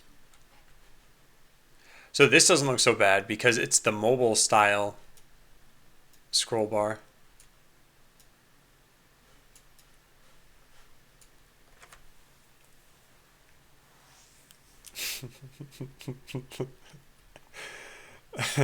Smooth talk.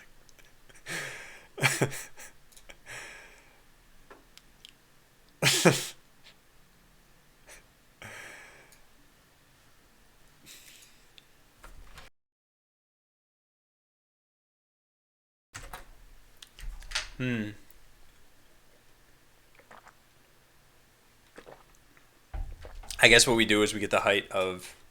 Yeah, let's try this out. Because yeah, maybe we should just detect this. But we need to know if you're on touch or not. Otherwise, we'd be expanding this for no reason. Also, can you disable the scroll bar if the user isn't hovering over it? I might be able to. I'm not sure if that's the best idea though, because I think I want you to know that it's scrollable. Because what are the options here? There's overlay. I don't know how that works.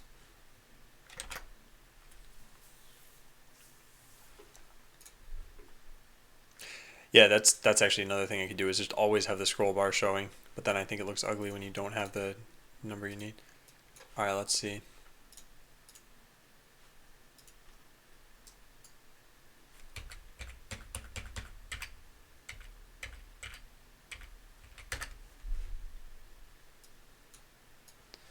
Yeah.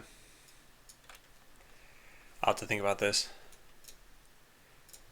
I don't think I want to solve this right now, but I don't like how it looks right now.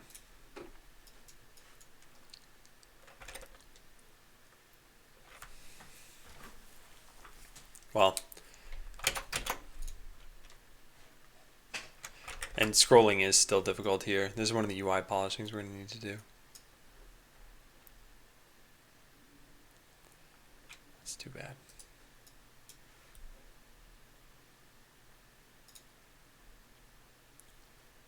Okay, so let's do this. Copy selector.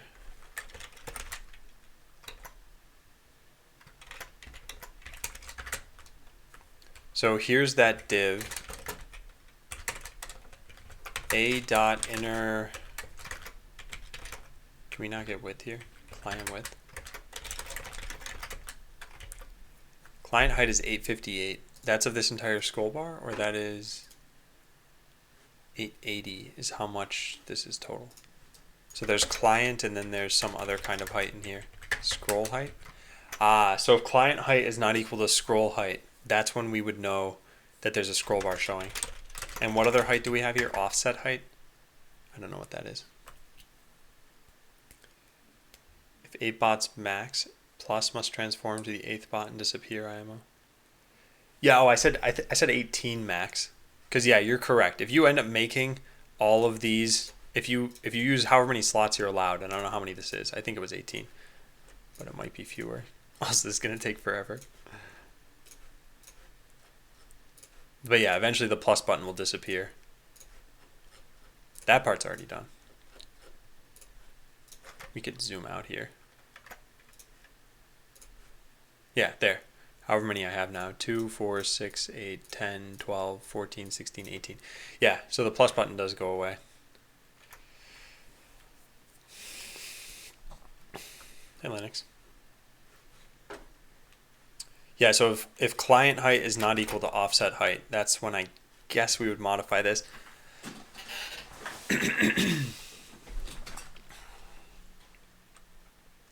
But it would need to be done on this ref equals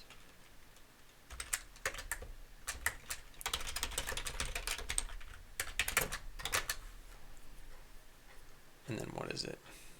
We don't have any other life cycle functions here, do we? No. 18 is quite a lot. Yeah, I don't know if you'll actually need 18. That number can be changed later. I think 8 is too few. That's what I learned. So I just set it to 18.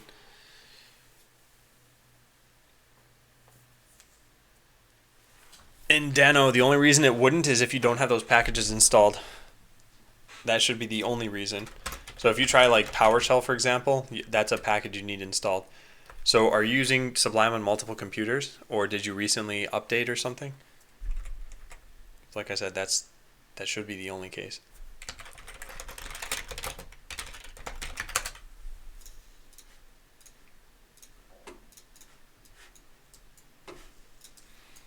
So I think we want component did update here.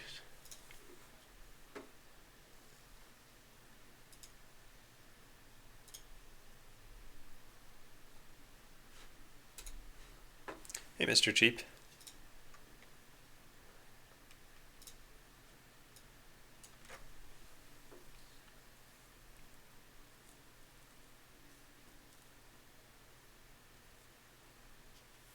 Okay, yeah, let's do this.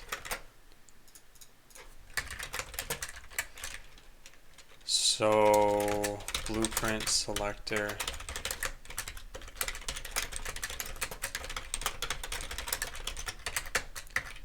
Let's just put a breakpoint there. We should be able to determine its height.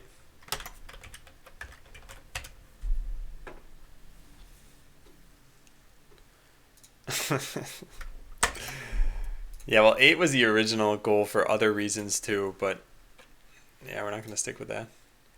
This didn't even break in. What happened here? Huh, what did happen? There's not a single set syntax entry when I type syntax, but it's only happens sometimes. I can fix it by moving the cursor up and down. Wow, that is strange, Dano. That just sounds like a bug. What's a good way to learn to write good clean code? My method names and variable names suck. A lot of that will come with time, Mr. Cheap. In the meantime, I suggest looking into design patterns. It won't teach you about variable names and method names. Actually, I guess there are two components you can seek out. One is something like, let me see if I can find this. Where was this? Yeah, I don't know where I wrote this down. There was something that Hideo, this. Yeah. So what you'll want are guides like this for whatever language you're using, and then you want design patterns as well. And nice, Ken, did you win? This has a lot of really good tips, and they apply to more than just JavaScript. So for example, variables. Use meaningful and pronounceable variable names. So it says bad, YYYYMMD, stir, good, current date. So cool, like makes sense. Use searchable names, use explanatory variables. This is, I think, what you're looking for.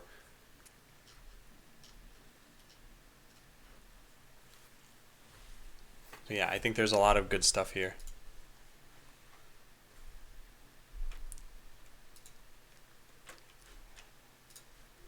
Okay. I wanted to figure out why this didn't ever break in. It still didn't.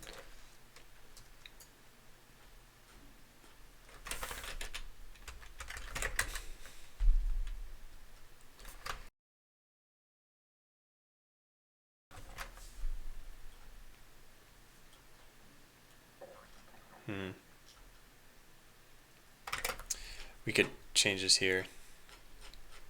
I don't know how important this is going to be. But ref equals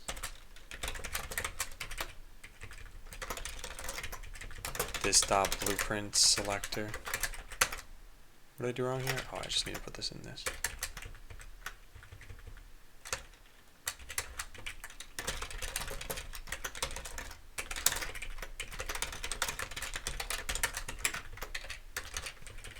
Huh. Still not breaking in though. Oh, it says there's an error. Probably screwed up how I did that. Yeah. There, build successful. I think you're cheating, so I lost. How can I get my bots to become invisible? So Ken, you can just buy that at the store and buy. Oh, there it goes. Interesting. Okay. Okay, yeah, we were gonna have to fix that. If you go into the store, and you should find in defense cloaking is there. As long as you have 50 bot coin, you can buy it. Then you just equip it and use it. So for example, I have it. So now if I want to make my bots turn invisible, I just put cloaking on, done, and then I add in code that will cloak, which I actually have figured out, so that I will already do it. That's it. So I just hit test, and now they should all cloak when they see an enemy. Yep, there they go. So they're cloaking, they're firing missiles.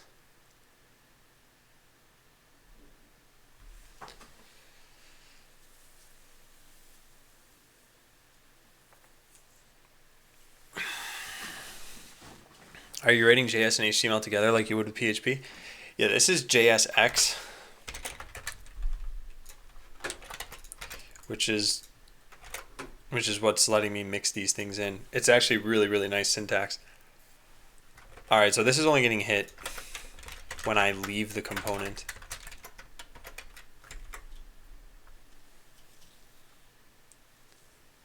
Component did update. I would have thought it'd go there. Component did update.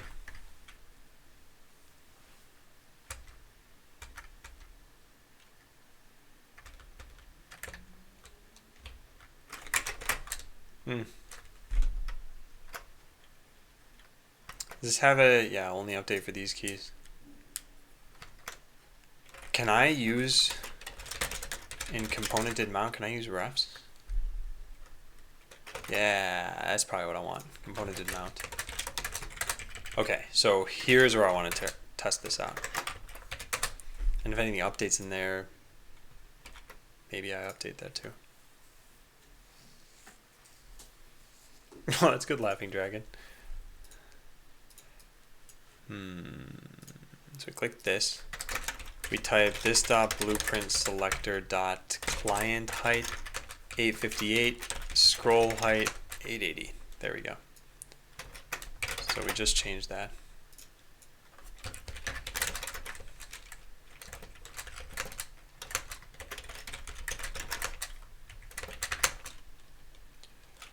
So set state vertical scroll bar showing true.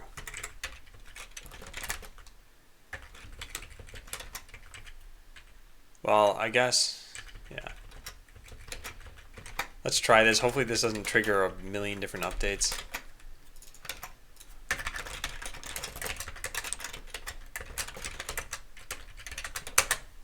And then we want to make use of this in here. So here's what we'll do for now. We'll just make it so that the background color changes. That way there's just some easy thing we can do. So we'll say style equals background color this dot state dot this red, otherwise green. So this should be very obvious.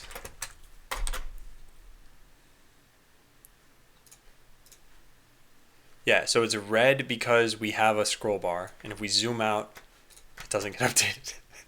So I guess we need to do this. Update vertical scroll bar. That's where we put in the rest of this function. And then we do this in component did update as well.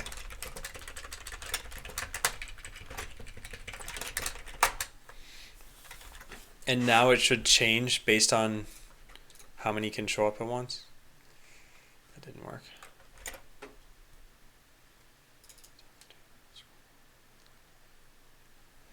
Yeah, it didn't work.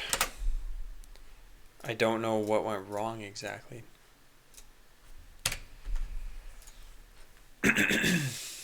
Invalid regular expression.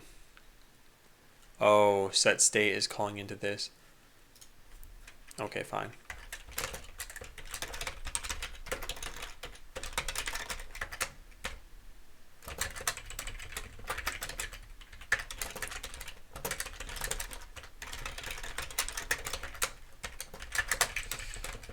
So let's just wrap it in here.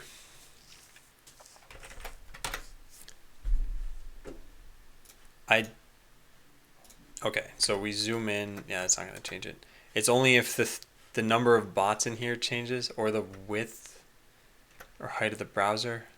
So if I were to add another bot, then it would turn red. If I zoom out and add another bot, it'll turn green. Yeah. We need that to happen. We need that to happen on all resize events. And also on any update events. So what we could do is just pass in the width and height to this thing.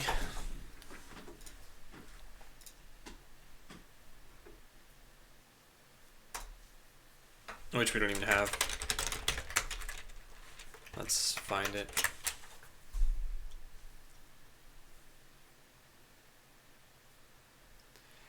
Well, we actually have height here. We're just not using it, are we? Interesting. So if I just typed height into this thing, and also we search through all of these. So where are their functions? This, anywhere that we have bind is going to be a function, so we get rid of those. What else do we have? This is a function. This is a function. Yeah, okay, I think that's it. So we have 12 properties here, and I don't think I have 12 lines here. Yeah, this does not look like 12. What am I missing? Base is there, attacker is there. Height I just added. Let's move this up to the top. Hide edit buttons, that's there. Stopped dragging chip.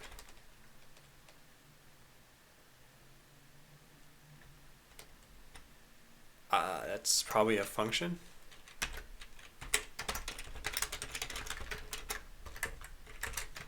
Yeah, it is. Num chips placed, num chips placeable, is showing, available chips, num empty base, show update button. This is never even used. Oh man.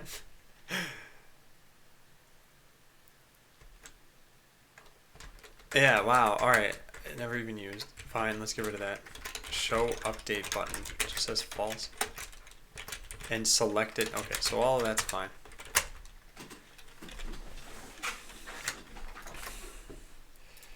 Alright, let's test it again now.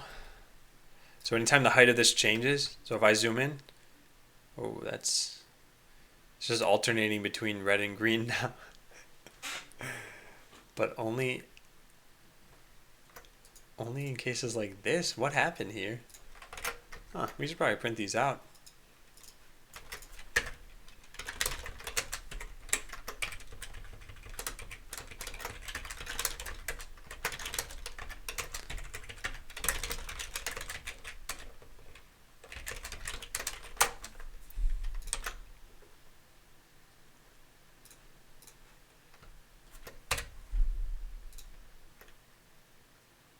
Oh, they're off by a pixel. Gotta be kidding me. I don't know why that happens, to be honest. Yeah, that's weird, right? This? Client height is 1319. Scroll height is 1318. I guess if its client height is less than, not equal to. Let's just change it to that. Maybe this will work.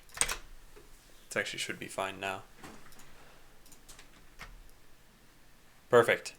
So again, the only thing that I've tried to do here is this bar is green when there's no scroll bar, and it's red when there's a scroll bar. So that's it. So if it's green and then we add one bot and it turns red, then yeah, perfect. Okay, then the next step is instead of having it turn red, just add a little bit of width to it.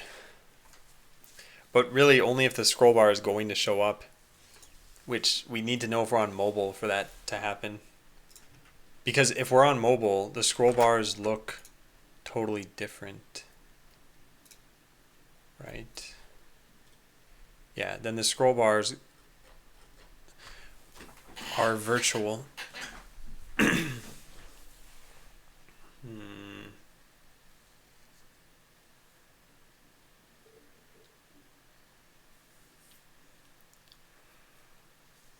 I wonder if there's a way to get the scroll bar width. The problem is there is a width of it here. It's just it's not always present. How would we even know that we... Huh. Well, regardless, what I can do here...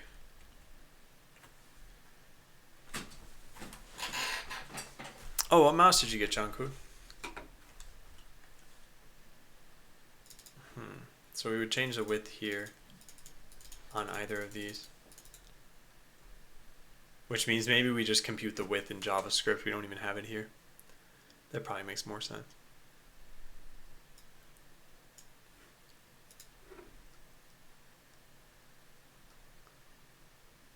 Yeah, that's pretty good. Good job, Soul Sorcerers. Yeah, I've done some pixel art before. Very, very little. It looks terrible and it takes me forever. Recently, what I've been doing is trying to transcribe a piece of music, and it's like solving a million little puzzles because I don't have a very good ear when it comes to music. It's fun, and it's incredibly time consuming, and I'll get done with 20 minutes of transcribing like 2 measures, and I'll realize, huh, I did all of that wrong. Got the Razer Death Adder Chroma. Alright. Nice. So I guess we always want this. We're going to just comment this out for now. And then we want to say style equals width. Yeah, let's just do this.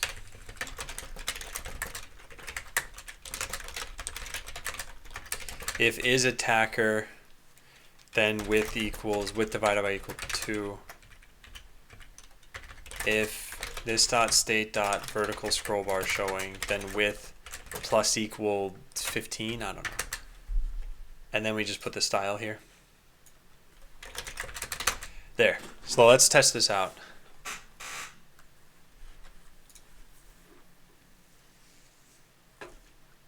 What's this?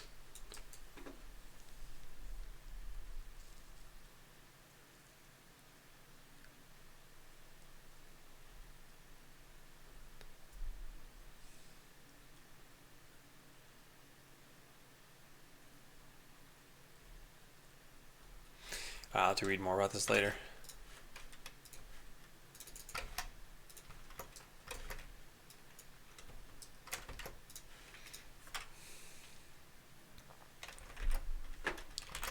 Okay, let's try this. So now when you can scroll, we make this a little bit larger, which won't be obvious when you're on mobile why we did that. But if I zoom in, oh, check it out. Look at how seamless that looks. If I zoom in, the scroll bar gets added sort of to the right side of this. So it never really looks like it's in the way, and you can always click these now. But when I zoom out and the scroll bar is not needed, it actually shrinks the entire panel. That's pretty good. So here's the best way to demonstrate this. If I just click Create New Bot, now there's a scroll bar, but it doesn't cover these buttons.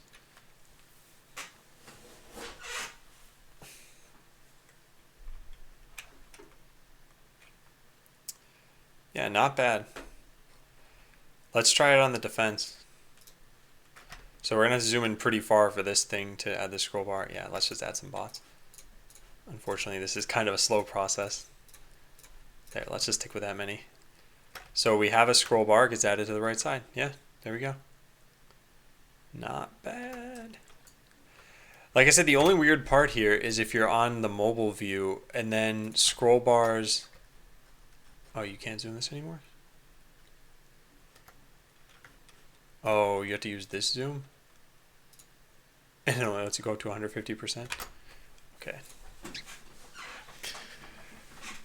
Yeah, so on mobile it's going to look weird now because we clicked these buttons.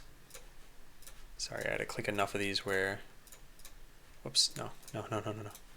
Okay, there's the scroll bar. So it expanded the size of these icons, but there's no need because the scroll bar is virtual. So I'm not totally sure how to fix that.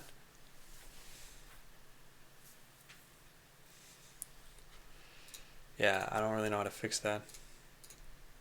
Because you can see this looks fine. These icons are centered. Then all of a sudden we put it in 150%, and now, well, actually maybe they're still centered. I can't really tell. But like I said, that whole extra little bit, it's not too bad. It's just not great. And also it's pretty hard to actually scroll because you have to click some of the point that is not a bot. Eventually we'd probably want to make it so that if you click and drag to the side, you're placing a bot. And if you click and drag up or down, you're just scrolling this window. We'll worry about that later.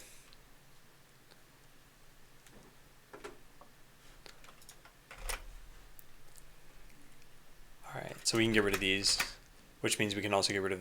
I already did. Okay, cool. Yeah, that's it.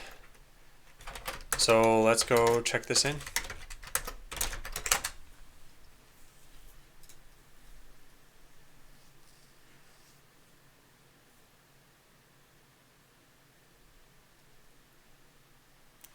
Some is defined but never used. Oh man. Okay, fine. Then I'm gonna need to republish this thing. Well, we'll do that in a little bit. For now, let's just check in the stuff I changed. So yeah, I want to change this code too. Set vertical scroll bar showing is showing. So if this dot state dot vertical scroll bar showing is not equal to is showing, then set it here. So now this can turn into this. And we can get rid of these. So this looks much, much better. And we can actually just cut this down to one line.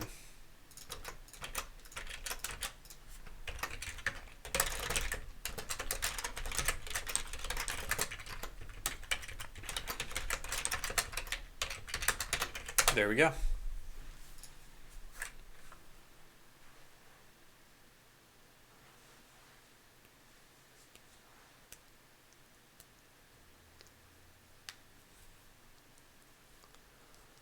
Aww. That sounds mean, Digi. Like, I don't know. I don't know how Soul Sorcerers took it though. But hey, Power Rangers. And I'm doing okay. I think, like, mentally I'm fine. Physically, my back, I still have this relatively sharp pain pretty close to my spine. And I I can't seem to sit in a way that it completely goes away. Hey, Tyler.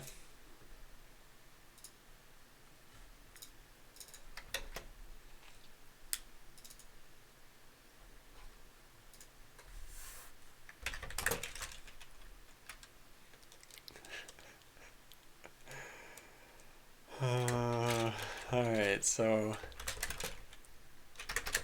only change the state if it's not already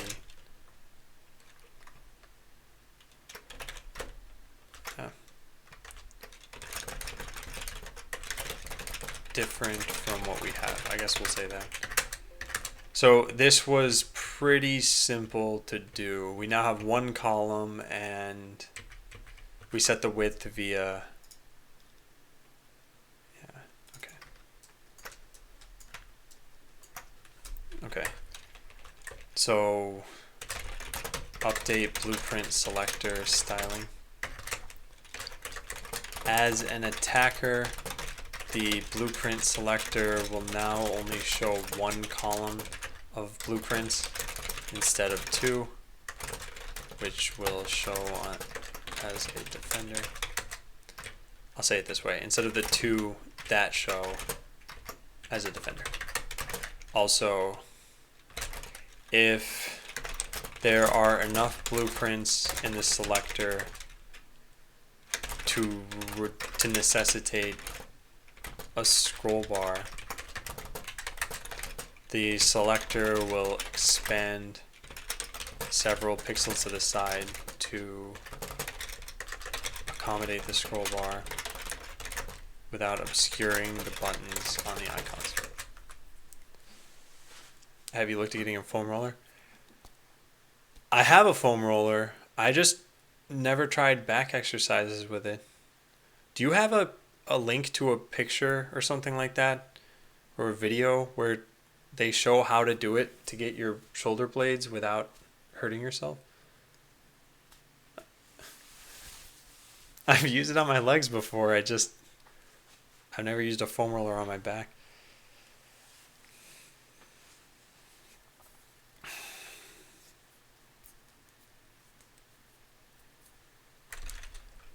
Okay, so this is good. Now we go fix this version mismatch. Yeah, I need to go publish this, and then I need to commit and check it in, or and push it. I mean,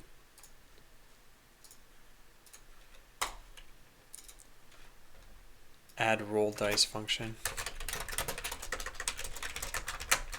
There.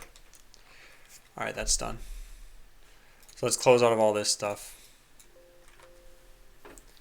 Nerf cloaking. So it's about time. Everyone's been getting cloaking. If we take a look at this chart, you can see 19 people unlocked cloaking. Surprisingly, 6 people got Inferno Zapper. Then repair, teleport, regen, area repair. Yeah. I think this is not an indication that something is overpowered, by the way. That's not why I'm rebalancing this. I'm rebalancing this because there are certain strategies as an attacker that are enabled that are just too good, I think.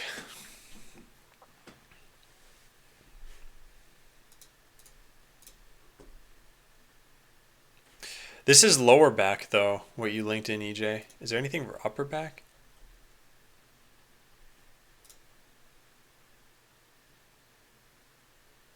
I'm 4 of the people that bought Zapper and Cloak. I use Zapper to counter the Cloak users. Oh, okay. Yeah, I'll check out these videos later. Thanks, Fatality.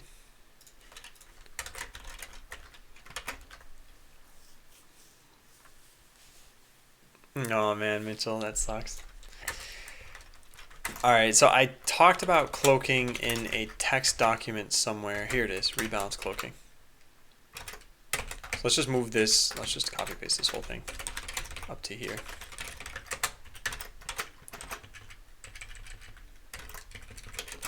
So let's read what I wrote about this before.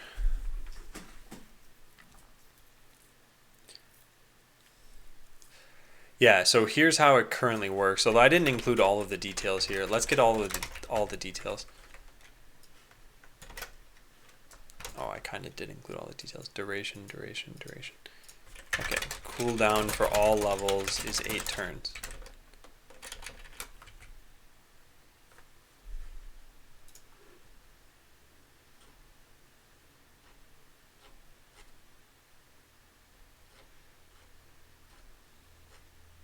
Interesting. Okay, yeah, thanks, Fatality.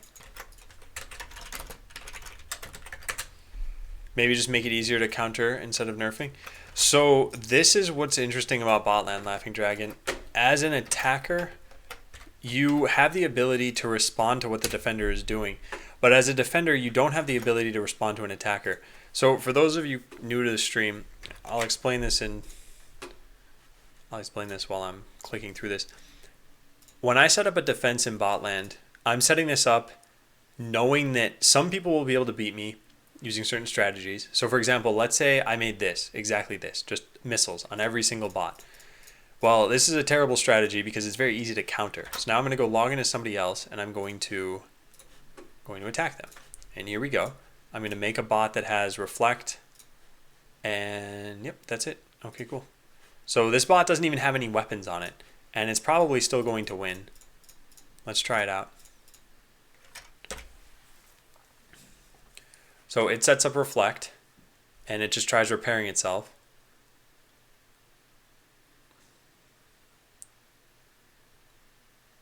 And you can see the amount of damage it did in just the first phase.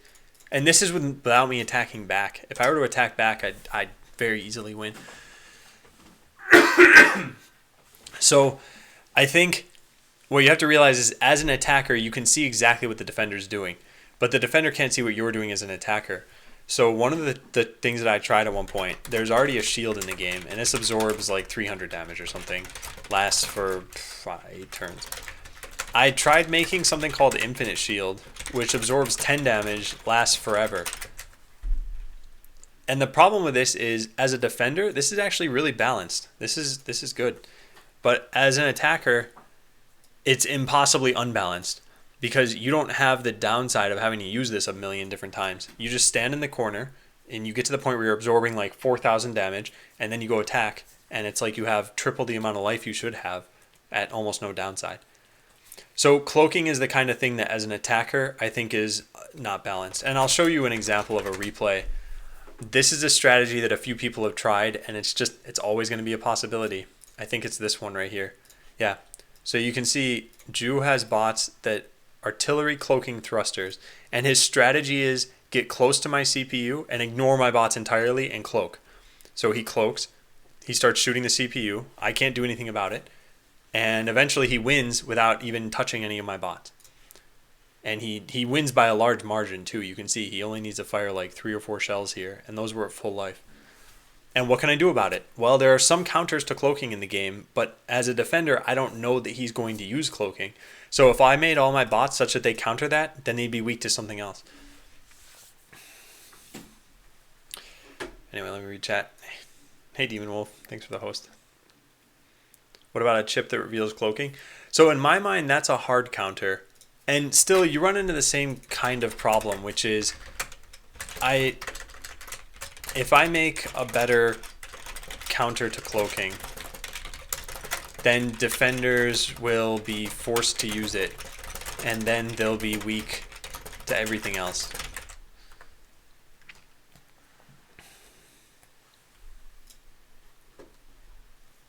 And hey, Jack W. and Darth Vapors. Match 2057 is my current defense. Well, sure, yeah, but I wonder what you're sacrificing by doing that. So here's how Liquidor got around this defense. Here is Ju trying to use the exact same strategy, and Liquidor has a whole bunch of stuff to try to counter this. So yeah, he's got Inferno Zapper. While an enemy is on fire, it is visible. So he used Inferno Zapper to make the enemy be on fire, and then hits them with missiles. And it actually, I mean, really good job, Liquidor, definitely. But I feel like you went all in on this strategy. And in the third phase, he didn't try his strategy again.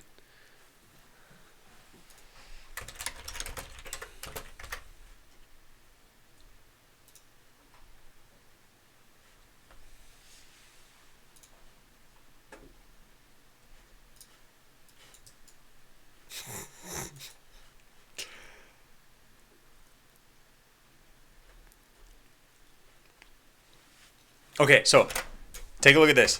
I think this is a similar analogy here. Let's say I was making Pokemon, and there's a water attack, or not a water attack, an electric attack that does like 10 billion damage.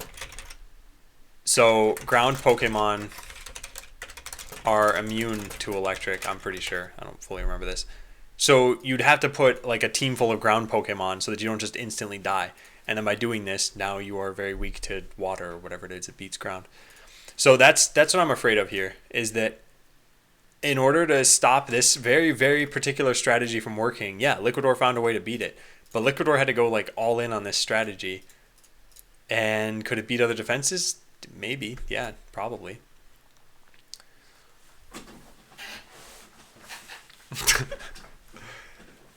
Yeah, weird bots with 5 hardware. Well, it's still. I think you did a really good job here. You definitely countered this exactly how you should have. And I can't imagine it was that easy to set all this stuff up. But yeah, what are you sacrificing by doing this?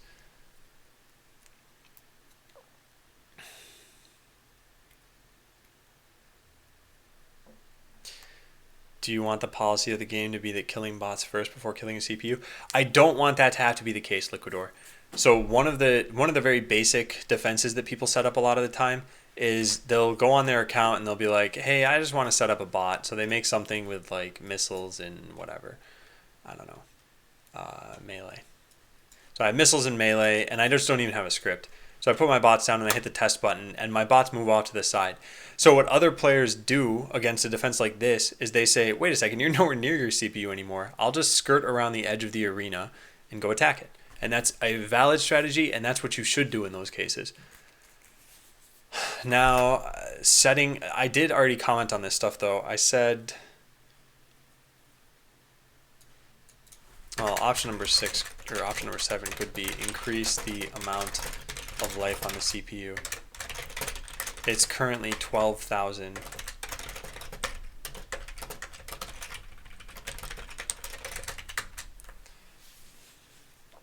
I didn't mean for the CPU to be invincible, but for it to be stronger against cheese. Yeah, I still think the best solution is this one. This is what I'm leaning toward. We just change cloaking. We do everything exactly the same, but we say cloaking minus 35% damage while cloaked. And I think that's probably the best solution. So this artificially extends the life of your CPU to 16,200, which should be fine. But then again, I don't know. Maybe at higher levels, that's not good enough.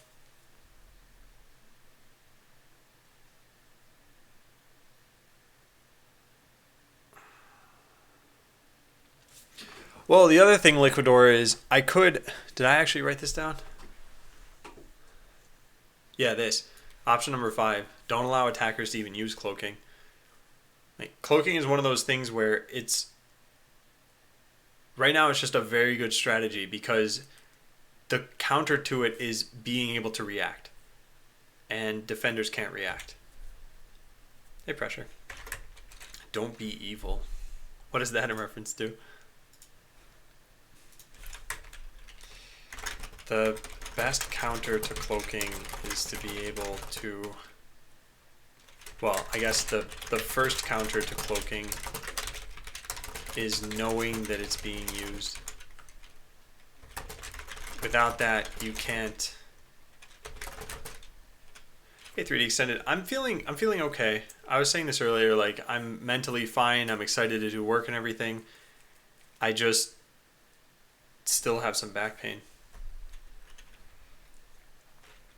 Without that, you can't use the real counters, which are infernal weapons, blind firing, What else? I guess AoE. What about a structure that blocks cloaking that has a certain HP? That'd be a nice defense for both cloaking and other attacks. Yeah, but that's what where was it? I wrote this down. Yeah, that's what Mag suggested. What about a chip that reveals cloaking? So as a defender, you can put down chips. Oh, darn it. That doesn't work. Okay, I gotta fix that bug.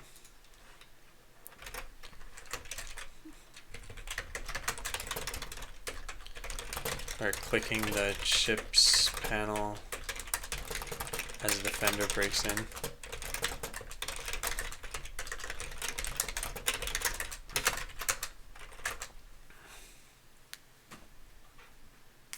Okay, anyway, yeah, so the problem with this is that you need to put in a structure as a defender always.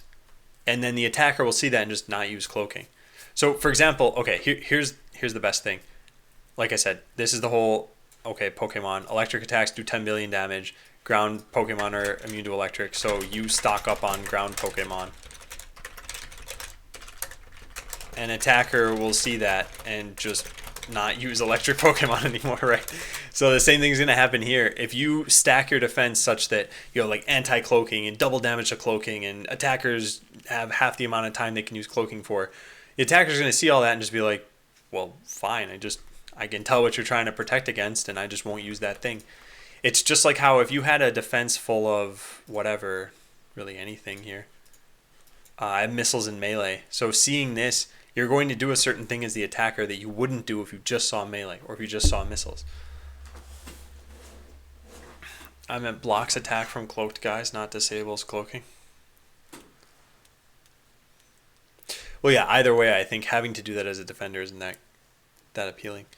I think to answer the question of which option to go for, you should consider and think about what cloak is used for as an attacker. Why do people want and use it? Is it to get closer, make the cooldown longer? Is it to avoid an enemy, make the duration shorter? Not a big fan of making abilities or hardware role specific.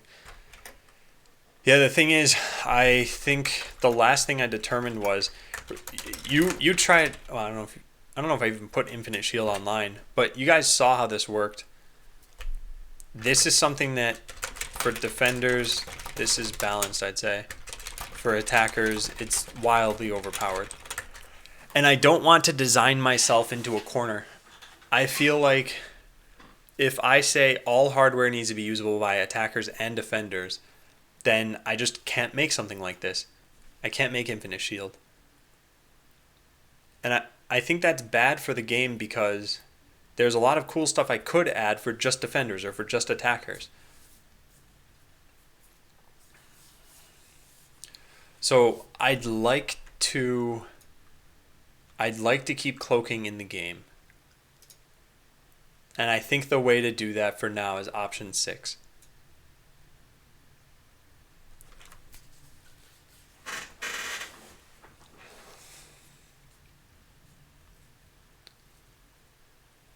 Yeah, I think that's the best thing. I think this is at least a starting point. I should try this out.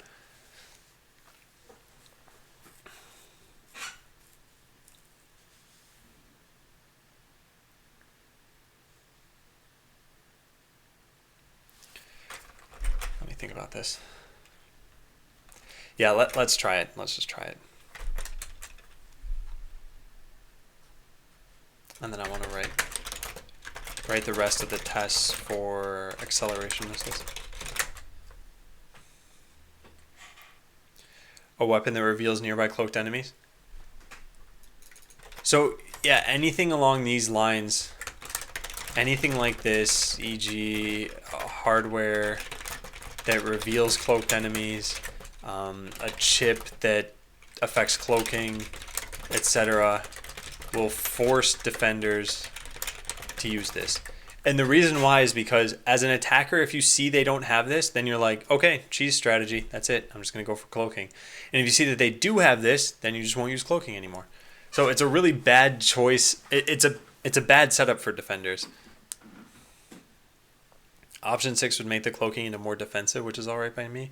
You get to escape, engage, repair, shield, reflect, move, teleport, etc. Yeah, and I think this still keeps the spirit of cloaking, which I think is important. I could change it so that whatever, like this, for example, attacking breaks cloaking. But that changes the spirit of it, I think. So this still lets you attack. And maybe we'll start with it being a little more than minus 35%. Maybe we'll start with like minus 40%. Yeah, I think we'll start with that. What about instead of attackers being able to use cloak, only defenders can? Yeah, that's option number 5. And I'd like to avoid that if possible. I think for some hardware you can't avoid it. So like I mentioned, infinite shield. I think you can only have it on defenders. Anyway, let's code this. So hardware constants. All right, I'm going to close out of this. This I should have actually saved so that I could just write that alongside the other one. Okay, and hardware tiered data. So we have cloaking tier data. We're going to say this dot damage reduction. It's damage dealt reduction.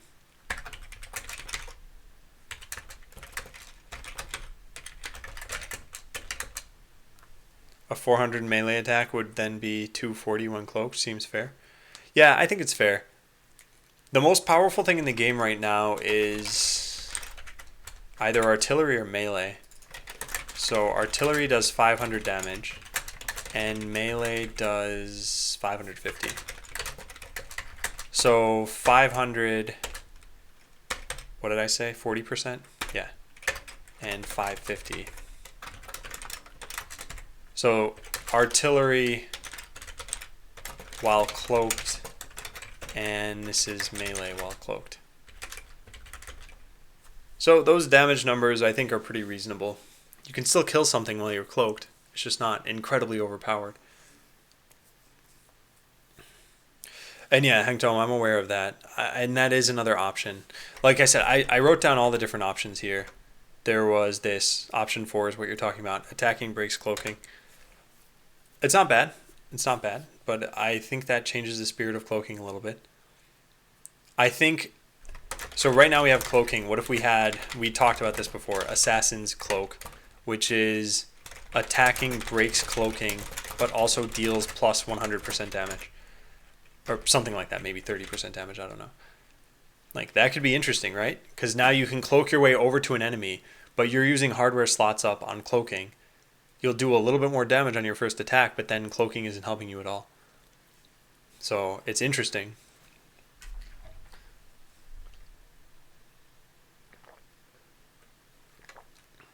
What if you let artillery destroy cloaking?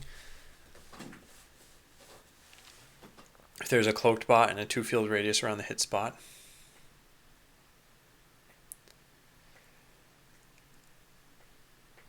Yeah, I think that might be too powerful though.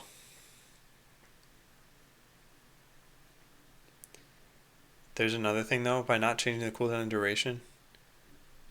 What you did was hiding in the corner. Most people's bots would just ignore them because of the fast recloaking. Or at least that happened to me. Well, Laughing Dragon, this would be another kind of hardware. So one of the goals in Botland is give you a lot of different choices. And right now we've got like lasers, infernal lasers, vampiric lasers, and stun lasers. You can only have one of these on at a time, but there are different situations for them. So if you want something that deals fire damage over time, yeah, use Inferno. If you want to recover life when you shoot, use Vampiric. If you want to stun the enemy, use the stunning lasers. So you would just have a choice cloaking that you could buy, or Assassin's Cloak, which you could buy. And it would be up to you to pick which one works best for your strategy.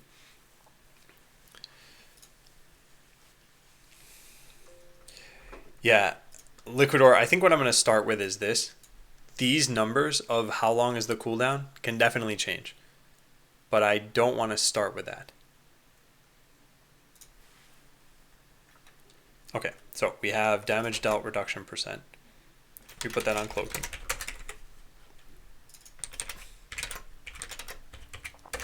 It's going to be 40% damage reduction. So now anytime you deal damage, we need to know whether you're cloaked.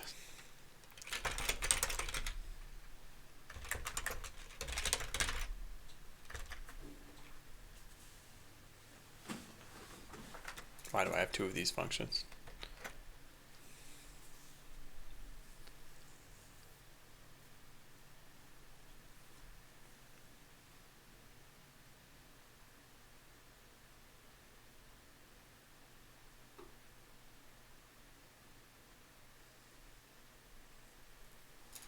Yeah, this adjust life modified. This is what we need to do. So if the source entity exists, if they're cloaked, they may have a damage dealt reduction modifier, a damage dealt modifier. Group the same types as well. Don't know how the end design looks like with the shop, but similar to your spreadsheet, the lasers are linked by being the same row. Is that a visual guide useful for newbies? If you're talking about put all of the lasers next to each other, yes, that should eventually be done, but that's not the case right now.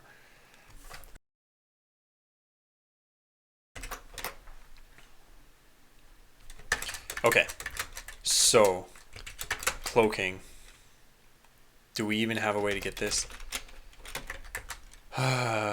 No. That's too bad. Get hardware tier data. This is only the active bot's hardware component. Alright, fine. We don't have a way to just get... Oh, hey, here it is. Oh, that's silly. Why did I do that? A hardware tag. Yeah, fine. I guess I did this.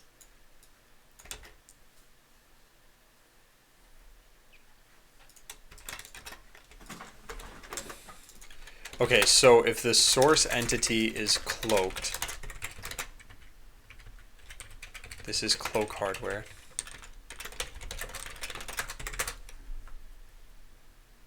Damage dealt % modifier. I don't know how we're going to do this. Guess they'll be additive. How do you play the cloaking state to a bot? Do you have an aura mechanic in the engine? How do you apply the cloaking state? There's a component that keeps track of whether it's cloaked. What if while cloaked, that bot would only be able to attack defense bots and not the CPU? While cloaked, they're more to weaken defenses than to be a strong fighting force. Yeah, Tyler, I'm not sure I want to do that because I think your code that you write would have to be very different. So right now, if you were brand new to the game, you could say something like this. If I can cloak, then cloak, and the rest of it just figure it out for me. And that's it. That can be your script. Well, figured out for me then would need to have some logic in it that would check to see, am I cloaked? Because if so, don't try hitting the CPU, which means don't try pursuing it. It changes a lot of the rest of your logic. So you might have had something like this. Maybe you'd say, okay, cloak. Then I want to find the closest enemy bot if I'm cloaked. So there'd be, just like I said, a lot more that you'd have to do here. So if I'm cloaked, find a bot. And if I'm not cloaked, then find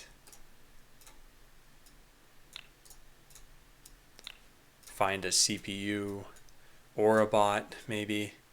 Like, I don't want your scripts to have to blow out of control just because you're cloaked. Finally, some real progress. As you think of an upgrade buying, so in order to purchase Vampiric, you have to... Yeah, that's going to be done eventually. That's part of the hardware progression. It's a very shallow tech tree. So as long as you own something in the first column, you can get anything in the same row.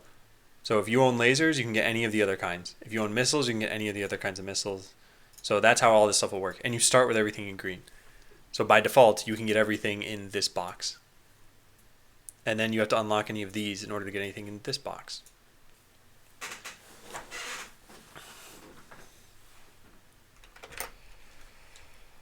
Okay, back to this. If they are cloaked, so damage dealt % modifier minus equal damage dealt reduction %. That's only if that exists too. You know what we could say here? We could say const this equals get cloak hardware 0. There. Now we don't need any if statements around that. Okay, now we need to test this out. This is incredibly important. So here's the easiest way to test this. We'll set the damage reduction % to 1, meaning you do no damage. Also, do I have any preventions around here to make sure the damage you get?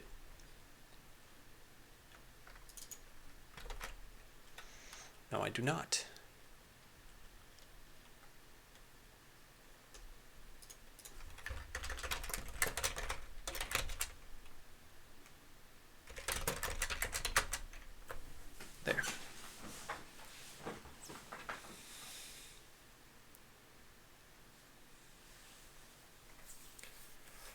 Okay, let's try this out. So here's what we do. We refresh the page. We go make cloaking bots. So let's log in as Adam. Yeah, Adam 2, fine.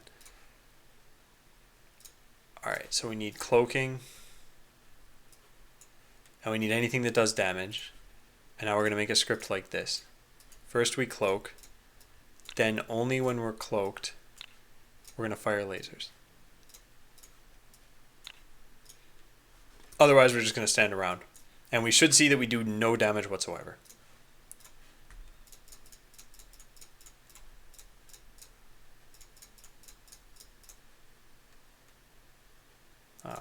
Sure. Okay, so we hit test. Like I said, we should do nothing, but instead it's just erroring. Damage dealt reduction % of null. I thought that shouldn't be a problem. Let's take a look. ld.get null hello. Yeah, that works. What is going on here?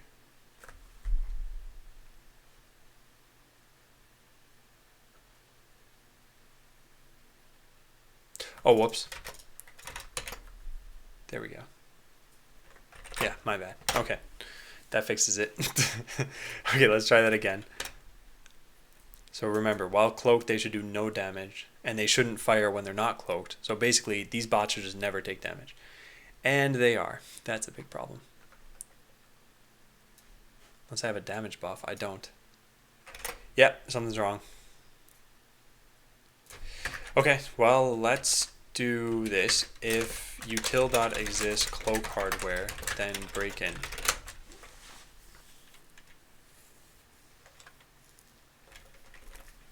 Yeah.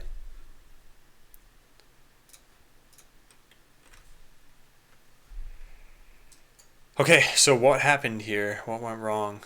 It doesn't have damage reduction. Damage dealt reduction %. Did I name something wrong somewhere? Oh, I never saved this. Oh, man.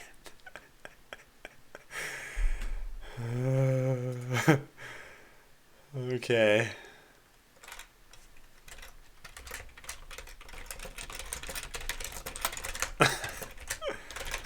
That's silly.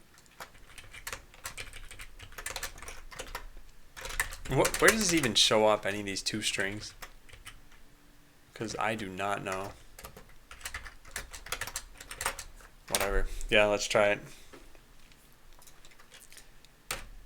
Alright, so now do we have it? Yes, there it is. Okay, and as I mentioned, this doesn't work exactly how you might expect. Let's say you had this setup. Cloaking minus 100% damage. So you'd think, oh, I'll always do 0 damage, right?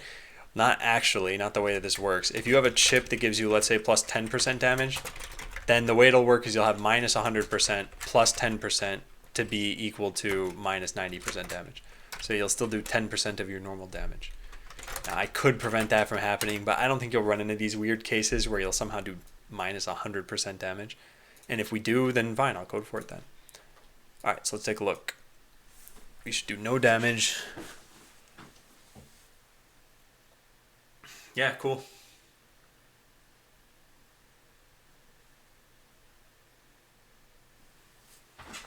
So next, instead of making it do no damage, let's set it back to the value it should be, which is 0.4.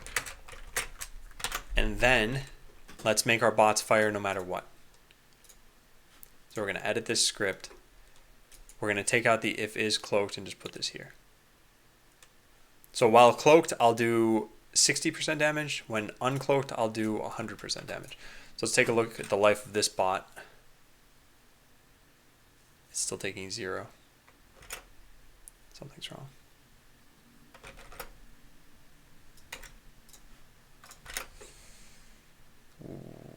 What? Did I just not wait long enough or something? Let's try that out again. Yeah, now it's working. Okay, cool. Yeah, I think it's working. It's a little bit hard to tell because it's happening too fast. Well, and they're never moving to go attack those. All right, let's modify their script a little bit more. There.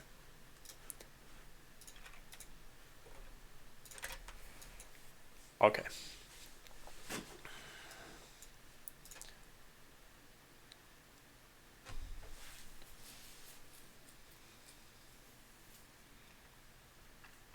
I think it's working. Like I said, it's really hard to tell. Yeah, well, we could modify this a little bit more and set it to like 0.8. I don't think this number has a problem though, because we set it to 1 and it was fine. So I'm pretty sure this will work. Whoops, what am I doing? There we go. So now they do hardly any damage when they're cloaked. Aha! Yep, I did this wrong. They're always doing very little damage. I did code this wrong.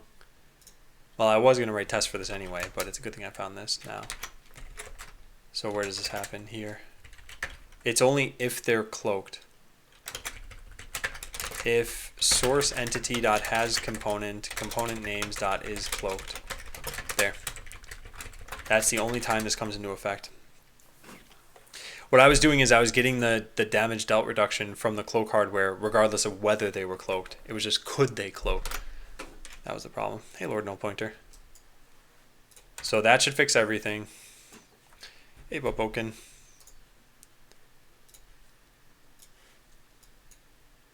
Alright, so yeah, they do very little damage when they're cloaked. They do normal damage when they're not. Perfect. Yeah, great. Awesome. Ship it.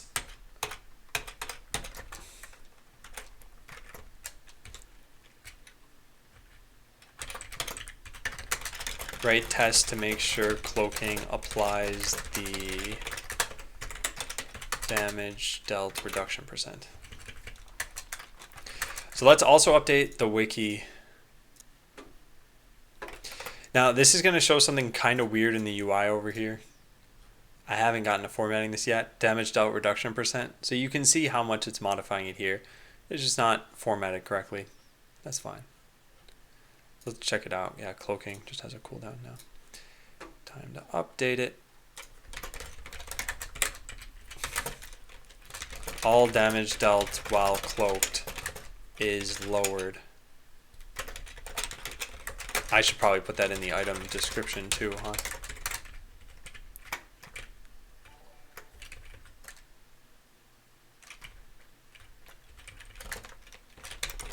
Damage dealt while cloaked is decreased. Okay, so the store will actually look different now too, huh? Yeah. Boboken links.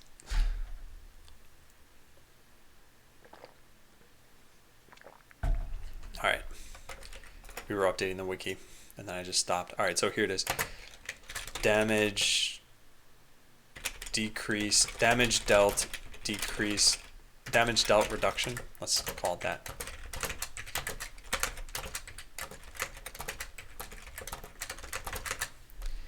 Okay. There is no donation button, though, me Panda. Yeah, perfect. So it's 40% across the board. What we could do, and I don't think this is necessary, is we could make it so that you deal even less damage at lower levels. But is there really a point? It's only on for 3 turns. So I don't think it's necessary.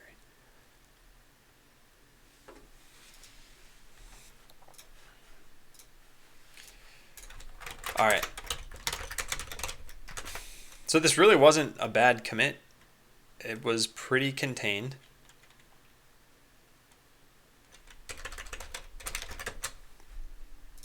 Right, we modified this, which is if they're cloaked, lower the damage. We also fixed a potential bug, which is if you somehow, let's say you lowered your damage dealt to like negative 150%, you don't want to heal the target. But the way that this would work is it would heal the target, I think.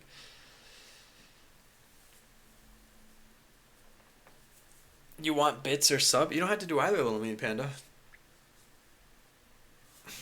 I just want you to play Botlands.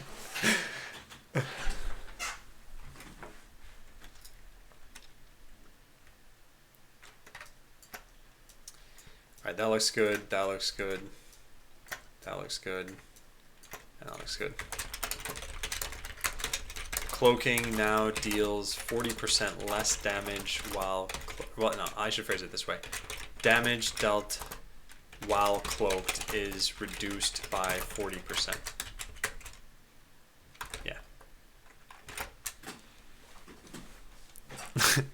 I found Adam's donation page, paypal.com/antimattertape. Just donate to him here, guys.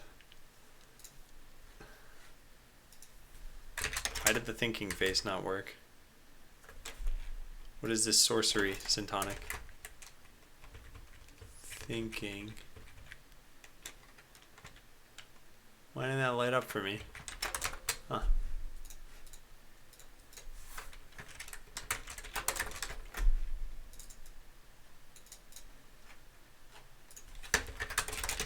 Conclusion as of now, I'm going to go with option number 6, reduce damage dealt while cloaked.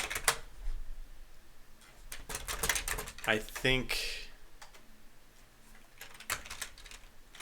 that limiting cloaking to defenders is probably going to be the only real solution. But I don't want to do that yet.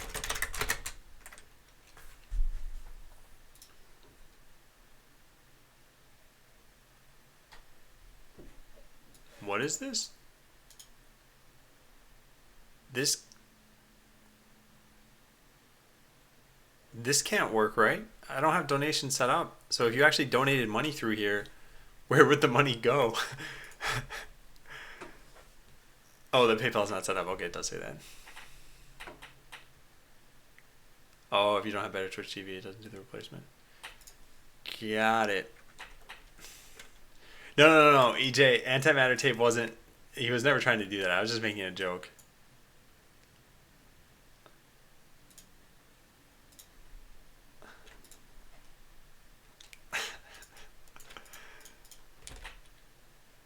Okay, so we have a bug to fix, and then we have some tests to write.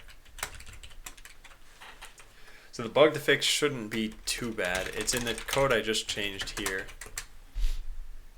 It was this. Where is it? This. So this sometimes doesn't exist, which I don't believe. So let's look into how it doesn't exist. Oh, found it.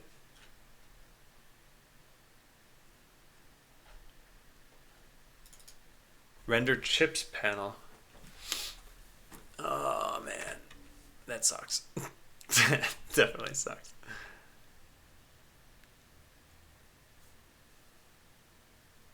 Okay, let's change it from blueprint selector equals to just main content. And we'll put the same ref over here with it. Oh no, I don't want to do this. Oh man.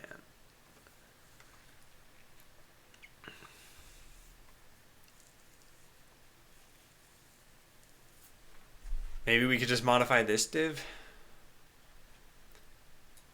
Let's try it out.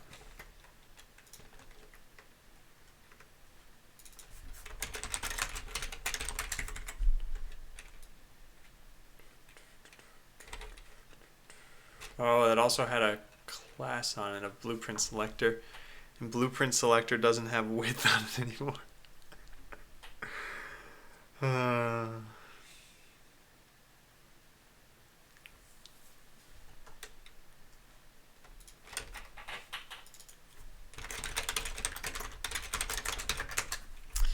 Okay, let's try it this way maybe.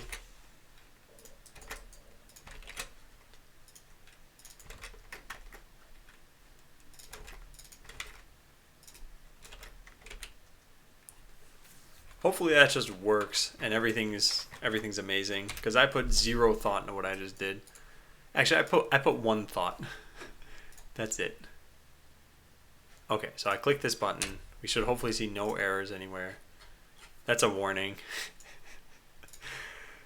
Okay, so we go over to attacker now, and we can't log in as this person. We gotta log in as Adam. Yeah, it didn't work. And apparently I need to put more than 1 thought into this. I need 2 thought.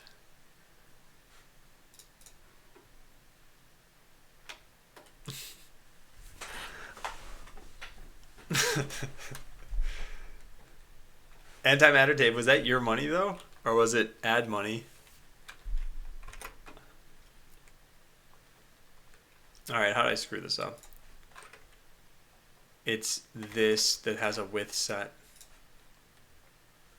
But the width is never increasing.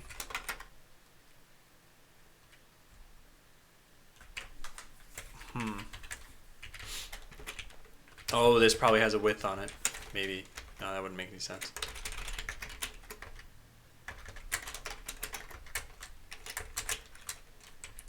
No, it doesn't have a width. Huh. Maybe what it means is that the children need a width of 100%.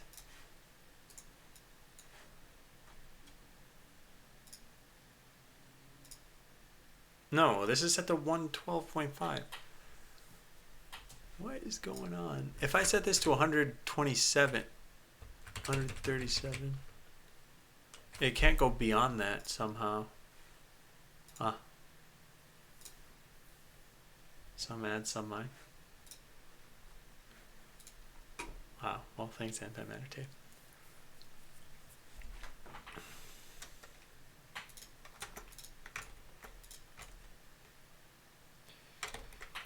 Yeah, so this isn't gonna work.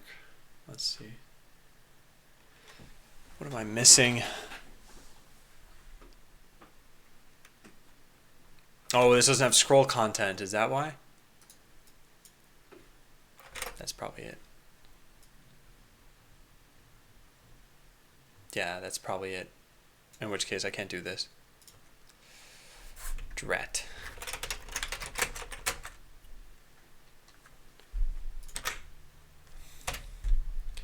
Yeah, I don't know what the solution is then. I guess we just duplicate what I had here.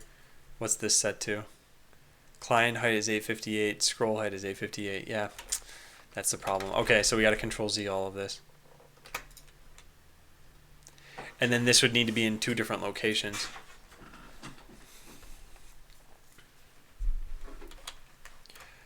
Or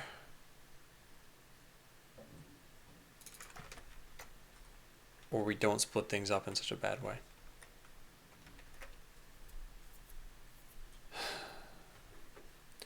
Did you ever add flex bugs as a post CSS plugin? I don't think so. We'll write this down on the to-do list. Hey, Cucumber Owl. Okay, well, this is not great. What? Maximum number of consoles was reached? Wow, I don't think I've ever seen that. Granted, I do have a bunch of consoles open, but for no reason other than that I just didn't know I had to close them.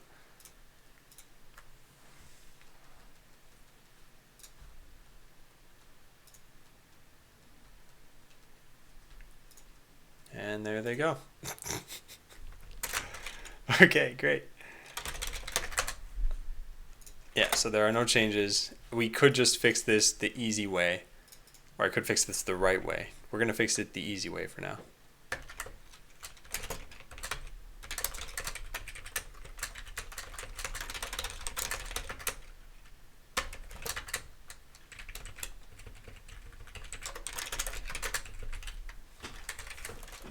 Hey, Sticks. Does Hyper have a max? And Neochromer, that's Konimu.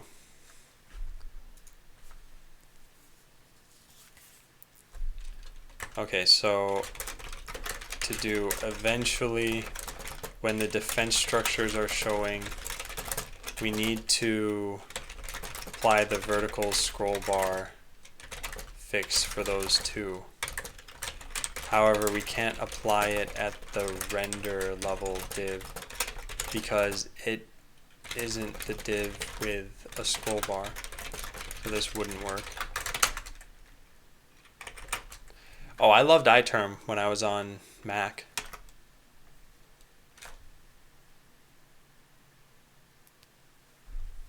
And you're right, Mitchell. You are right.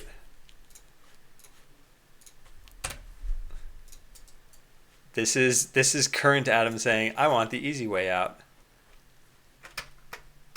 Yep, but it worked.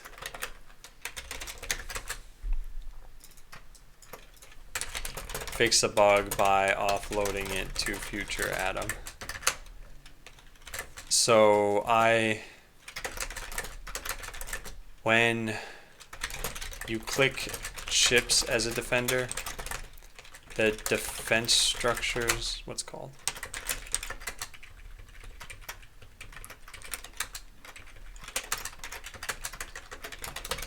Under chips panel, instead of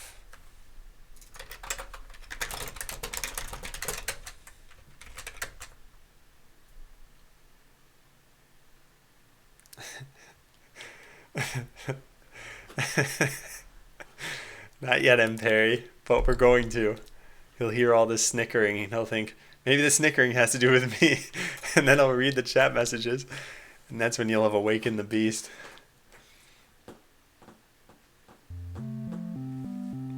Hey, subscriber Draclin. Thanks for resubbing. Welcome back.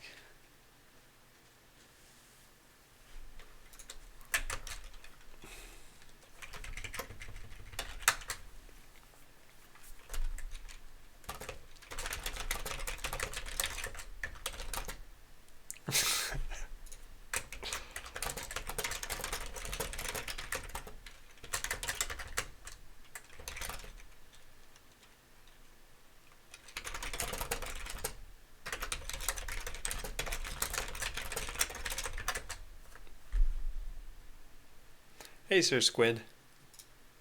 Or Senior Squid. Sir Squid. The chips panel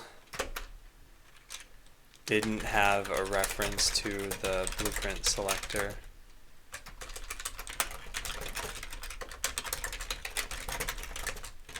So it was erroring on the vertical scroll bar fix that I'd recently checked in. I'm bypassing this bug for now by just not applying the scroll bar fix to the chips panel. Did I try Vue.js? No, I have not.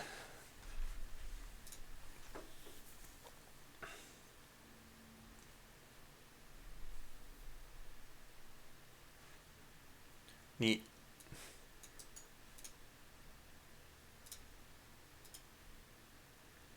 The chaff. That sounded funnier in my head and came out with me sounding like an idiot. There are some words where you can pronounce intentionally wrong and they'll sound funny. Chef is not one of them. Alright, test time.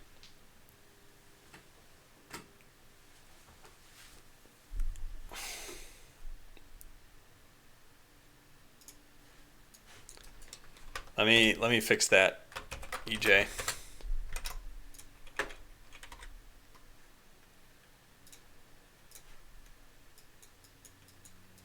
Food. Oh, even when I'm trying to make bad things, it ends up being Adam art.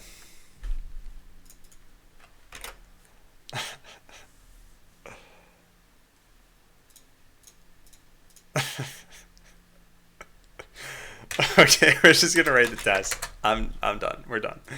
All right, roadmap.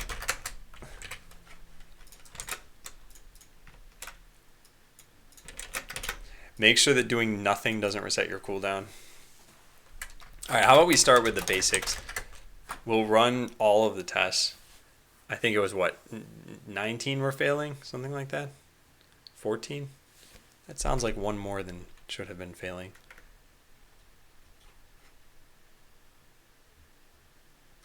Anything with Zapper, Regen. This is probably a real bug. But I'm not sure. Well, let's go into test main.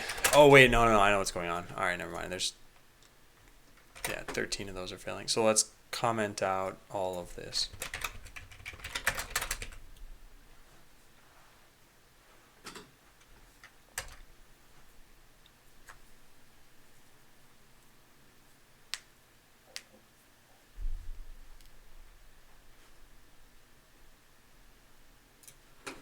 Hey, Capillara. Okay, yeah, so we gotta add in more tests. Let's go into arena test. I wrote some for acceleration missiles, didn't I? Did I not write any? Oh, man. I didn't write any of these.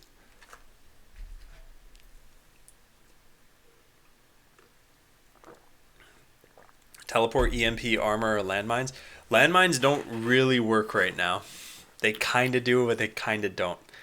EMP is really useful whenever you see someone using one kind of weaponry. Armor is actually pretty good, but it's just not exciting. And teleport is fun. It's a little bit hard to use. So that's my take on all the hardware. Why did you know 13 tests are failing and did the push anyway? So a long time ago, what was I fixing? I fixed a bug where replays weren't playing back correctly, I think. And I had to make a game simulator class. And in doing that, I ended up breaking the tests, and it just wasn't important at the time to fix them. And I just never got around to it. Hey, Chris. But yeah, it's worth fixing.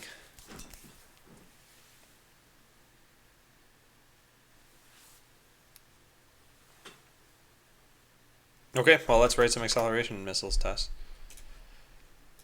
Won't this be a blast?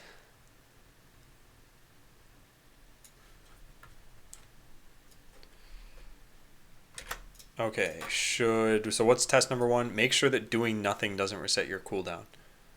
Should not reset cooldown of acceleration missiles when doing nothing. Alright, see you, Liquidor.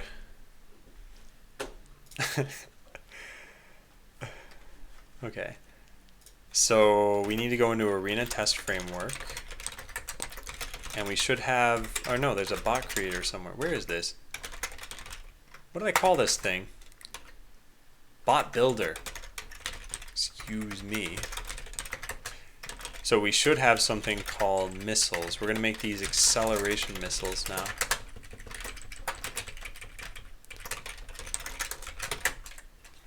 Hey, Weedley.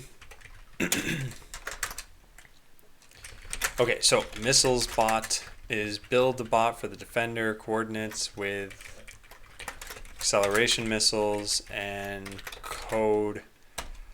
Oh, the code. I don't know what the code's going to be.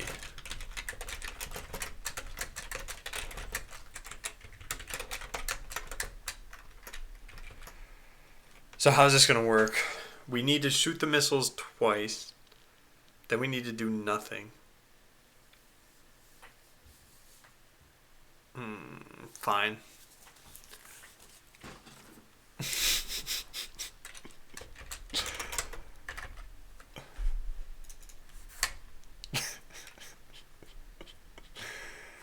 Alright, so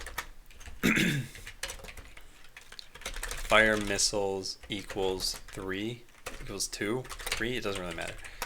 So if fire missiles minus minus is greater than 0, then fire missiles.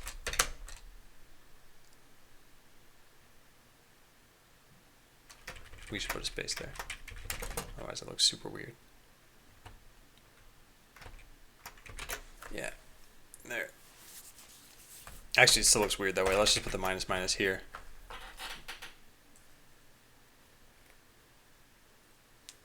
And we'll put a greater than or equal to 0.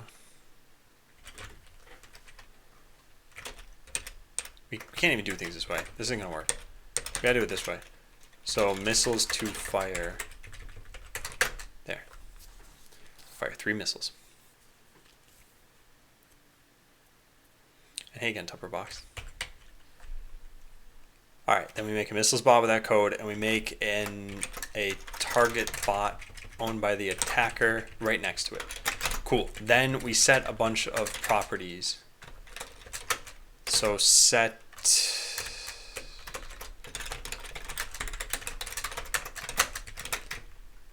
so acceleration missiles have a few different properties actually, right?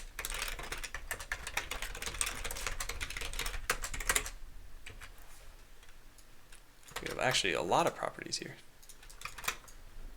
So damage we'll set to 1. Missile damage. Cool. We don't need the range. Initial cooldown, fine.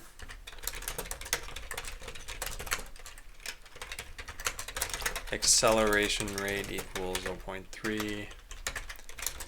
Minimum cooldown 0.6. How much JS do you need before learning React? Yeah, not too much, I think. So React is a library for JavaScript. So I would say you should know JavaScript basics before starting to use React. It would be like if you wanted to write a game in Unity. Like how much C# should you know before writing a game in Unity?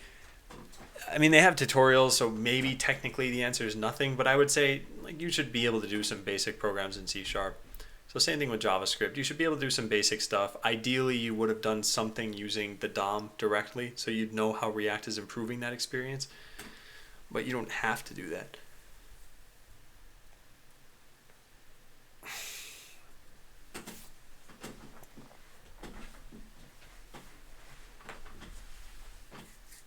All right, we got to set all of these properties. Also, if the hardware didn't have this property, then what happens? Yeah, cool. Cool. All right, so we want to set initial cooldown.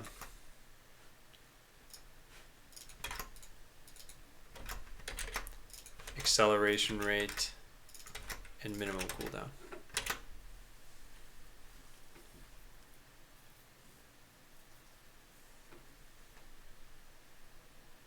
React is easy, but Redux is hard. I'd argue that none of it is that difficult, but it's hard to wrap your brain around switching paradigms most of the time.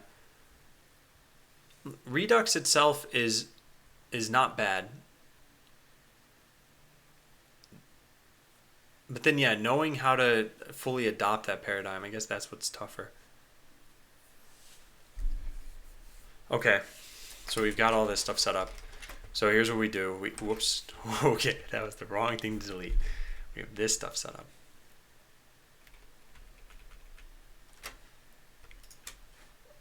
All right, time to work. So we need to say execute, what's it called? Run update, run code for bot, here.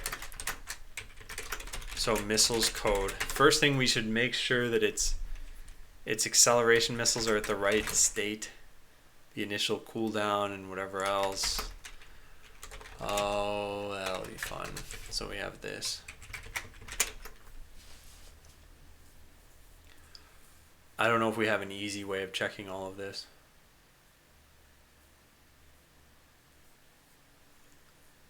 I don't think so.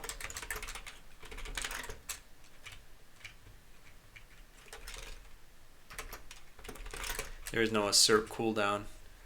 What other thing needs this? EMP? Is it EMP? Is it teleport? I don't remember where I did this. There's probably like a million tests with teleport too. Should blow up a mine when you teleport into it. Should not teleport. Let's just search for cooldown. Oh. I just get the component and then check it here. Okay, fine. We can do the same thing. Oh no, that's going to be tedious. No, we're not going to do this. We're going to do it this way. So assert acceleration missiles. What's it called? We have initial, that's never going to change. The rate is never going to change. The minimum is never going to, it's the cooldown. So it's just the cooldown. That's what we need. Entity expected cooldown EOJ. So we have the acceleration missiles cooldown component. Alright, and then we put that there. This is just entity. And this is the actual cooldown. Now we assert equal. Does expected come first? Actual comes first.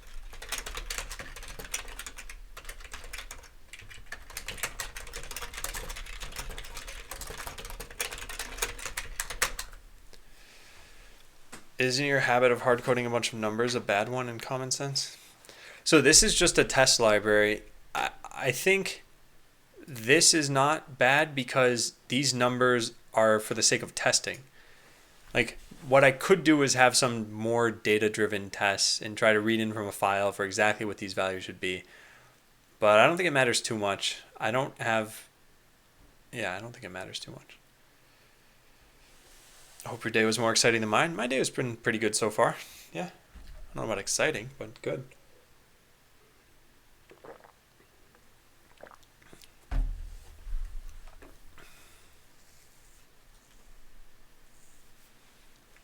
Okay. Arena test framework. We have this function now. Before we've done anything, we need to do this. atf.assert that the missiles bot has the initial cooldown. Then we run the code. It should have fired a missile. So we're going to assert entity health. So target bot is going to be base bot max life, this.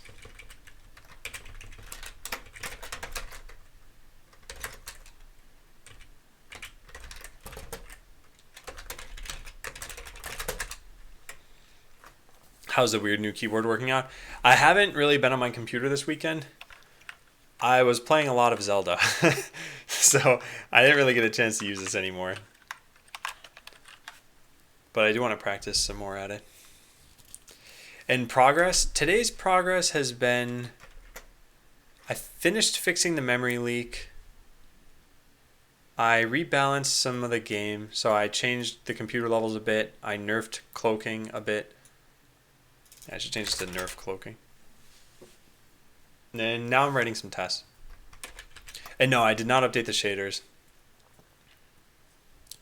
Yeah, maybe that's another thing I could do today. Update shaders so that I pass in uniforms around bots, around the times of bot states and the current time. Did I write this anywhere?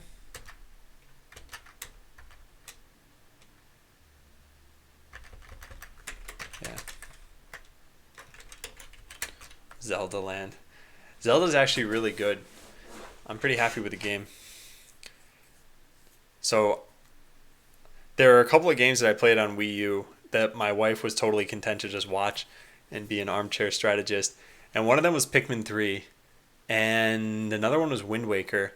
So thankfully she's aware enough about the Zelda series now through that game and through A Link to the Past, where like watching this is entertaining for her. So I'll just be playing the game, and there's a bug right now in the hardware where I have to sit like really close to the console. So I'm sitting close to the TV, and then she's sitting on the couch behind me, and every once in a while I'll turn around and she's like just engrossed in watching. I think it's really interesting. So we're bonding over playing Zelda.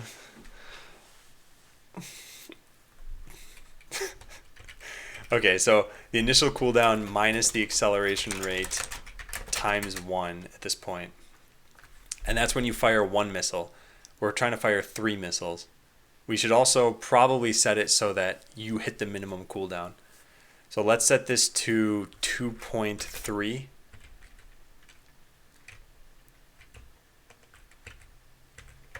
And const missiles to fire equals 3.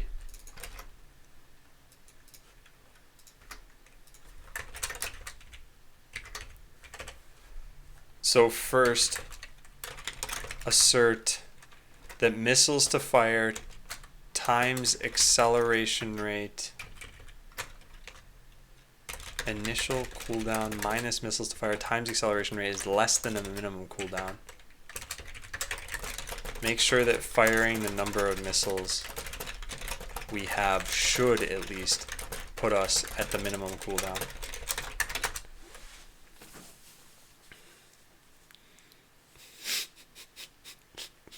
Soul Sorcerer, she sometimes does give me some tips that'll help, and yeah, other times. This actually happened when we were playing Xenoblade, because she was watching me play that game too. She really wants me to always advance like the main story, and that's it. And I'll be like, I want to go wander off into territory where it's too hard for me to battle right now. So that's what I tend to do. And sometimes she'll come into the room and she'll be like, "What are you doing? Why are you not like going on the main quest?" And I said, "Because it's a game." She doesn't care. All right, so missiles to fire. We got to fire 3 of these.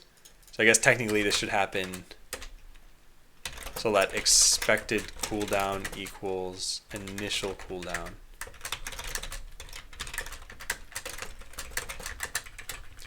So we do things this way. So expected cooldown and expected life. So here's what we do. We fire 3 missiles. So we first make sure that this is the expected... No, we don't do that here. We just do this up here. No, darn it. Whoops. I moved the wrong thing. Okay. Let's do this correctly. Cool. So that's that. Then expected life minus equal missile damage. Cool. And expected cooldown minus equal acceleration rate. Expected cooldown equals math.max minimum cooldown and expected cooldown. So then we assert that this is at the expected life, this is at the expected cooldown.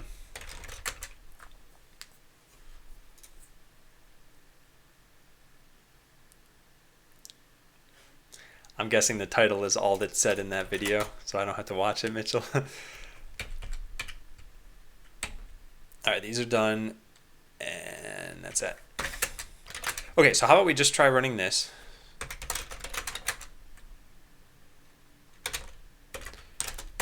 So we're going to run the single test. It didn't even work. If missiles to fire... So you can't write this in botland? Apparently not. But why not?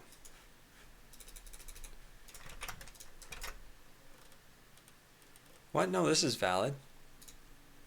Code didn't validate. What didn't validate? Missiles to fire equals 3? What? What's going on right now?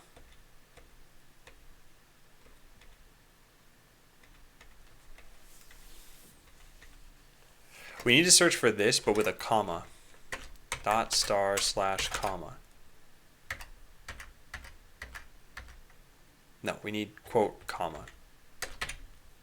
There. Perfect. What did I do differently from this? Nothing.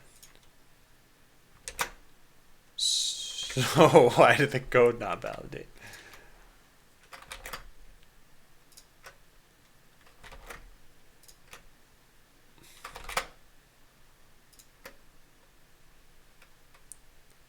Yeah, weird. What could I possibly be doing wrong? Hey, Mimiron. Okay, well, when in doubt, turn on the software validator logging by doing this. Problem solved.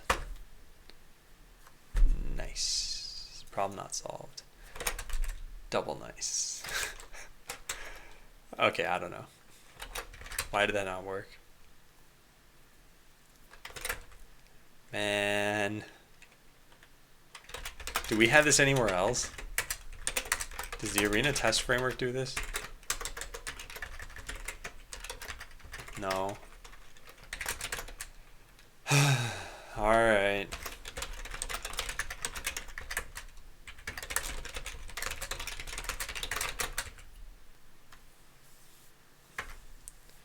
Different quotation mark at the beginning of the string. Unexpected identifier.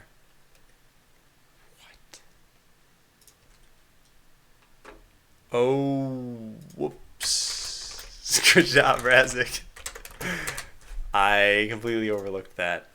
This should have just been a regular quote. This is what should have been the backtick. Yeah, good job.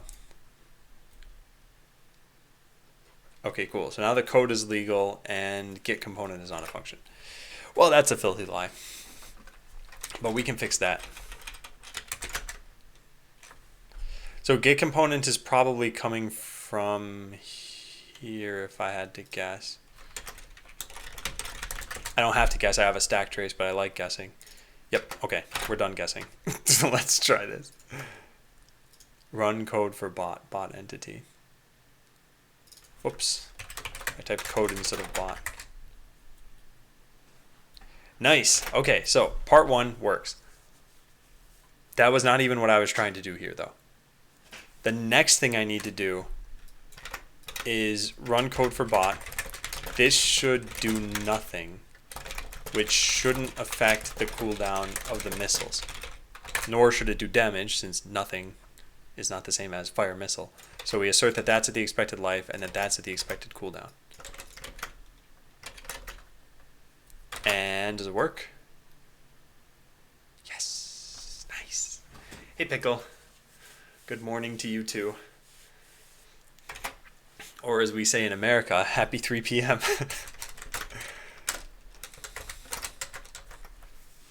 Okay. What's the next test? Make sure that doing nothing doesn't reset your cooldown. So that's technically done. But there's another test that's part of this. Should not reset cooldown. This also tests hitting the minimum cooldown for acceleration missiles. Yeah. Make sure that doing anything other than firing missiles resets your cooldown but does not apply it. Oh, God. Yeah, I never actually... Oh, man. Yeah, I gotta look into this.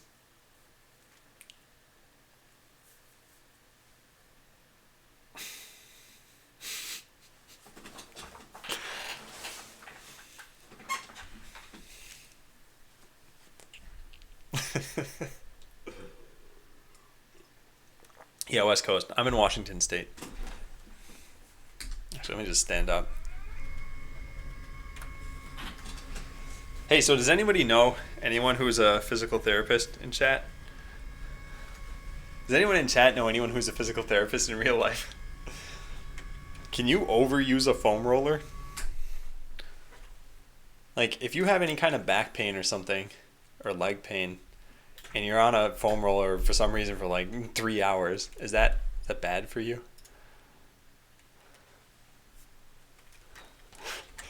I'm guessing the answer is yes. Guessing anything overdone is a yes. So there's one other thing I need to test here. That comes from the code execution system. There is get cooldown. And this puts the cooldown into where exactly? Can you spell it? Spell what?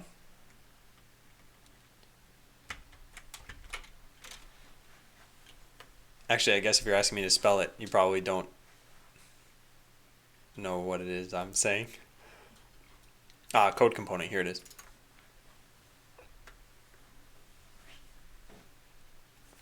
Yeah, Neochromer, I just don't know if I'm at the point to go back to the gym. I was going pretty consistently, and then this happened.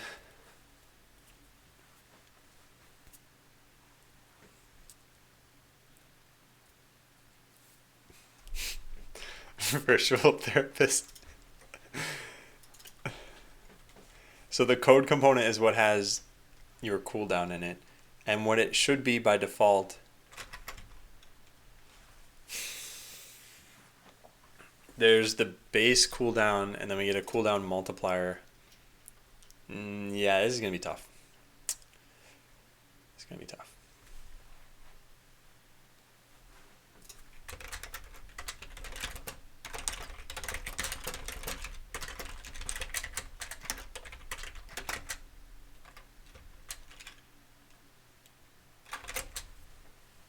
Oh, foam roller. Yeah. A foam roller, in case you're curious, are these things. You'll see them in gyms or at a physical therapist or something like that. It's just relatively hard foam that you roll over your leg or your back or something.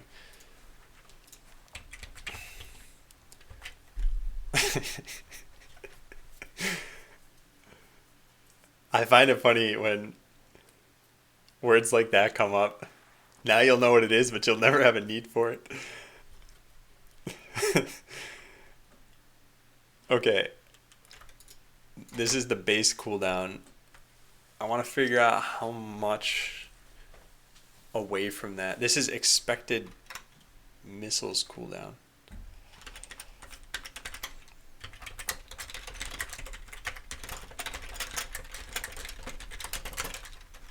Equals, do we even have the arena somewhere? Yes, we do. Arena dot get tick time. Or this is the base cooldown. Yeah, I guess this is fine. But I don't have a way to assert that this is the case, do I? Assert cooldown. No, I don't. Alright, fine. So then we'll say assert code cooldown.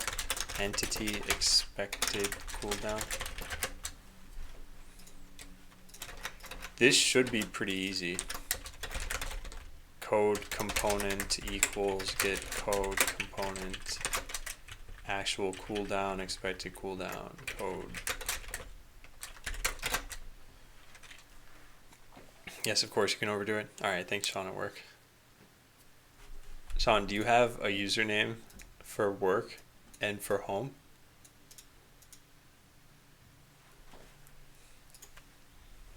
Well, the amount of foam rolling I've ever done at a time has been like 2 minutes probably. So I don't know what the reasonable limit is. I don't know if it's like an hour or if it's 15 minutes. Doesn't matter too much. I just want to use the foam roller after this stream because my back is so messed up. Wait, Mitchell, what's awkward about that? Oh, because you're always working? Okay. So if you ever retire, are you going to make a new username?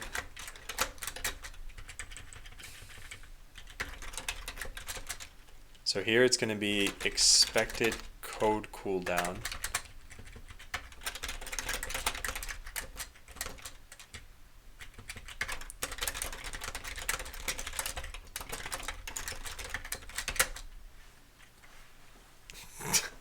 Tyler.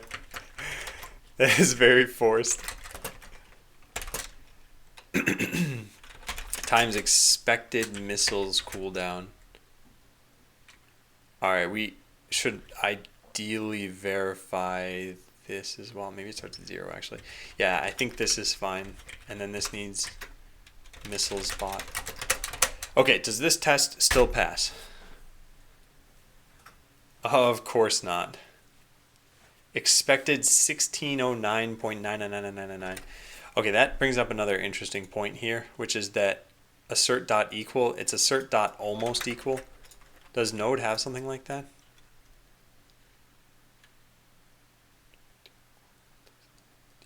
No. We want an assert dot kind of equal. Sure, why not? All right, fine. I'll stop asking you questions about your username.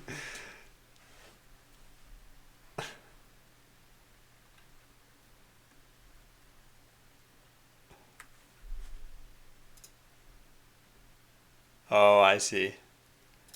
Because I was going to say, I'm sure I've done a lot of awkward things in my life. But the act of doing what you described in itself is not awkward, I think. Because you're supposed to be able to use them on your hips.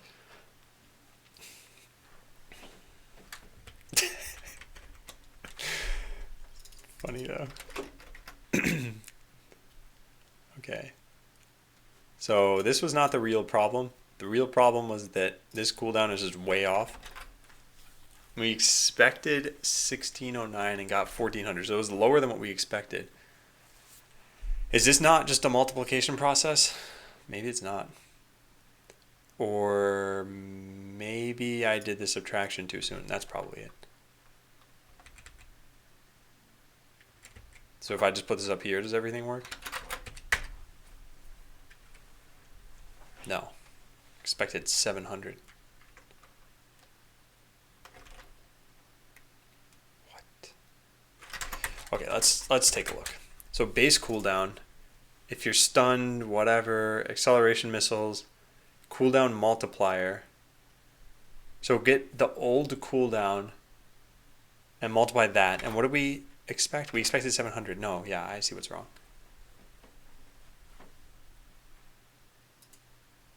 Oh, this goes up here. And then this goes up here too. There. Yes, okay, so that's very close. Apparently in the code execution system we run math.floor and everything. Yeah, so we need to do a math.floor over here too. So expected cooldown is actually going to be math.floor.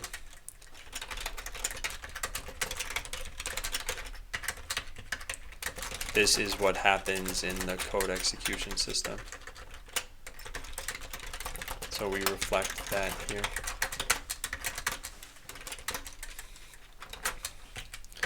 Well, thanks, Sean, at work. Yeah, I haven't actually tried using this yet on my back.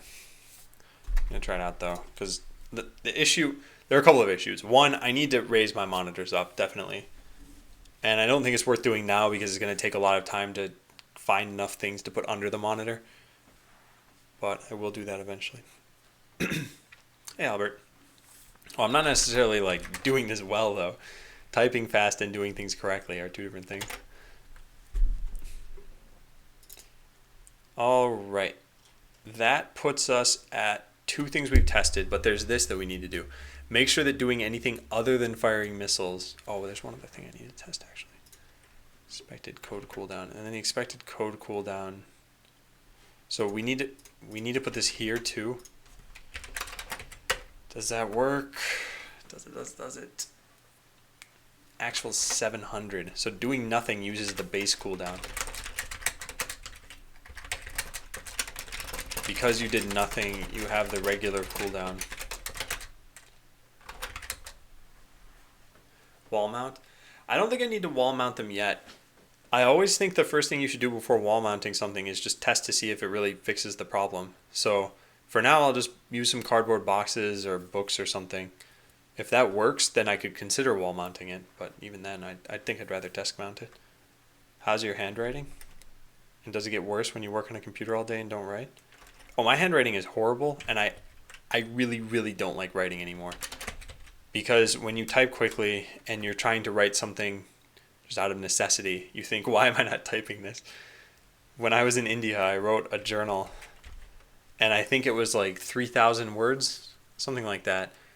And oh my God, it took me forever. It took me forever to type that too. Is it spasms or just pain? I think it's spasms. It's hard for me to tell. Are you in the industry of like physical therapy, Sean?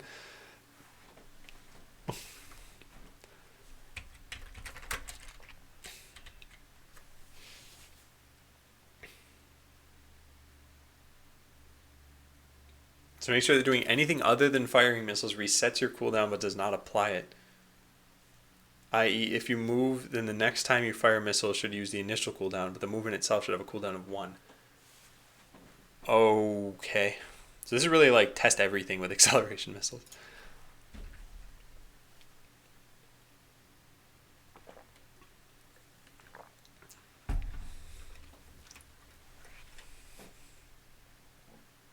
Your sisters used to be a biomed engineer. Oh, cool. What are you doing now? I mean, I know you're working. It's just apparently not as a biomed engineer. All right, see you, Mitchell. Don't forget to tell the client exactly what to do so that they ignore you completely.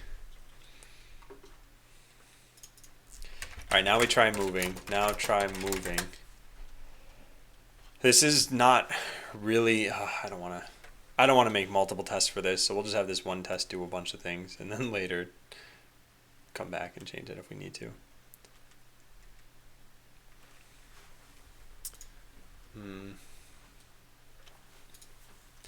No, maybe I should make another test for this. Where you fire acceleration missiles a bunch of times and then move. What are the other tests I have? Because this should be a new test, I guess. Make sure that acceleration missiles and thrusters work well together. Make sure that attempting to fire missiles but not hitting anything doesn't lower your cooldown. What?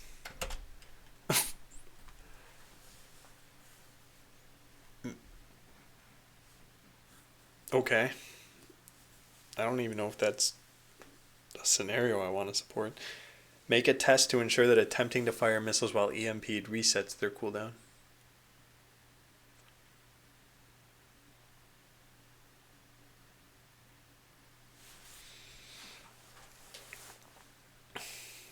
Okay.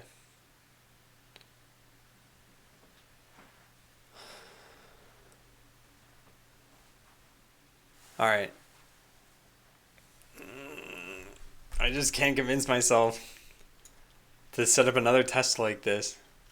It's going to have a lot of the same code. Let's take a look. So it should make sure that doing anything resets your cooldown. It should reset cooldown of acceleration missiles when moving. When really doing anything other than when not firing missiles.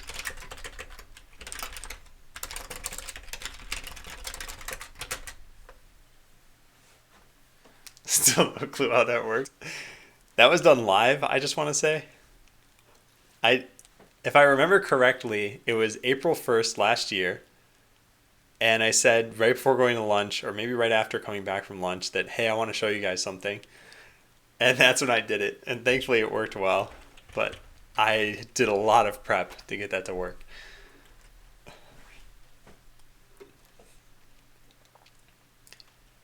All right. We want to just fire, what, one missile? 2 missiles maybe? So minimum cooldown can just be 0.5. Missiles to fire is 2. Does that matter? No, it shouldn't matter. We'll fire 1 missile.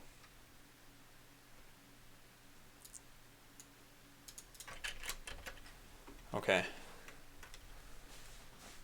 So we'll say if should fire missiles, otherwise move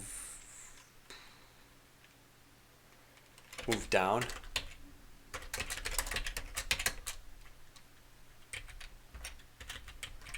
And then should fire missiles starts at true.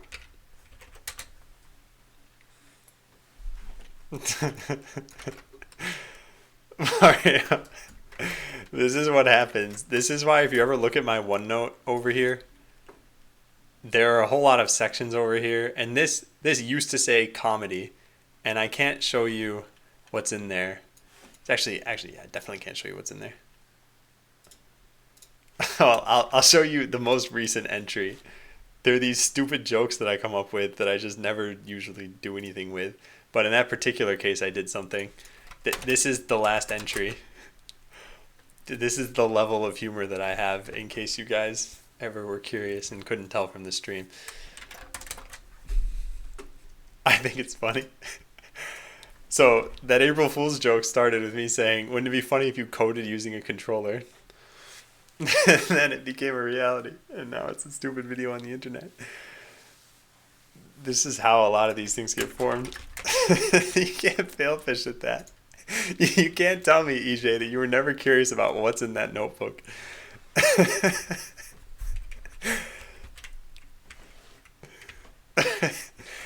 guys are jerks. Just can't appreciate fine art. Someone's going to steal that joke now. I'm going to find it on the internet years from now and say, I'm the one who came up with that, and then point at this video. Okay, so this code's fine, this is fine, and this is fine.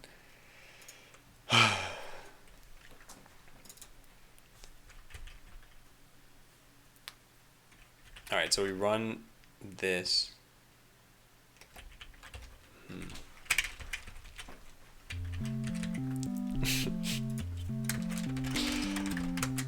Thanks for the resub, EJ.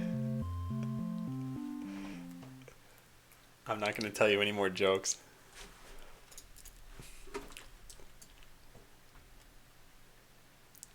All right. So we take this up here. We also make sure that you're at the base cooldown.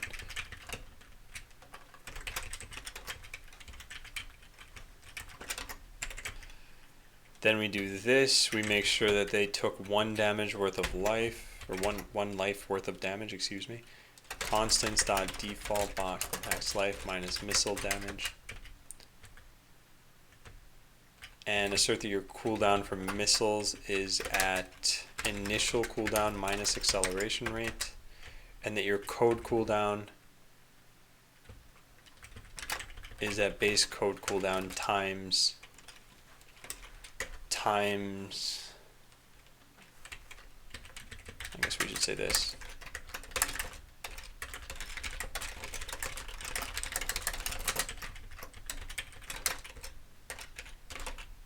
There. Okay. Next, and this is the important part, we move. So run code for bot. Then we do atf.assert entity coordinates. So it's the missiles bot that should now be at 0, 1.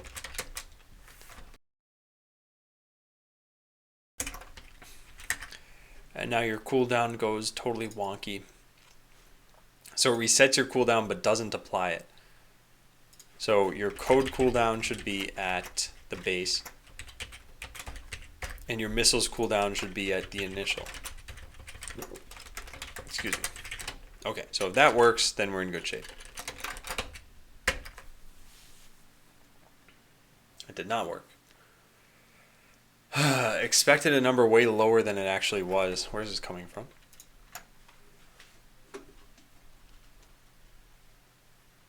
It's right up. It's right here.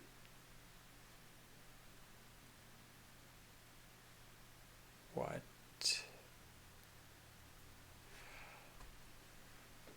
Oh, it's times the initial rate. Oh man, that's not gonna work then, is it? No, I guess it will. Yeah, that'll fix everything. Not quite. Tile Y did not match. Expected 1 got 0. What did I do wrong here? This thing is located at 0, 0, which is the upper left, and I tell it to move down. So it should be 0, 1. And yet it's located at 0, 0 still. Oh, whoops, that's why. It fired another missile. That means I need to put this in curly braces. There. Perfect. Everything worked. Alright. Should reset cooldown of acceleration missiles when performing non-missiles terminator. So here's what we do. Fire missiles. And then move. By moving, we'll use the base code cooldown, but we'll reset the acceleration missiles back to their initial cooldown. Perfect. And I guess the other thing is we can make sure that we didn't fire another missile. It's just a sanity test. So make sure that this and thrusters work well together. Yeah, this is important to test. It's just, man, I don't like writing more than a few tests at a time. I feel like I've written so many so far, but it's only really been 2.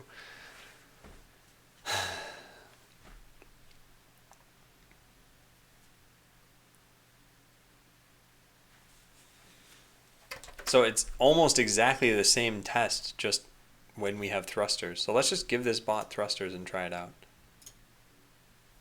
No, we can't do that. It should be 2 different tests.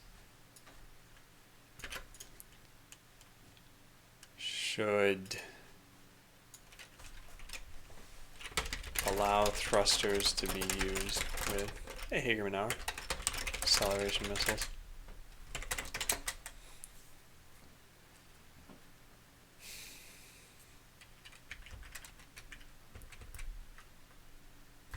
So we do kind of the same setup, right? We fire and then we try to move. And then this code, instead of just having acceleration missiles, will also have thrusters. Target bot. Move down, move down. Trigger point massage doesn't work. Stretch for 15 minutes or so and hold each stretch. Look online for routines. Cured my back and neck spasm problems. Good luck. Yeah, thanks. And yeah, I wanna set up a massage for Thursday this week. I really want to get over this phase of pain, and then I feel like I can get my life back to normal and have Botland be awesome and everything. Yeah, take care, Sean. Thanks for the tips.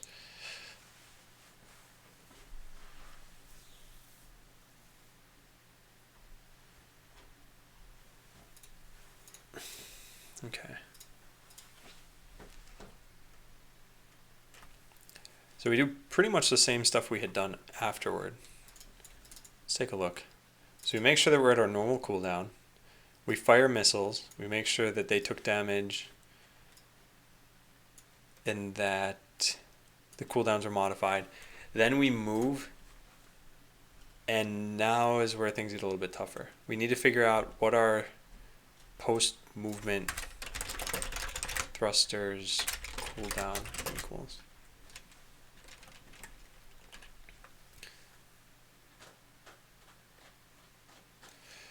Yeah, that's a good idea, 3D extended. I wanted to do this today. I hope I can do that still. Oh, we don't know if he's going to work. And yeah, Hagerman Hour, I am almost at 5,000. 5 followers away from that.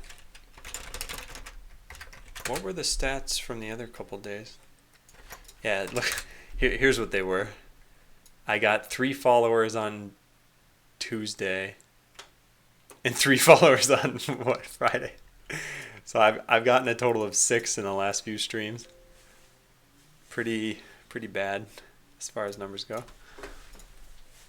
Then again, I've stopped like advertising all those sorts of things. All right, thrusters cooldown. We got to set this. Balance util.set hardware property of thrusters. No, that's not there. ATF thrusters. Does that exist anywhere? No, it doesn't. How did I get any of this to work then?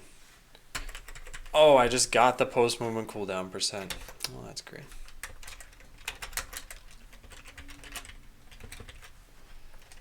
All right, let's try that.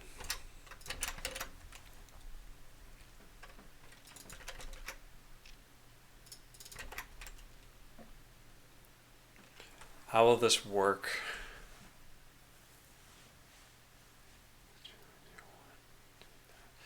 This needs to be set to base code cooldown times post move cooldown percent. Is that correct? 0.83. Let's try it.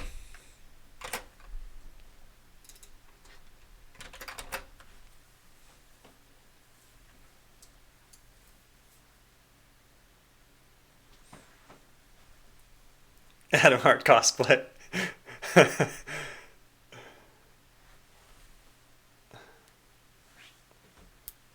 Cannot read this of null. That means that I never had thrusters on this bot. Oh, or I never set it up as the active bot. Yeah, that's silly.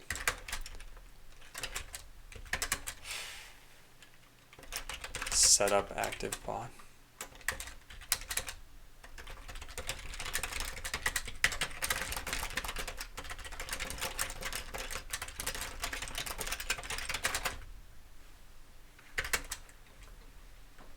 It worked. Alright, 3 down, 2 to go. Make sure that attempting to fire missiles but not hitting anything doesn't lower your cooldown. Okay, there's actually a better way we can do this then, right?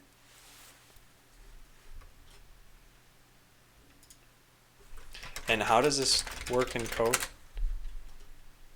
If your target is dead, what do we do? Util.exist target. What? I don't think that's correct. Yeah, I don't think that's correct. Make sure that attempting to fire missiles but not hitting anything doesn't lower your cooldown. No, that's not even what we want, is it?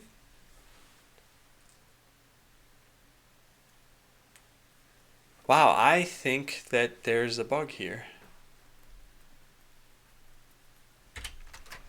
Okay, so here's a scenario.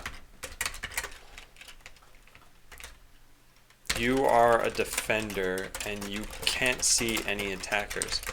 Despite that, you call fire missiles. It hits nothing since you couldn't see anything. What should this do to your acceleration missiles cooldown? I think it should either A, not affect it at all, or B, reset it to the initial cooldown. But under no circumstances should it decrease your cooldown, as firing the missile would. I wonder which one of these it should do, though.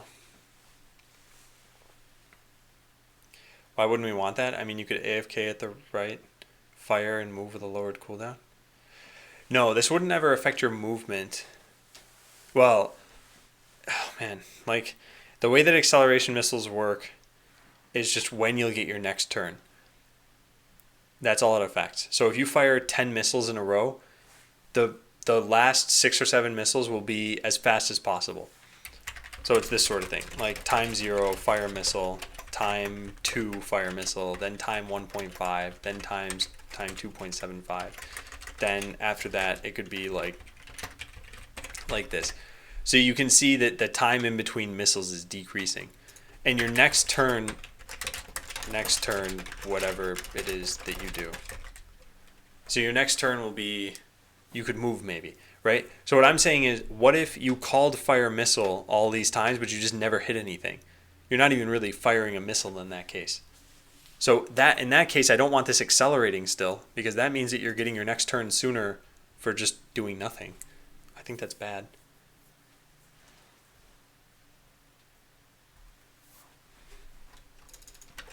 Wait, is this a joke? Professionalism? Oh wait, no, I see. You're talking about what Pro Sam said. I think that would be funny. Yeah, alright, you just didn't copy paste the whole thing. By the way, Hagerman Hour, I'm not sure if you know about this, but check this out. And actually anyone who is using, I think this is on even Mac too, but let's say you wanted to select some text. If you double click and drag, you can only select at word boundaries. So if you want to select knowledge and practical skills, if you double click and drag, you can only select those words. But if you click and drag, you might have accidentally taken it from the N in knowledge instead of the K. So you can avoid that. And that way you can select even from the right edge of a word.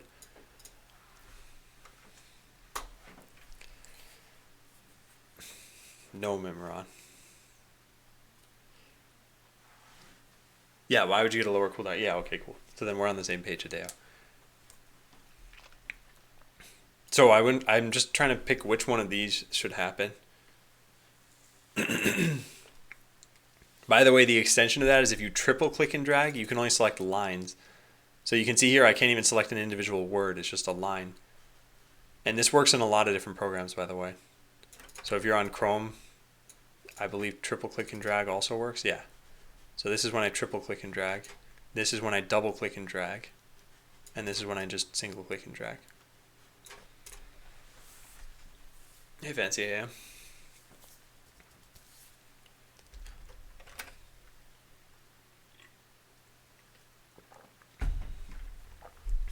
I think I want to reset it to the initial. I think that's what we're going to verify here. Resets your acceleration missiles cooldown.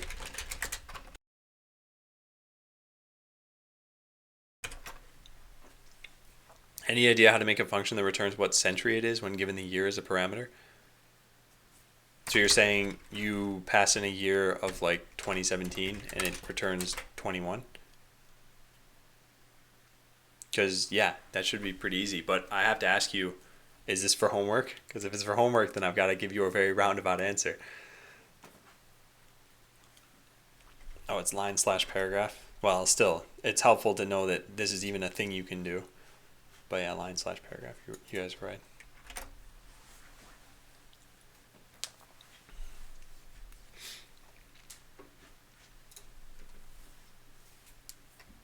It may or may not. Okay, well, Memoron, I think whenever you get a question like this, here's what you should consider is just give it a range of input values and try to kind of graph out what it would be. So 0, I guess you'd return the first century, and 1, you'd return the first century, and so on and so forth until you got to, what, 99, and that would all be the first century. Then finally, when you're in the year 100, it would return 2, and so on and so forth, and you learn that, wait a second, there's 100 years in a century, and so I need to just map these inputs to this output, this input to this output, and that gives you at least a little bit more of a testing framework to go with. EOJ, don't do that. It's a homework question.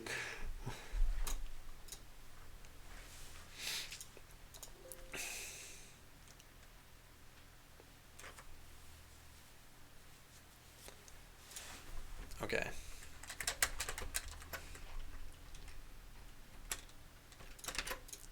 Should reset cooldown of acceleration missiles when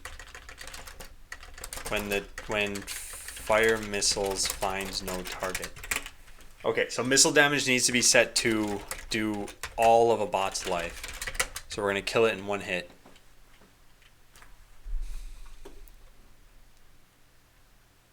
Yeah. So all the code is gonna be is just fire missiles. And that's it. So we get the missiles bot. We don't need thrusters on this bot. We have a target bot. We don't need this. That's fine. That's fine. Assert life status. The target bot should be dead. Right? Is that how this is called? Yeah. So then cooldown after firing once. Code cooldown. Try firing another missile. There's no target, so this will fail. And we make sure that we set this back to the same numbers. Cool, so let's try that out. Hey, pure code.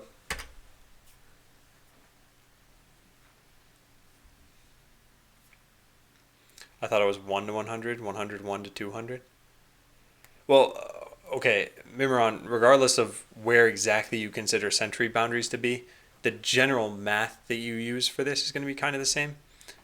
So if this is for homework, then you're the one who has to answer the question, is year 100 century 1 or century 2? The computer scientist in me wants to say that it's century 2.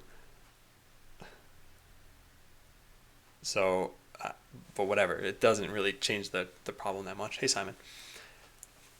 What is it in Intel only? These come from Mocha.js. They're a unit testing framework, or rather, they're just a testing framework. So what this does, when you see it, this is just a cutesy way of defining a test case. Hang on a second.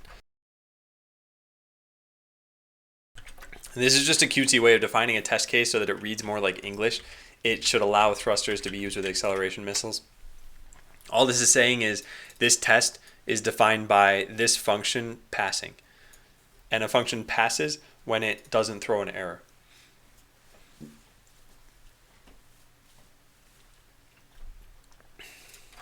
Okay, so this test worked, and we have one more. Make a test to ensure that attempting to fire acceleration missiles while EMP'd resets their cooldown. Yeah. Alright, that's not too bad. It's a little bit hard to work out. So, EMP code equals get bot code EMP missiles. I don't even think there are quotes around that. We need to make sure that you get EMP'd for missiles.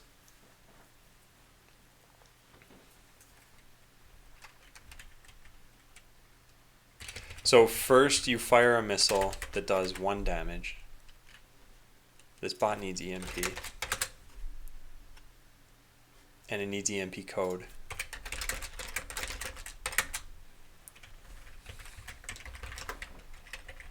So first use EMP. Run code for bot, target bot. Now, how do we assert that we have been EMP'd?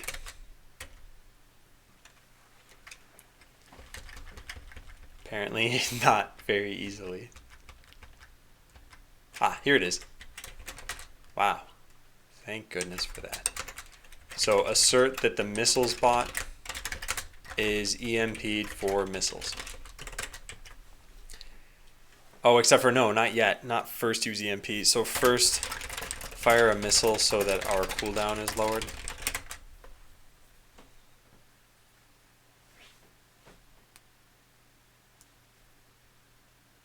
Hey, Turin.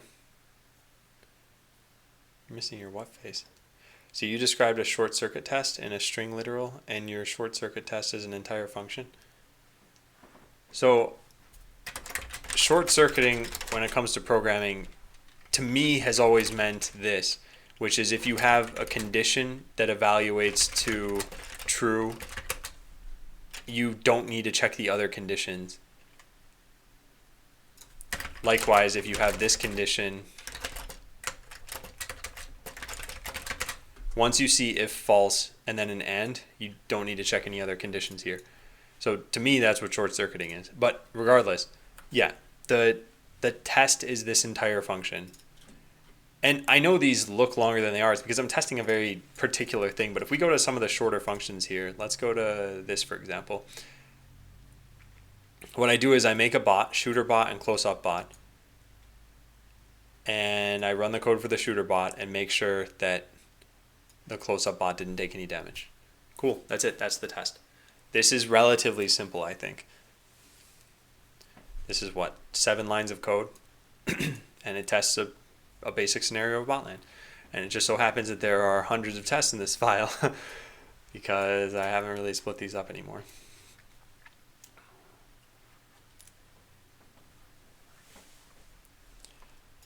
Alright. So first fire a missile to make sure that our cooldown is lowered.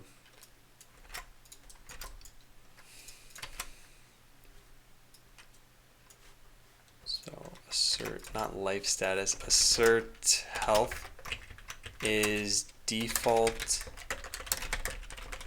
minus missile damage. They're essentially assertion functions, right? So anything that isn't asserting properly is a fail state. So in practice, you're using that string literal as a short circuit test, making sure that everything is running all right. No, the string, okay, so you're right on a general level. The assert functions that we have here are just condition message. So when you see this, it's if condition throw new error message. So when you see an assert that whatever entity is dead, entity is not dead. This string has nothing to do with anything. It's just what message you'll see on the console. Even if you don't define a string here, you'll still throw an error. So I could get rid of the strings. I can get rid of all of the strings. I can get rid of this one. This could just say something like just test number 47. And then these asserts that you saw, where are any of the asserts with errors? Yeah, I actually don't usually put error messages in. Huh, yeah, I don't have a whole lot of those. Because they're usually pretty obvious based on what the test was doing.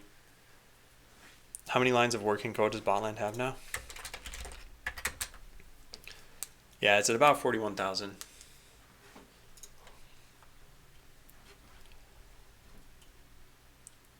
Okay, fire this so that our cooldown is lowered. So we want this to be here. Oh, right, that's what I'd started to work on and then didn't finish.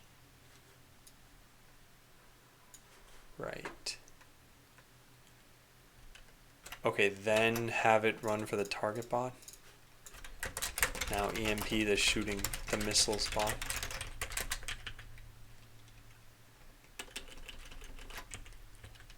And then try firing missiles again.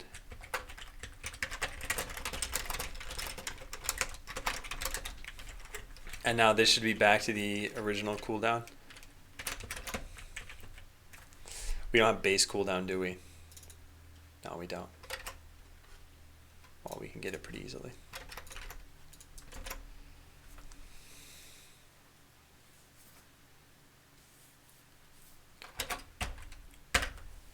Okay, let's try it.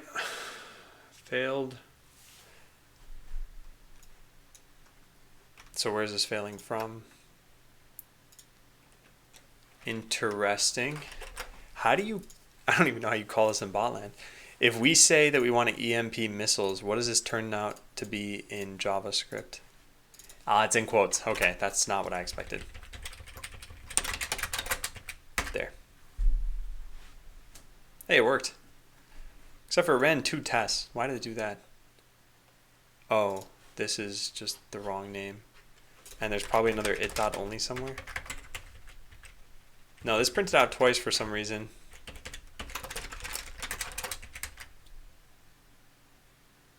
Oh, it probably... Oh, right. Okay. I guess I see how this works. Mocha.js probably keys your tests based on their test names. So I defined 2 with the same name, so it probably thought I'll run both of those, even though I had only set on one of them. They're just messages.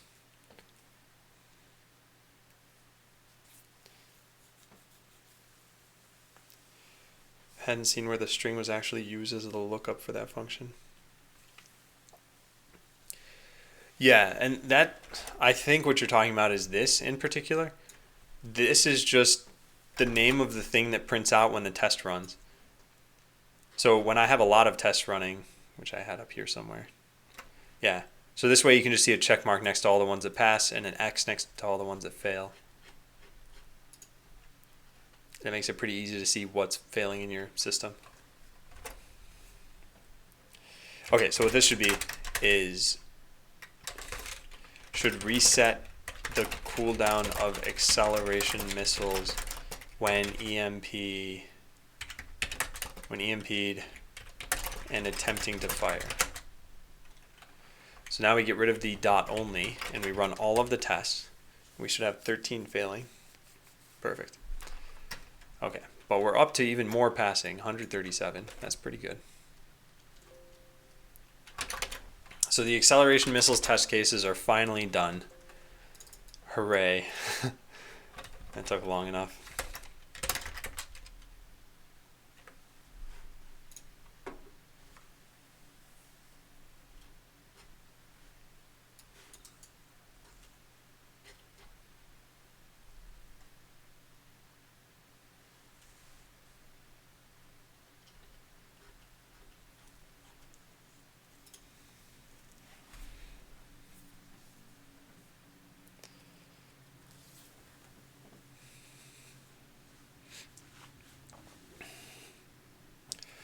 So the testing that I'm doing here is what's called unit testing, which is just testing, does this class work in isolation? Ideally, you'd have integration tests and end-to-end tests to make sure that everything works when you combine them, but it takes a lot longer to write those, and Botland has already changed designs enough at this point where all the tests I would have written, let's say a year ago, would have been broken. I just don't think it's worth the hassle right now. But there are some things that I think are worth the hassle. So acceleration missiles, when I first coded them, there was a bug where, how did it work exactly? I don't remember exactly. Something like you got to turn twice as fast when you shouldn't have. That's almost game breaking because people will find those kinds of bugs and then exploit them. So it's nice to have a test framework that will, if I ever run into those, I fix them, then I make a test for them, and then they'll never happen again, as long as the test is good. Write tests for acceleration missiles. There were, what, 5 test cases? This shouldn't be checked in.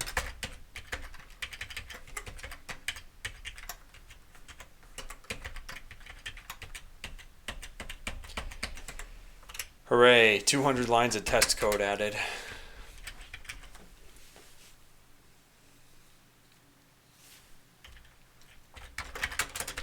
Sure, it's only applied while cloaked. Sure, it's not applied while not cloaked. There are really 2 tests here. You know, I just started writing some tests, so I might as well just finish this up, huh? Excuse me. In fact, I'm surprised I didn't make any tests fail. I never tried firing lasers while cloaked. Everybody loves unit testing. I know this isn't the most exciting thing to watch. Granted, I don't think programming in general is the most exciting thing to watch. But this is necessary for my application, at least. Let's go back to arena test. So I've got to write a test that cloaks and fires a laser. No, first it fires a laser, then it cloaks, then it fires another laser. The first one should do full damage, the second one should not do full damage. And that's it. And then we're done. Okay, so we'll just write this. We can do it all in one test. So let's go find our other cloaking tests. Sure, this is fine. Let's copy paste this. It dot only should take damage dealt reduction into account while cloaked. Only while cloaked.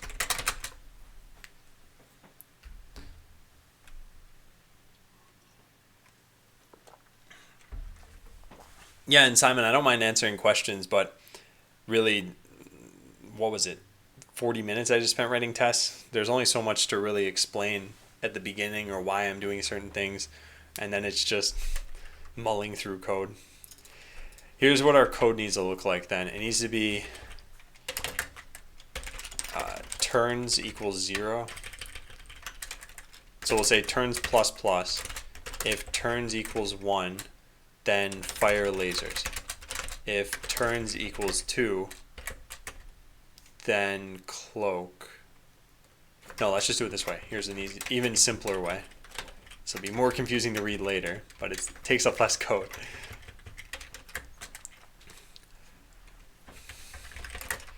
So turn 1, fire lasers. Turn 2, cloak. Turn 3, fire lasers. There.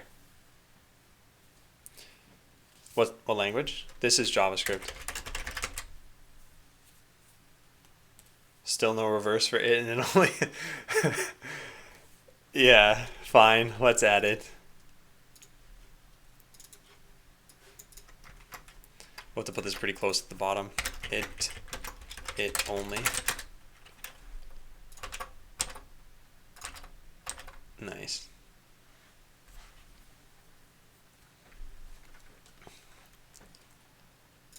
All right, sensor bot. We don't need this. We just need cloaked bot. So this is owned by the defender cloaking code. It also needs lasers. And coordinates we'll just say is 0, 0.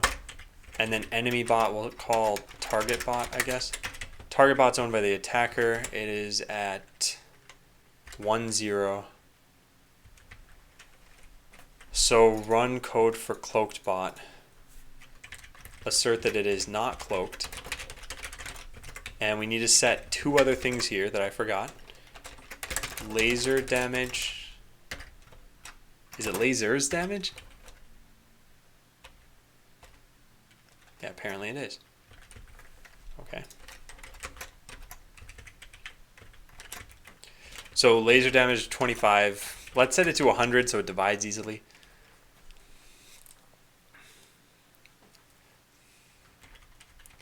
And then we need to set the cloaking set, what's it called? Balance util dot star cloak. Do we ever do this? Of course not. So we do this here. Const damage reduction equals 0.4. Now, this is not called damage reduction. It's called something else. And I don't remember what the name is, so let's go find out what it is. Was there something in particular that made you choose JavaScript, server side at least? Yeah, originally when I was prototyping the game, I wanted to learn Node.js, so I had to pick JavaScript. And then after that, I had a lot of prototype code written already, and I also wanted the server to use the same language as the client. And the last requirement was that I wanted people to have as little friction as possible when playing the game. So I figured going to a website like play.bot.land and just clicking connect is super fast. People have to stop beating me. It's super fast. You can just dive in, you can start playing, and it takes you very little time. There's very little trust you have to place in my website. I think this is really helpful for the game.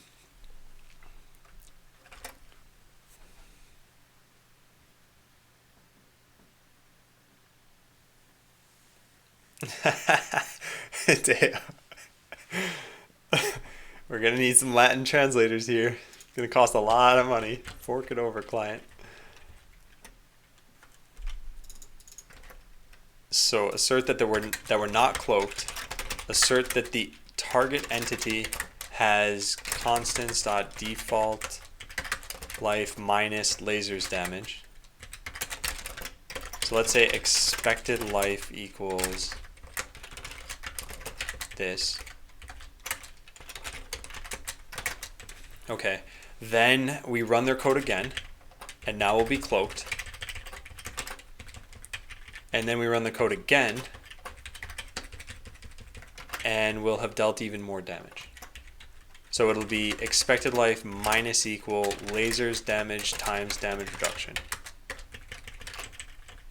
Done. There. That should be everything. Let's try this out. We'll still see that one test failed, possibly. No. What happened? It probably didn't even fire a laser. If turns equals 2, so it starts out being 1, fire lasers, then cloaks. Then, yeah, what am I doing wrong?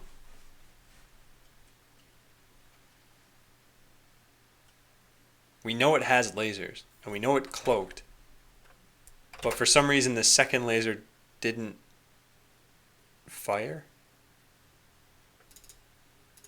Oh, whoops. I never ran the code another time. Got it.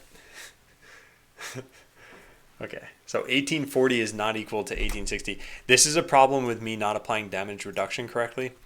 If damage reduction is 4, that means we should have dealt 60% damage. So this really should have been 1 minus damage reduction, and there, problem solved.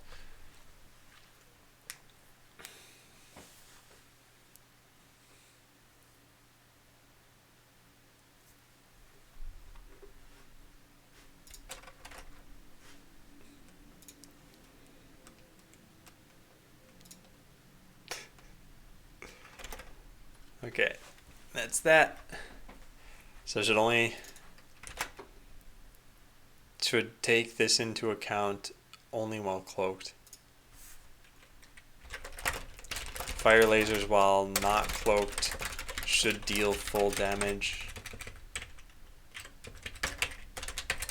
Cloak, and then fire lasers while cloaked should deal partial damage. Perfect. Perfect, perfect, perfect. Done, done, and done. Now we run the tests. How many are passing in total? 340. That's pretty good. Right test for cloaking damage reduction.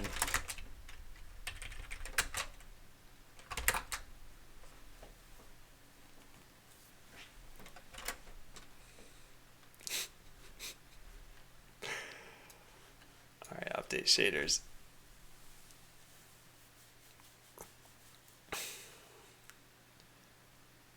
And then we should probably test this on mobile. So let me think of how this is going to work. What we're going to do is, let's say you get ignited in the game. Let's actually test this out. So we have the 3D extended.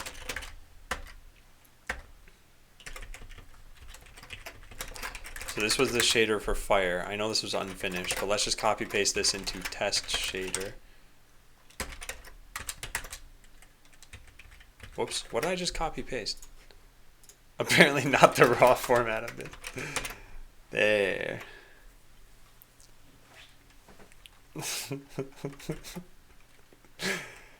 Okay, so all of our bots should be flashing red now.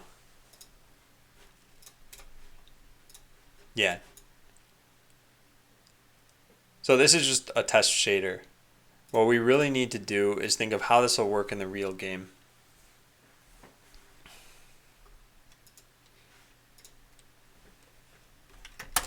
Let's think about it. So we want the ignite shader to show up only for a short time after being on fire.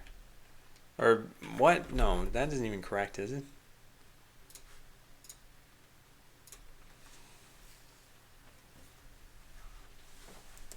Yeah, it's only when the laser hits you.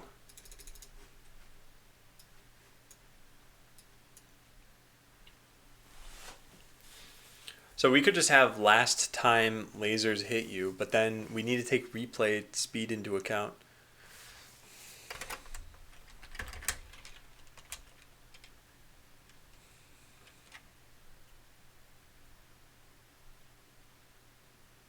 No, EJ, I understand enough to be able to like yeah, I understand enough French to be able to understand in general what you guys are talking about. Leaked? No, this document I don't care if you guys see. I've shown this on stream before.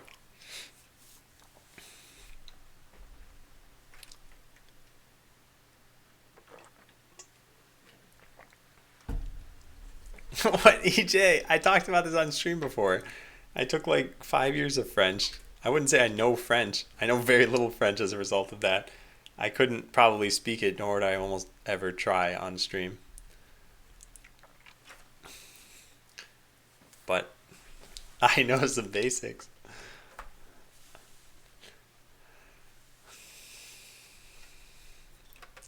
Yeah, so there are two ways to do this. Well, actually, we need to take replay speed into account. One, tell the shader whether to draw. Actually, maybe there aren't two ways to do this. What if we just tell the shader the current time, tell the shader the start time of the fire effect, and tell the shader the replay speed? Excuse me. This isn't technically necessary, since it could just be part of the current time.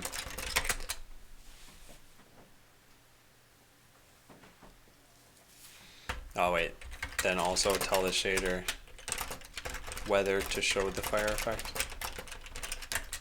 We could just set that to null if we needed to. But no, we probably don't want to be updating this thing constantly.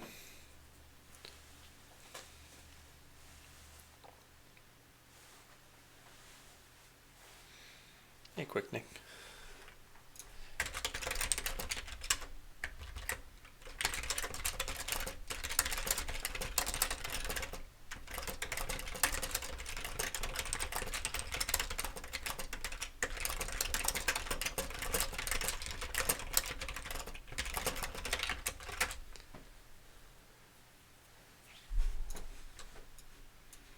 "3D Extended, are you here right now?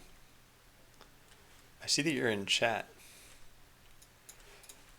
I wonder if there's a better way to do this.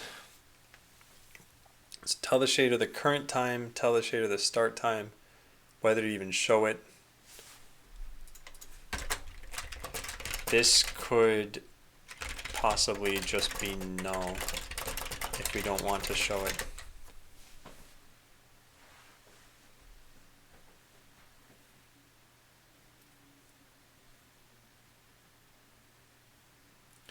Yeah, and the replay speed. So we got to take both of these into account.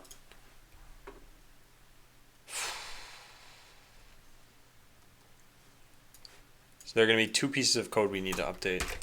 One is where we pass in the uniforms, and then the other is where we use the uniforms.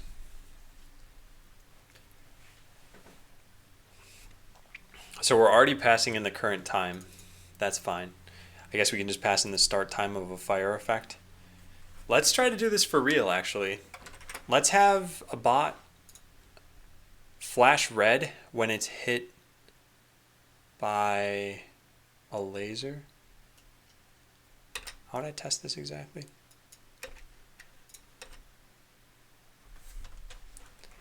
Maybe when it's hit by anything.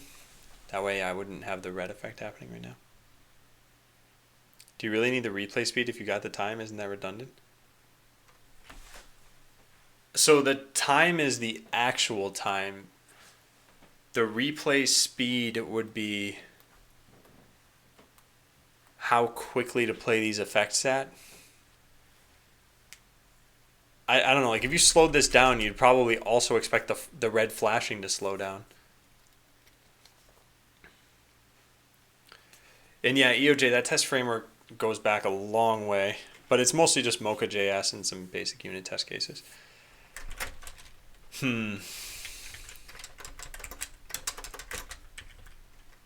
Okay, so let's just get this to work. This is already there. The start time of the fire effect. Yeah, let's go get this. So fire projectile, is that a good idea? Maybe let's just do it when they cloak for right now. Entity cloaked. Yeah, there. That's what we'll do. That way, or maybe not even cloaked. Maybe when they shield themselves. It's got to be something that you could see visibly. Repair. Let's do it on repair. Area repair triggered. That sounds fine. So we currently get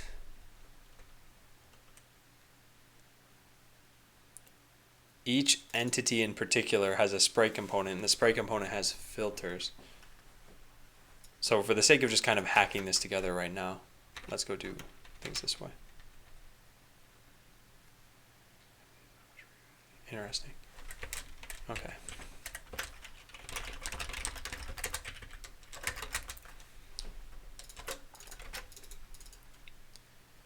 So we'll get their sprite component.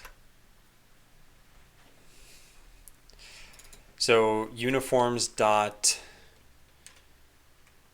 fire start time equals date dot now. Can't really do that though, can we? Yeah, because time starts at 0. It's not even current time. It's just some time value.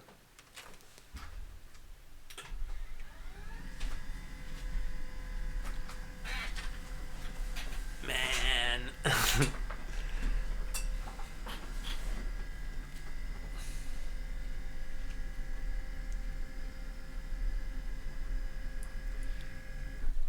By the way, I never went and confirmed this. Do you guys know, are hashtags still needed in stream titles for creative streamers? Or are they just not used for anything anymore? Like, did any of you who found the stream today think it was weird that I didn't have hashtags? Because I had them for the last like 200 days.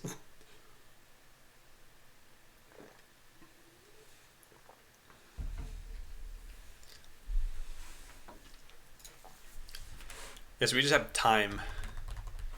And I guess start time. When do we end this effect? We could have the game tell you when it... No, that's not a good idea. Yeah, we only care about the most recent effect and then the current time. Okay, fine.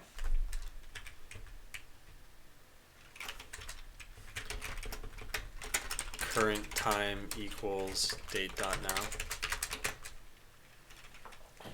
They didn't communicate about it, but it seems it's not required anymore, and they applied the new system over the old one on Creative too.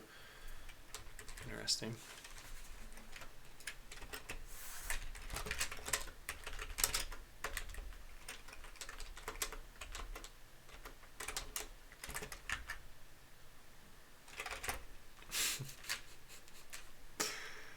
Can't you make the effect last for a random amount of time? I could do something like that if I wanted to. Yeah. That's not a goal right now. So we'll say filter.uniforms dot... Oh, actually, we can't do this here. Filter.uniforms dot current time equals date dot now. Filter.uniforms dot... Let's say fire time equals null. I don't know for sure whether we can do that. Because I don't think it's a nullable type. We could set it to 0 if we want it to be. which would mean don't show the fire effect. But we can't change that on the application side. No, I guess if it's been too long since the fire, yeah, that's what we'll do. Okay, I've got an idea. Now we just need to set fire time in area repair for some reason. There. Okay, next we change this stuff so we have current time and we have fire time.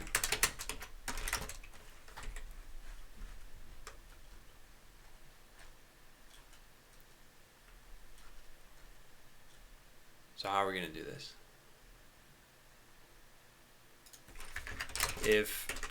Float time fire time elapsed equals fire time minus current time. If fire time elapsed is less than 300, then let's put all this code in there.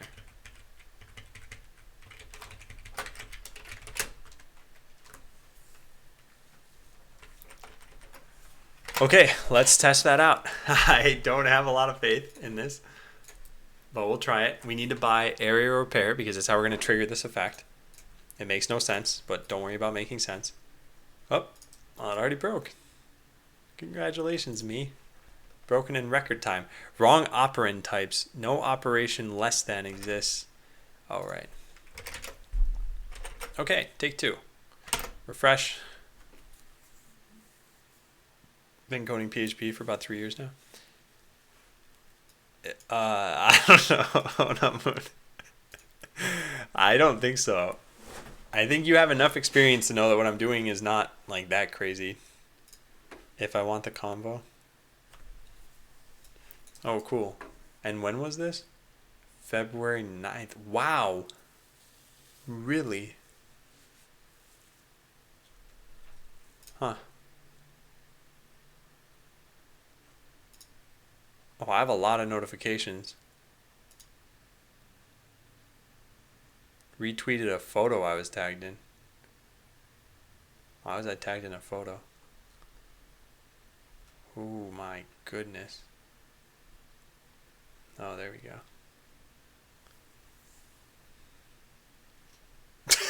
Mine looks terrible. It's a super old version of Botland that's on there.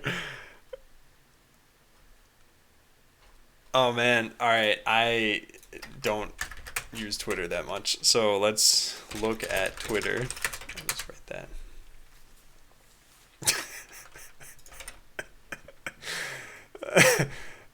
I imagine any picture would have been better than that picture. That's from azure.bot.land, the very old version of Botland.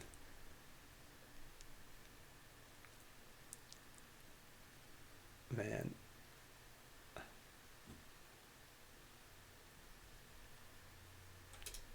Alright.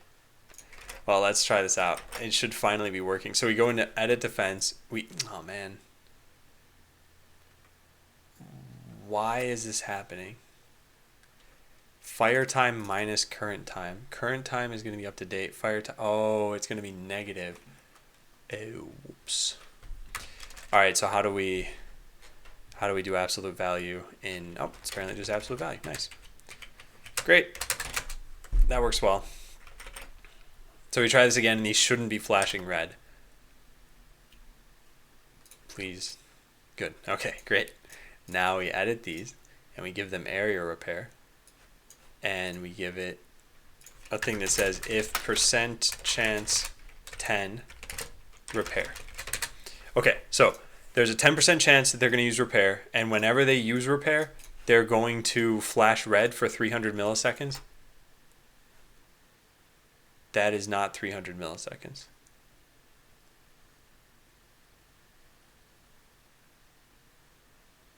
They just never stop flashing red.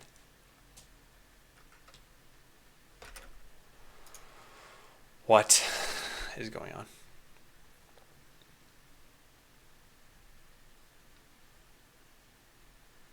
Fire time equals date.now.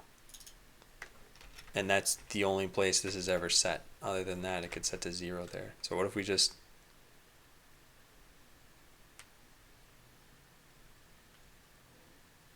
what is this value then? Like, if we open up Node and just say date.now. Yeah, it keeps track of milliseconds. So 300 should have been 300 milliseconds, right?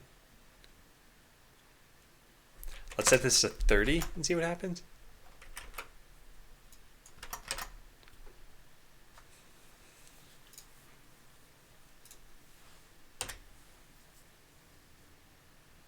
Like, is this ever going to stop flashing? Oh, nice.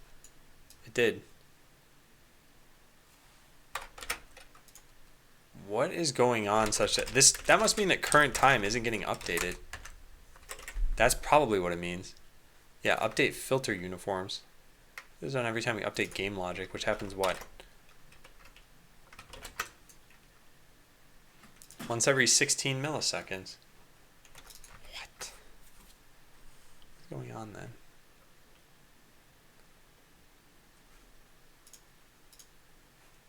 Something zany is happening.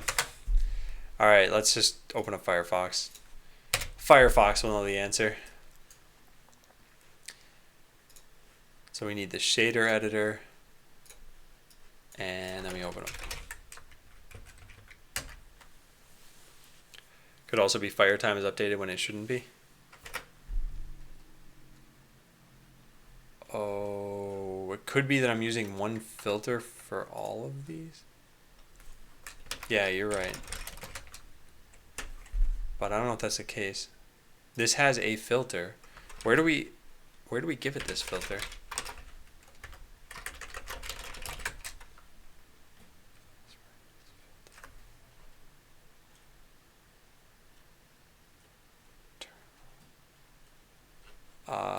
Where does this come from? Make filter. Here it is.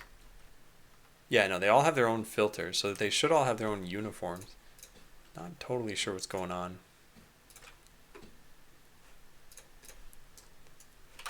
Let's put this over here. Now we have to go to the shader editor.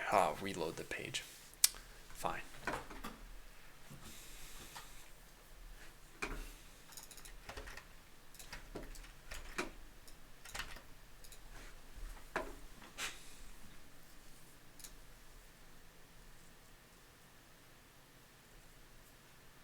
Nice. Okay, so the last one is always my shader. Here we go. So here it is, fire time elapsed. So let's just maximize this for now and we'll hit the test button.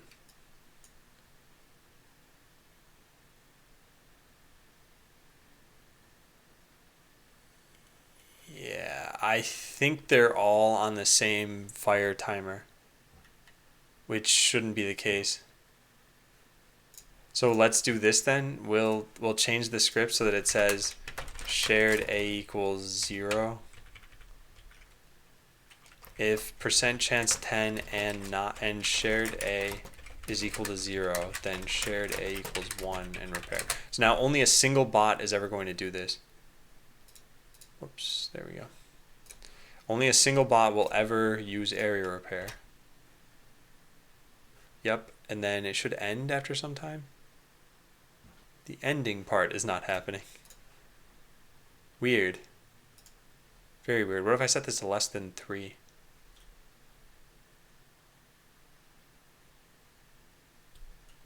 Okay, I don't get it. Yeah, I don't know what's going on here. I'd love to know what the values of these things are. How about we do this? Let's try something totally wacky here. Date.now. Whoops. Node date.now. Okay, so here's the current value of this. So let's add about 30 seconds. We'll put this at 59, and we'll say here, this is probably what's not possible. We'll say here, well, this is less than that value. There. So now they should all be flashing, right? Or do I have to save this? How does this work? What is going on? Oh, it's fire time elapsed. I wanted current time. And now it's probably past that amount of time. Okay, wait, let's try this again. Date that now.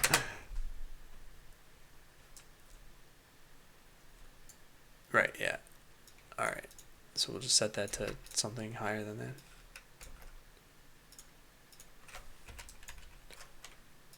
Yeah, this doesn't seem to be doing anything. I wonder how large and what precision floats have in GLSL.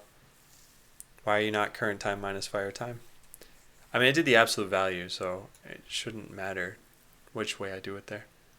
Is fire time shared? So even though they all aren't flashing, they're still updating the value? It shouldn't be. They all have their own filters, and the only place I ever set this is here. So if I search for uniform fire times equal, it's set to 0 when they make the filter, and it's set to date.now when area repair is triggered. And making the filter only should happen in one place as well, which is in get sprite component for bot, which only happens when we create the bot. Or when we update their blueprint, of course. So yeah, I think that stuff should be fine. I think it's just passing in the date. Something weird is going on. I don't know what it is. Maybe...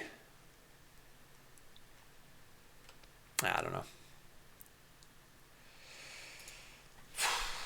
Okay, well, let's try this. So this is a very large number. Well, what if we just made the first digit a 2? There's no way we're hitting that time. So now I set that to this. Yeah, now they're all flashing. So we know that current time is less than this very large number. I guess we could figure out exactly what it is by just increasing numbers here until we figure it out. Yeah. There, whoops. So binary searching this would work really well. Yeah, that's fine so far. That's working how I expect it to. Yep. We're almost at the right digit. There we go. So here's the right digit. So they'll just keep blinking until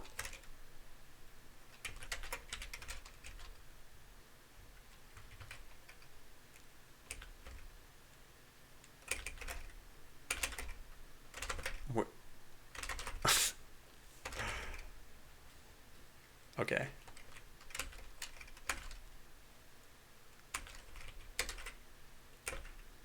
I don't know. There it is. Yeah. So what is this time compared to now? That's the part I don't understand.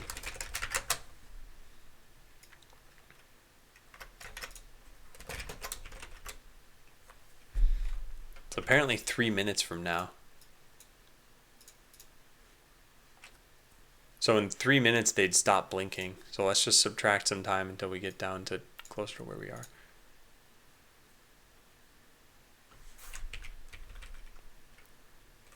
If I set this to 150, for example.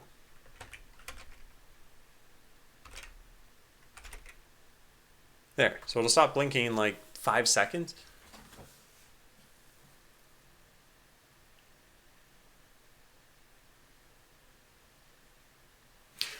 Yep. This is the part I don't understand.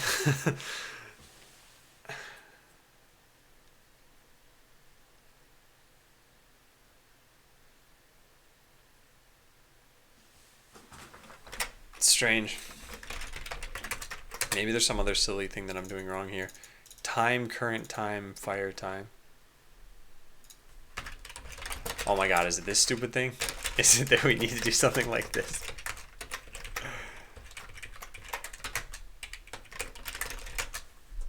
Oh man, if that's it, then this is obnoxious. There, does that fix everything?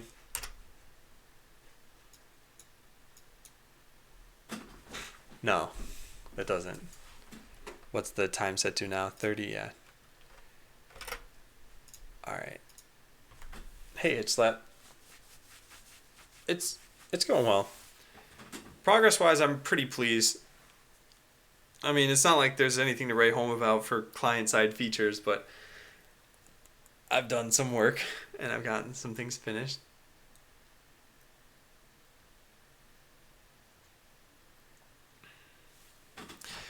Oh, yeah, I wasn't sure if this was due to that pixie bug where you need to use all of the variables, no matter what.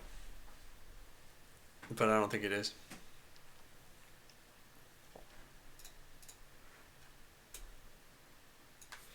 Yeah, if they all had this, if they all shared a variable, then when one of these enabled its blinking, all of them would have it blink. So it's not shared. It just has something to do with this time elapsed not being right. Maybe log the initial values and value. Yeah, that's a good idea.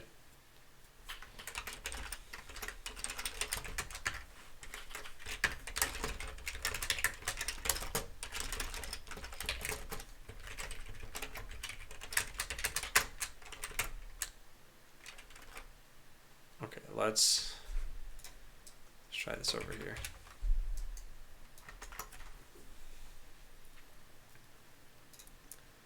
So let's see if even setting fire time is correct.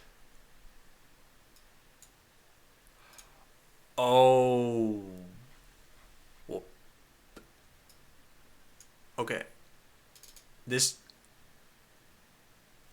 Wait, what? How did two of these? Oh, man. All right. So the first thing I thought was that this was based on execution time, not based on rendering time. But I am in the right file here. Why are you using vectors and shaders in a 2D game? Well, so shaders have nothing to do with 2D or 3D. I'm using shaders so that I can achieve all of these effects that you see here. These are just some of them. I'm not going to scroll throughout the whole document. But vectors I was actually only using for one particular thing. And again, vectors aren't exclusive to 3D games. A vector is a point and a direction, essentially.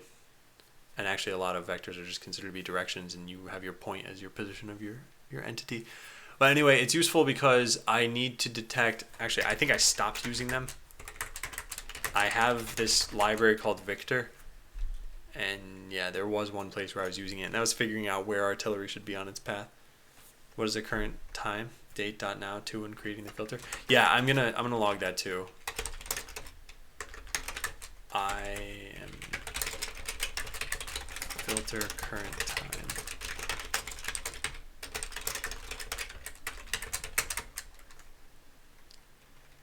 Fire time gets set. Is there something else I missed here? I don't think so.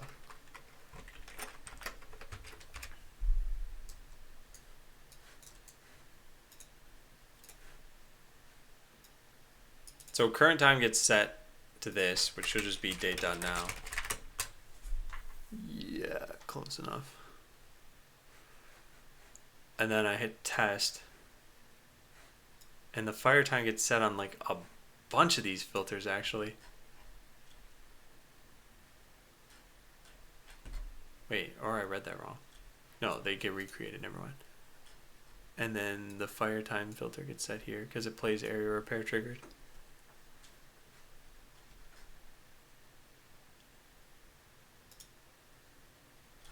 Okay, so let's go see how current time gets updated.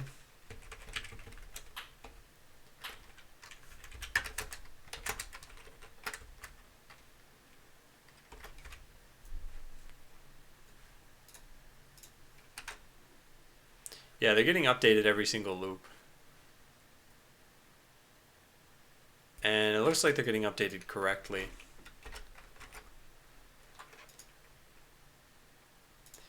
You know what we could do here? We could print out the fire time. If filter.uniforms.firetime is greater than 0.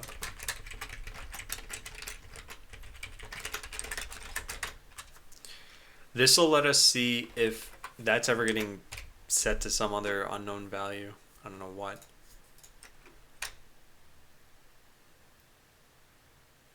Interesting. Fire time is being updated somehow. I don't know how. But yeah, it's clearly increasing. Why is it increasing though? That's weird. You know what? Oh my god. Oh, I think I know what it is. Did I ever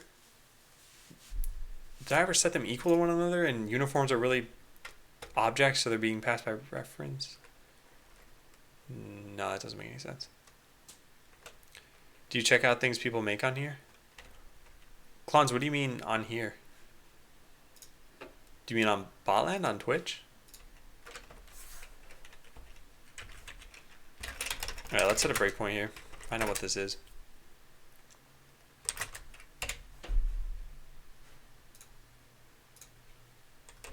See, I sometimes like these bugs unless they drag on for a while. This hasn't dragged on yet, but I am curious, what could I have done wrong here? So fire time, let's evaluate that in the console. On Twitch, I don't tend to watch the creative section of Twitch very much. If I'm watching Twitch, I'm usually watching Hearthstone. and it's usually the same like 4 or 5 streamers the entire time.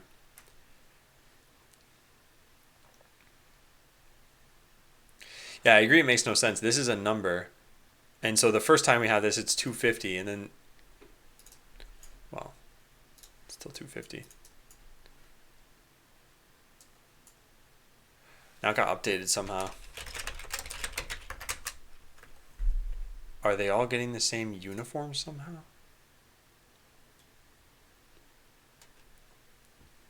Oh, weird.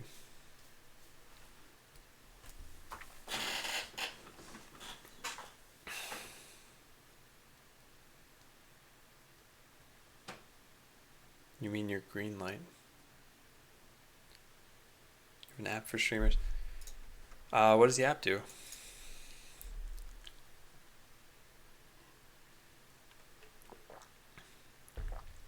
What's the type of the uniform containing the dates? 1F? It's just float. So yeah, it should be, right? GLSL float max value. This is some weird, actually I know it's not a max value thing.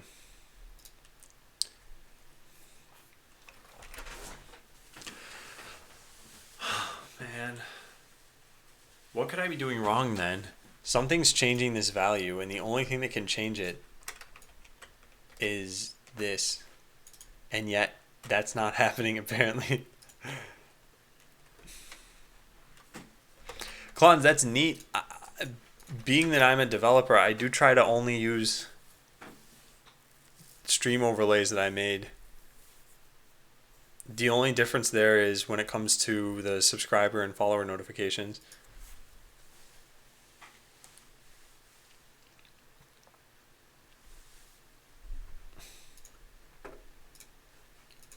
But it sounds cool. Okay, so filter current time. Let's take a look at this again. I just want to see, am I going crazy? Am I not going crazy? There's current time. Yeah, the fire time keeps printing out as different things. So I wanna just log fire time. Wait a second, what? It's logging as this, what? Why does show all messages not work? I don't have any filters, right? What's going on here? Oh, there it goes. That was weird. Oh, it's printing out. Yes, I don't care about that.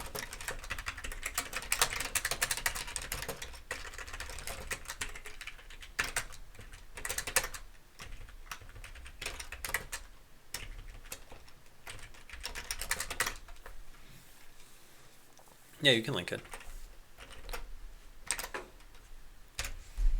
Now let's try this. Is this working?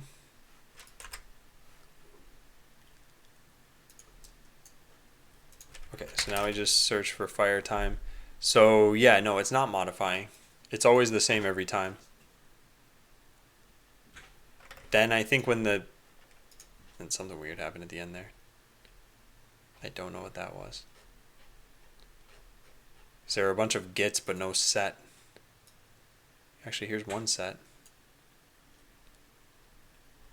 What? How does this happen? Man, I want to select all of this. Set. There's somehow 3 of these. But the only way for there to be 3 of them, though, would be if there's 3 area repairs. There are 3. What? Oh, that must mean I forgot to save something? No, weird. Shared A equals 0, then shared A equals 1 in repair. Is this some other weird bug that's going on? Do enemies have area repair somehow? Like this, I'm pretty sure this just isn't possible. with how things have been set up right now. There are 3 repairs that are triggered.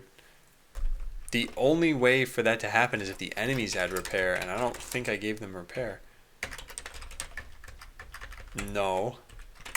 Uh-oh. Uh-oh, uh-oh, uh-oh. What's going on? Where does this get called from? It should be one place. Yeah, there. And so where does this get passed in? Here. That's it. And this is called from area repair. Oh man, I don't understand. I don't understand how this happened. There's one thing I can think of, and that's that I screwed up shared variables.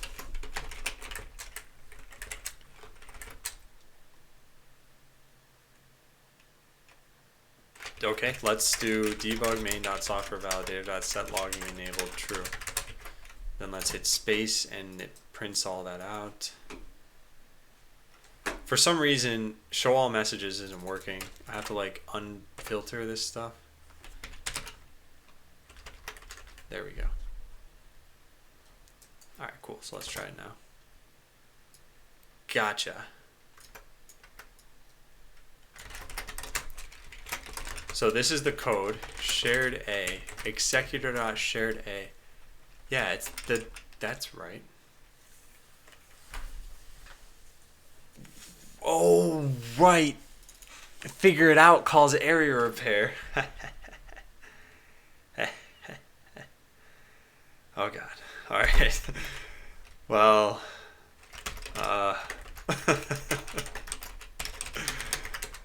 how did I miss that? I mean, that still doesn't totally explain everything. Yeah, this. No, man. Alright, fine. So let's go fix that. Let's get rid of this. So now that's it. We'll just stand around.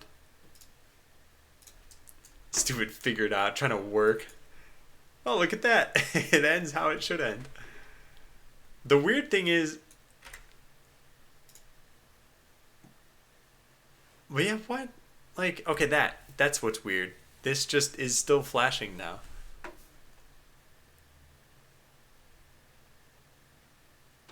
I don't get it. I don't understand.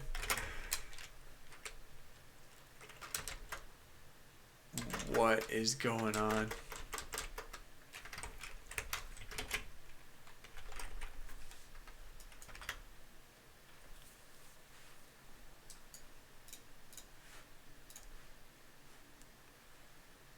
Yeah, it just flashes forever. Forever and ever and ever. Okay, so let's see. Yeah, current time minus fire time is definitely what I should have done. But I did have absolute value there. Maybe... I don't know what it could be. So fire time elapsed is less than 30.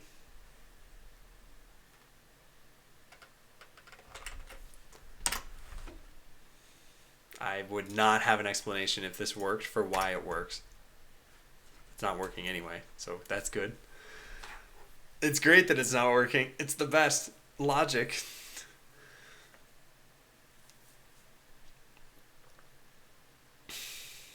Okay, what do I do?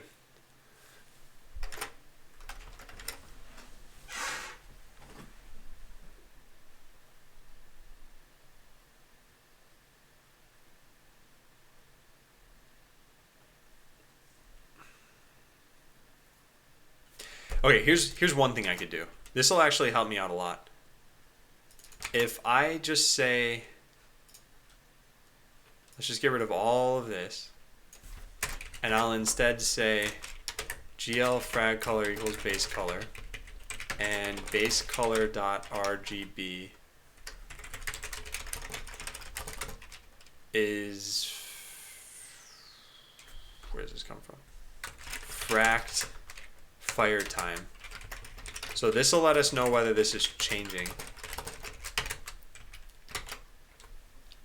We should see the bot be some lightness of white. So it'll be somewhere between black and white.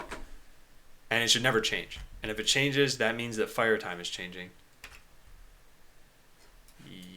Yeah, that's what I expect. Oh, except for that's not totally correct, is it? This has to be divided by something. There. farm control. After it's over 30 milliseconds, don't you need to remove the effect? I shouldn't need to, no. Maybe I'm misunderstanding something. It doesn't look like this is changing. Also doesn't look like this totally worked. Because I'm pretty sure that... Wait, what is going on? Yeah. Strange. Okay, cool. All signs point to I have no clue what's going on. That's all this is pointing to right now. Okay, so here's what I'm trying to do. I have fire time, which I'm passing in as the current time. If I get the fractional value of this divided by 350, let's just figure out what that is. Date.now. So we get this. We do this divided by 350. So we would get 0.92 as our result. And if we did it again now, we'd get some other result. And then we try to set the RGB of that.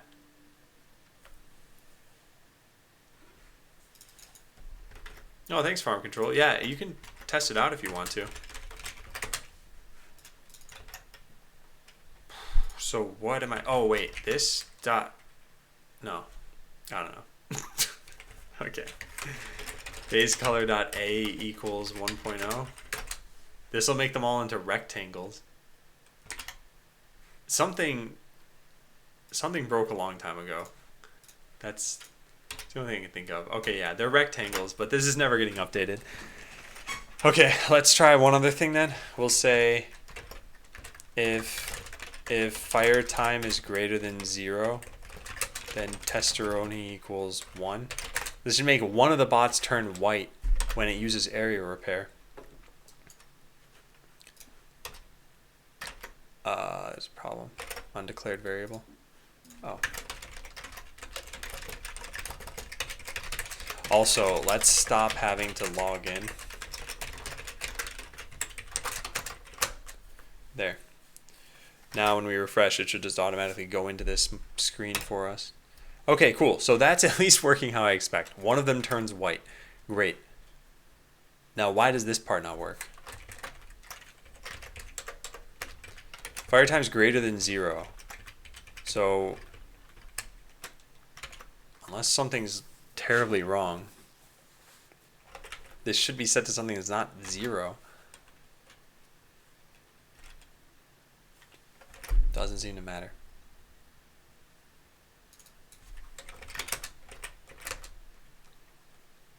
Yeah, doesn't seem to matter. I'm not sure what's going on right now.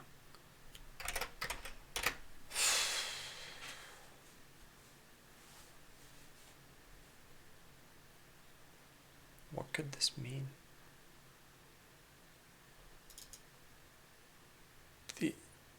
The only thing I could think is that this is just somehow always divisible by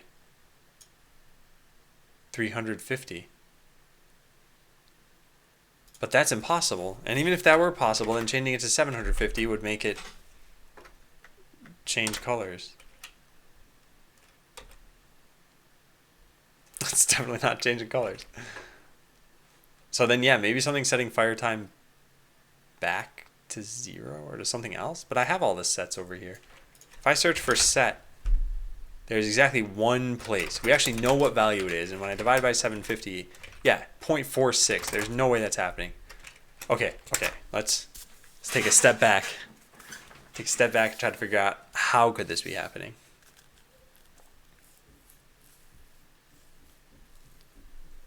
Times greater than 0. So I know for sure if I ever set this to just 1, for example, this will always turn the bot white, I hope. We can test it a couple of times. Yep, there it's white. That one's white. Yup. I mean, it's working exactly how I'd expect, and it's happening every single time. Yeah. So there's no way that this code is wrong. And unless fract doesn't work the way I expect it to, compute the fractional part of the argument. This is calculated as x minus floor x. Exactly. So when I say fire time divided by 750, okay, let's try something else here. Let's do this. Let's get the time that we knew that this thing was getting set to. We'll take this one, for example, and we'll just paste it in the code. There, perfect. Can't tell me that's wrong. Oh, except for you can, because I forgot a 0.0. But that's a minor mistake. What I mean is, after this finally works. Okay, weird. Yeah, this is not the result that I think it is. So this should be 0.97, which is very white. But we're not getting that. So I wonder if this is just beyond the range of what this can use. Yeah, what's GLSL float data type? Single precision floating point number. Maybe these just needed to be doubles the whole time. Does it say how many bytes these are?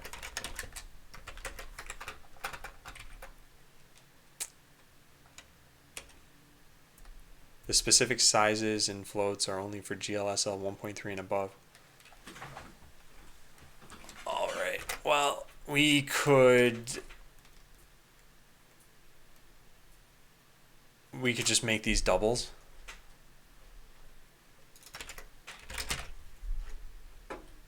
But then there's going to be conversion errors everywhere, right? No, we shouldn't do that. Okay, we could pass that in with only the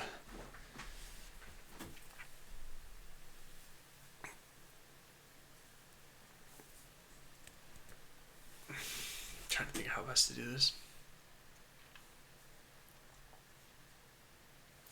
Well, let's just try it with doubles at first.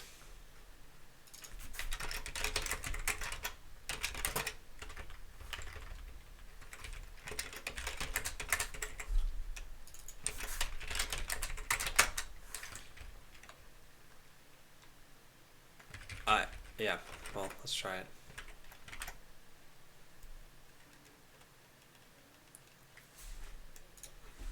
There's some illegal use of reserved word. What? Really?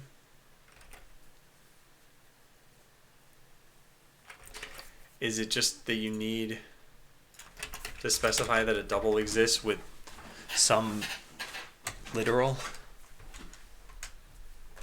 To create double, use the LF or LF suffixes. This will force it to double type.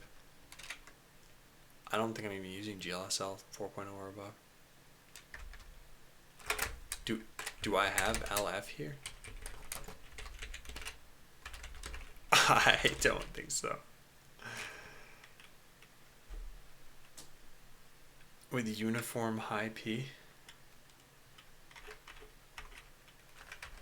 You're saying instead of double?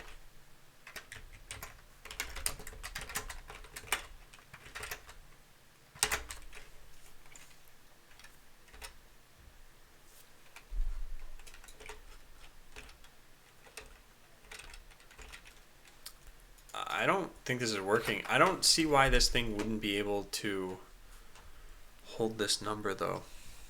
But that's the only conclusion I can come to here since this isn't working. Well, actually, this has nothing to do with... Yeah, never mind. I wouldn't have just fixed that. This might have fixed it. But even then, I kind of doubt it. Precision, high P.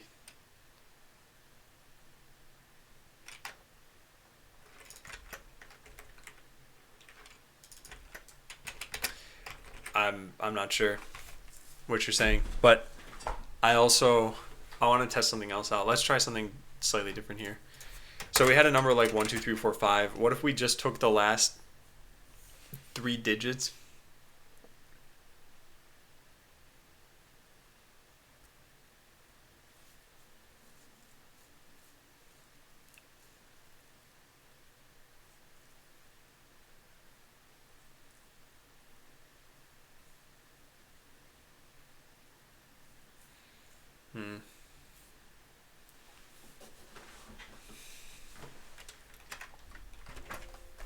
not sure.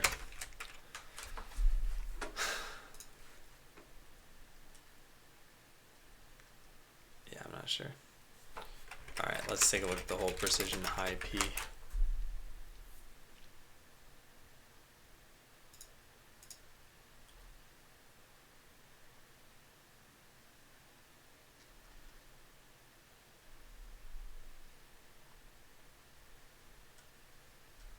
Two to the 14th is what this goes up to?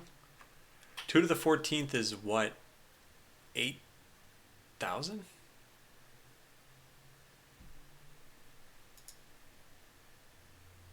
What? That can't be right. 16,000. Well, it's still incredibly low.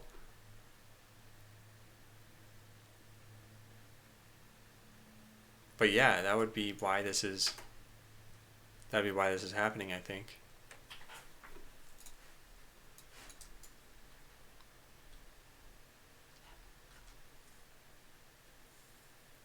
Check the number 7 line. Precision medium P float. Yeah, I see.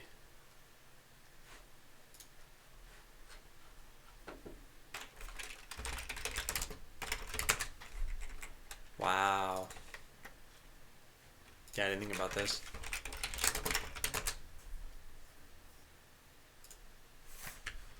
So who knows if this will work.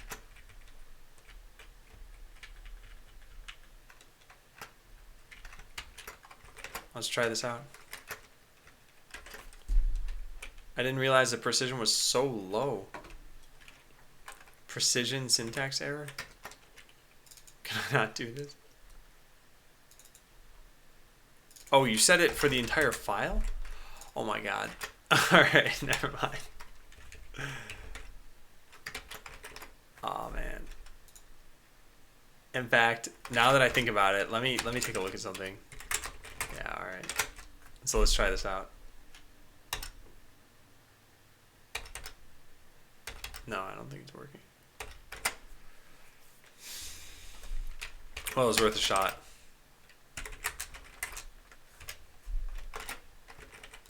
So this would let me, even if this worked, no, it would let me get to 2 to the 62nd, which I'm assuming is less than this number. But this number is less than 2 to 62nd. It is. That doesn't necessarily mean fract can act on those floats. I wouldn't see why not. Let's try one more thing.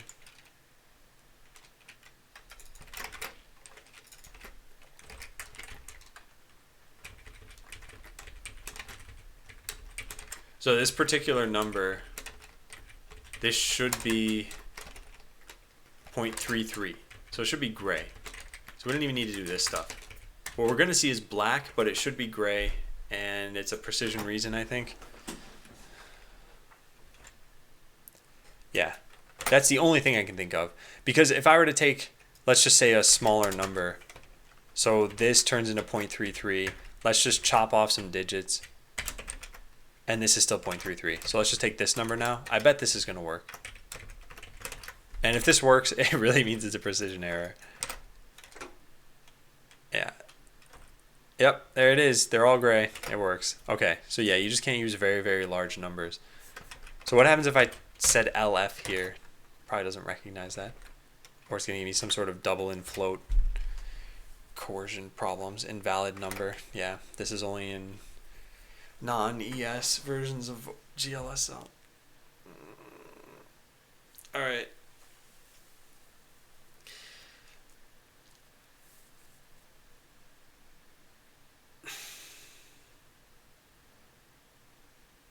What noob? Apparently the guy I got in an accident with never talked to them about it, so therefore the normal way that you would get a stop on your license lifted can't be done. Wow. Yeah, no, it wasn't we who found it, it was you who found it too. I mean, I guess I at least thought to substitute this in, but I did very little. Alright, well, let's write this down. So the issue is that I can't pass in date dot now because I don't have that level of precision for floating point numbers.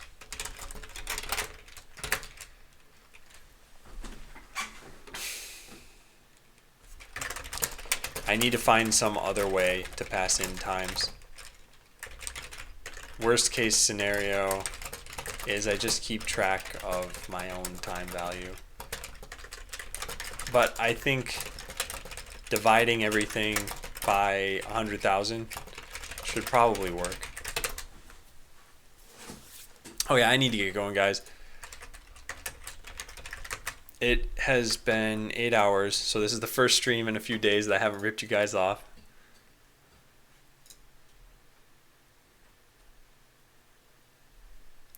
Oh god, I can't even look through my following list. I keep seeing Zelda stuff and I don't want to see these thumbnails.